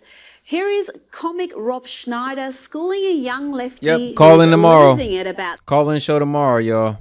the absurdity of so-called gender-affirming care. I just want to bring up the issue with trans in schools. I do think children should be allowed to have that knowledge on if they want to transition on what they want to do. If I have a boy and he thinks he's a pirate, do I have the right to cut off his knee and take an eye out and give him an eye patch? I think once it gets to that certain point. A certain point? Like, what's the point where I can cut off my son's knee and say, because he thinks he's a pirate? I think that's purely between the parent and the child. Well, I don't think a parent should be allowed to do that. You should have the option to go be educated and then still go and make the choice that you want to make.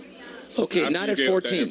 If you are under 25 years old, they don't even let you rent a car in this state. Oh, is that Rob Schneider? I just kind of realized it is Rob Schneider. Huh.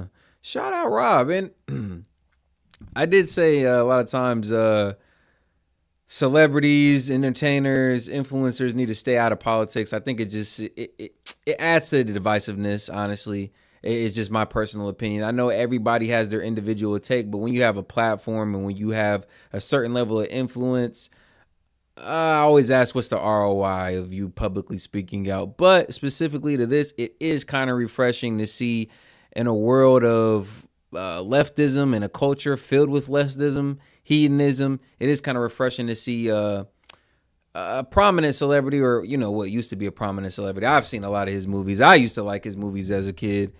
It's refreshing to see him kind of on the other side of this. He's challenging the status quo of what's kind of normalized. It is refreshing to see. I will say that. Avis, Enterprise, and Hertz know that the medical establishment seems so blissfully ignorant about. You are not a good decision maker at 14. You turn 18, you cut off any part you want, and I hope that you don't. You know, this segment proves the left are ripe for mocking. Comedians should have no shortage of material, but the overwhelming majority are too gutless or just too ideological to tackle the many issues the left present them. But not this next group. Happy Pride! Mom, Dad, I told you, I have a girlfriend. I'm straight. Sweetheart! Carol!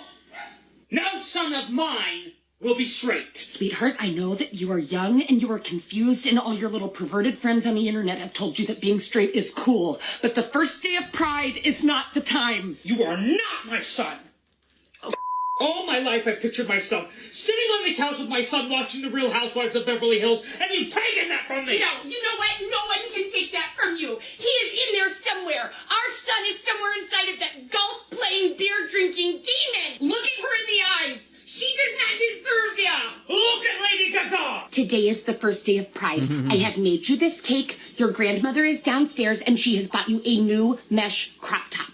You will wear it today with a smile on your face. Great skit and much funnier than what Saturday Night Live comes up with nowadays. Did you catch their latest work? It is so dangerously unfunny, it should come with a cringe warning. You've got another jacked king here to see you, RFK Jr. Bobby!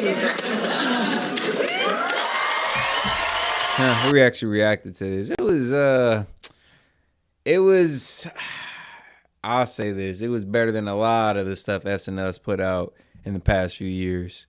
I wouldn't say it was necessarily funny, which doesn't, I mean, this isn't necessarily a compliment either, but it was decent. It was decent. And SNL has been putting out a lot of shitty content lately. Recently over the years, SNL has definitely been on the downtrend, but this right here, it was almost passable. Almost.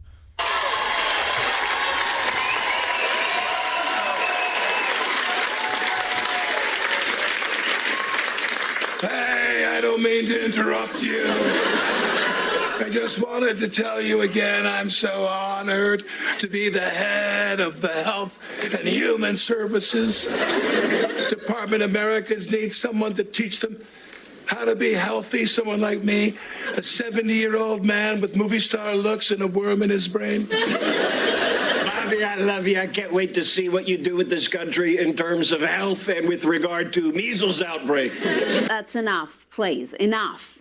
And that is the best of it. That was the highlights that the Saturday Night Live team posted on X. Isn't it funny how the lefties are okay now with poking fun at someone's voice when we all know RFK Jr. suffers from a chronic neurological disorder that impacts his voice? It's called spasmodic dysphonia. At least be funny if you're going to mock his medical condition. And let's check in now with the ladies who watch The View. They are upset again. Now, I won't get soft on his medical condition because comedy is comedy. And like I said, some of the most funny jokes kind of play on that line of what's appropriate, what's kind of crossing the line. You know, there's even fans of dark humor. So, yeah, I think comedy is only funny when you're kind of pushing that boundary. But, yeah, if you're going to push the boundary, be funny while doing it. Don't push the boundary for the sake of pushing the boundary and then the joke falls flat. Then you're going to be looked at like an asshole. Like, if you're going to, like I said, dance on that line, make sure it's funny. And they have a warning. They're unleashing Woke 2.0. If you thought we were woke before, you done went and woke the beast. Welcome to Woke 2.0. Oh, God. No. Not Woke 2.0. I thought this shit was bad enough. Don't tell me they turning it up a notch. They got an extra gear. Fuck, man. What are we in for the next 4 years? Like I said, people think it's a dub. I mean, it is a major dub. I will not argue that at all. No debate from me at all on this. It is a major dub. Trump won Senate, House as well. Majority red, overwhelmingly red, major dub. But don't think that that's gonna it's just gonna be smooth sailing. Like I said, we just gave liberal media 4 years of subject matter. We just gave Trump haters 4 years of subject matter. We're gonna hear from that side, y'all. They're probably gonna be louder than ever.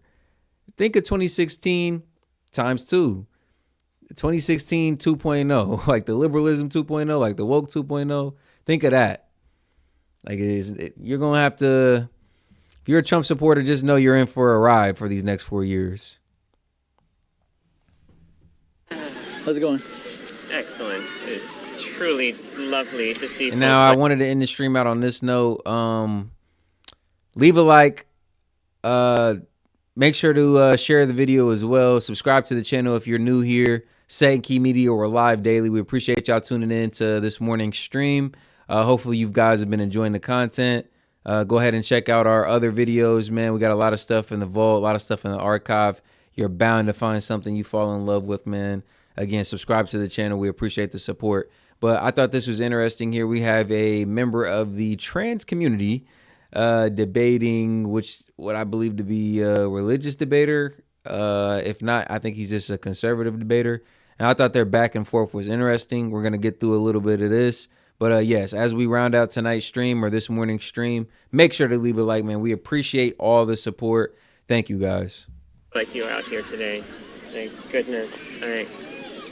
It brings deep joy to my heart to know that no matter how much doubt I am ever filled with or how bad I ever feel about myself, I will never sink to the level of utter depravity required to be a person shilling this religion during LGBTQ plus Pride Month in a park full of religious minorities. Just truly magnificent to know that I have that as the bar that's apparently been set around here. Just thank you for providing that for me, for letting me know that no matter how low I ever sink, I will never be the kind of grotesquerie that you are presenting here for these folks today. Are you judging us, or?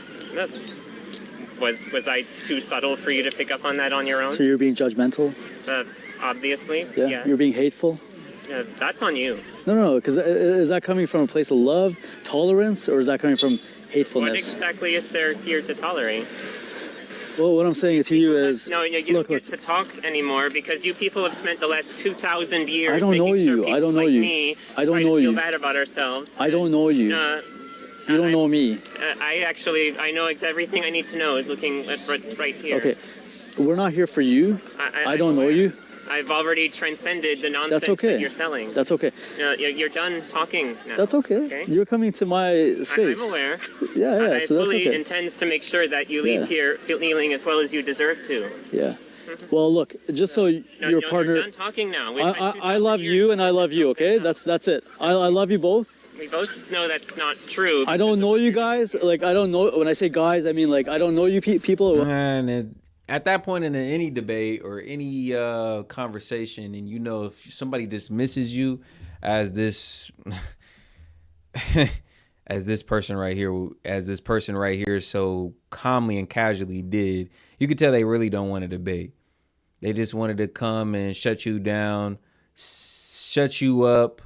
I was going to say censor you, but I'll even go as far as to say fully restrict you. If she says if they say the conversation is done, then you can't really respond or refute any argument. And ultimately, they just, again, wanted to kind of shit on you.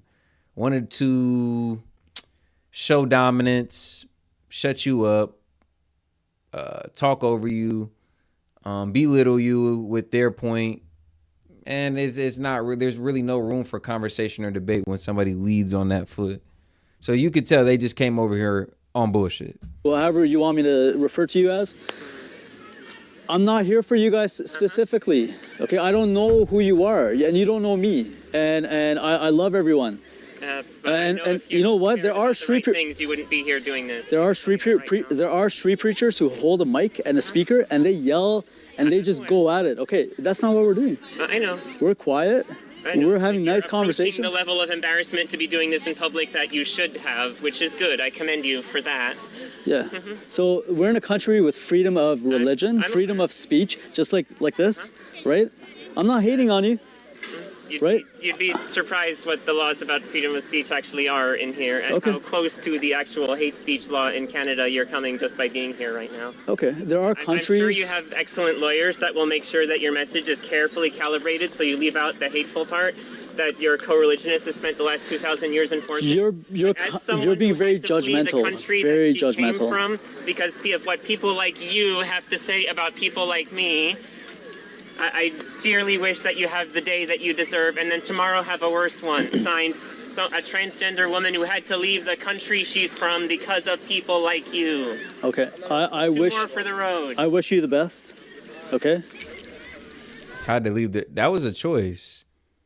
Correct me if I'm wrong, but that was a choice you made to go about that. You know you were in a restrictive country that didn't allow that, and you chose to go about that. So you didn't have to flee. You chose to leave. And just happens to be a world and a time period where we have countries that accept and affirm your gender ideology, but that was a choice you made. That was a choice you chose. You woke up and chose transgenderism. Am I wrong? Or is there an argument that you're born trans? Is that an argument, Chad? I honestly don't know. I genuinely don't know. I thought that was a choice. I thought that was something a life path people chose to go down. Correct me if I'm wrong on that. Is that something you just wake up and is like, you are that? Like, is that, come on, I don't know. I don't know, and I just really don't think so. That's something you choose. Me of yours now. Excellent. Hold on, were you the one that rode your bike? Glad that you said that out loud. Were you the one that pointed the finger at me? Did you just earlier? figure that out? Oh, you were? Okay. Oh, I've been talking to a lot of people. When you did that, you almost fell. I'm aware. Okay.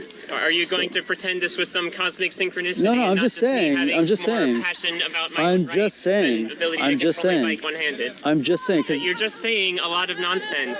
I'm aware that you're on camera. You're trying to make a good impression on the people you're recording. And you're making a bad impression. Am I? Is this how you represent LGBT? Yeah, you are. You are. So if I'm faking it, I'm doing good, right? Are you faking? Are you faking it? You're not. You're not. Look, your true colors are showing. All of them, like red, blue, purple, pink. Extraordinary passion about rights for people like me, and the fact that's that people okay. like you have free will. I can't see my mother right now. You have free will. You can live how you want. That's fine. That's fine. I don't know you on camera saying people like me are your enemies a moment ago. Look, so I'm we've never met. I don't know who you are.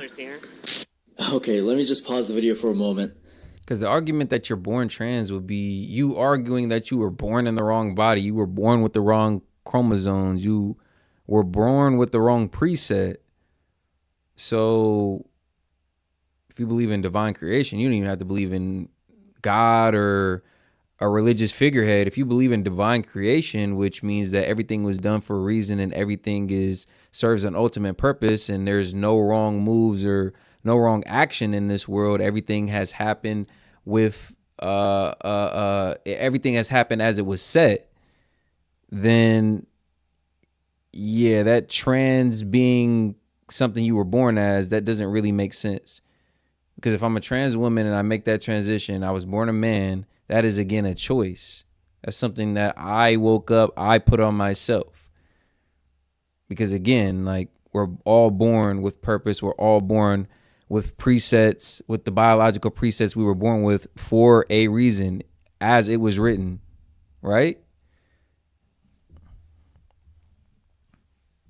To point the middle finger at me, to insult me, to generalize who I am, to discriminate against me, to mock my faith and beliefs, to have a hateful, intolerant tone towards me. But if I quote Jesus as a response to all of that, where Jesus commands his followers to love your enemies, bless those who curse you, and pray for those who persecute you and hate you, then I'm the bad person here. The hypocrisy is astounding. Look, we've never met. I don't know who you are. I was having a conversation with him and another gentleman. And you came at me earlier, you pointed the middle finger at me. And I said, God bless you. That's what I said. That's what I said. It is what I said. What you said is that's what you get. He did. There you go. Oh, or was that you? One of you said. Oh yeah, I did add that. I'm like, see, that's what you get, because you pointed the middle finger at me and you almost fell. So it's like there's consequences, right? Yeah, that also happens if I take one hand off my bike and don't raise the middle finger. That's fine. Anyway, I think we're done, right? Do you want to continue That's up this? to you. You're still here, so I'm happy. I've been here. I've been here 7:30. I've been here since 4. You want to talk to him, or are you here to talk, or you want to hear? I'm doing lots of talking. For some reason, you keep thinking that there's a role in this conversation for you, and you keep trying to talk over me. All right. Well, God bless you. That's all I can say. I don't hate you. And you think that's not an insult. How is that an insult? How is that an insult? Just finished explaining to you that people like you have been antagonizing. I'm not people. I'm one person. How about if I generalize you and say, oh, people like you? That's so offensive. People like you. That's so offensive. Come on. Is it now? Yeah, it You're is, actively representing a group, and you're telling me that group. You're pointing out. I'm not representing.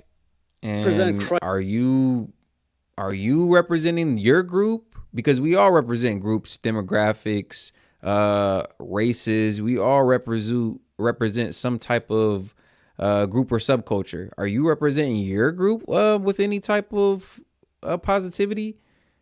Is this something that you would want to be used as an example as what it is to be a trans member? How to carry yourself with any type of class, decorum, respect? Look how you approach these gentlemen. This isn't an authentic debate. You just wanted to come over here and shut their whole message down. I wouldn't say you're representing your group well at all. Actually, I would say this is atypical with your group. Like, you just want to censor and shut people down. You're not really in it for a genuine, authentic debate, an exchange of ideologies or ideals. You just want that repressive tolerance. Accept me for who I am, and if you're headed in the opposite way with any conservatism, I'm trying to tear your message down. Christ. The Bible says I'm an ambassador of Christ. That's it. So if you want to judge me, it's not. Anyway, man, I mean... But my favorite part is when they get tongue-tied. God, that feels good. I just don't want to waste my time. That's all. Just like you don't want to waste your time, right? There's no point. It's not edifying. It's not profitable. I'm having a blast, and I'm actively wasting It's your time, not profitable. I'm enjoying myself. Okay, good for you. Good for you. And like I said, this is a disingenuous debate. They come over here literally. Oh God, it feels good when they get tongue tied. You're trolling. You're trolling. You don't really want to debate. You don't really want your mind changed. You don't really want to exchange any information, maybe come away with a little bit more of an enlightened perspective. Again, you just want to come over here and shut my messaging down. You don't like what I'm saying, how I'm saying it, what I represent, and you want to come over here and restrict what I'm saying. It doesn't work like that. And like I say, this is not a good representation of that community, because honestly, we see this all too often. They just give the community a bad name. Like, at least in the namesake of debating or, trying to trying to build common ground. Like, it's hard to, because again, that repressive tolerance has them so far off left that if you're heading back in the other direction, or you're making if you're trying to make any arguments for any policies or any ideals heading back the other direction in the way of conservatism, They honestly, bro, it almost just seems like they have a hate for anybody like that. It just seems like they have a true disdain for anybody who's not on that same path, that same ultra left path as them. If you're not accepting whatever new lefty term, whatever new lefty definition that they come with day by day, week by week, that's why I say the left eats itself. You'll be a liberal this week, this month. You'll be a liberal in November 2024. And by December 2024, the liberals have shifted, moved a little bit further left. And now you're a bigot. Last month's liberal is this month's conservative. Anyway, man, yeah, we can continue because we were talking first. So yeah. I like that. Last month's liberal is this month's conservative. That's how progressive the leftist party has turned into, the radical left. As Trump would coin it, the radical left. It's like I say, you might hear me say that a few more times. Last month's liberal is this month's conservative. Like, if you ain't keeping up with the times, like I said, day by day, week by week, they just keep going. Okay, so I was just gonna ask. Yeah, man. I was raised Muslim, yeah. Yeah. What I've been told is that Islam is the right religion, okay? Yeah. And then when I turned, I had some doubts. So, like, how can you prove that Christianity? That Christianity is the truth? Yes. Okay. So we're having a one-on-one conversation, right? So the way you would prove that Christianity is true is... Hey everyone, sorry, we'll get back to the video in just a moment. I just want to let you know that I've opened an online Christian clothing store. The link is in the description below. One thing I would say to you, or anyone, to look at is the resurrection of Christ. You look at the resurrection of Christ. 2,000 years ago, there were eyewitnesses. All right, and I think that was the meat and potatoes of it, that debate with the they, them right there. I thought that was just an interesting back and forth. Nothing too crazy, just kind of wanted to go over that real quick with y'all. Like I said, gonna round this stream out, man. It's about 6, almost 6:30 local time, man. We've been going for almost 4 hours, man. Hopefully y'all have enjoyed the stream. Appreciate everybody who was able to tune in, like the video. A special shout out to the following, man. We got the super chatters of tonight's stream. Shout out Leo Janch. Actually, I don't even know if I read that out. Leo Janch, $7 Canadian. Bruh, Mehdi Hassan didn't. Okay, well, we did read that out. Okay, got you. Yeah, Leo Jantz, Mike G, Smoo, Zach C, Troublemaker. Shout out Troublemaker, man. Make sure to tune into the call-in show that we're gonna have later tonight, man. Gonna be definitely some interesting conversations. Should be maybe a debate or two. Make sure to subscribe to the channel so you don't miss out on that. We'll post the exact time and the link for the call-in in the community tab. So, yes, subscribe to the channel so you can be primed and be one of the first ones in here for that. Mike G, Maya, James Foley, and again, a special shout out to James Foley for being the first super chat of tonight's stream. Gonna go ahead and cut this one off right here, man. Hopefully you guys enjoyed the stream. Have a great Sunday, y'all. We'll be back later tonight for the call-in show. Set and Key Media timing out tonight or this morning. Peace, man. Take it easy, y'all.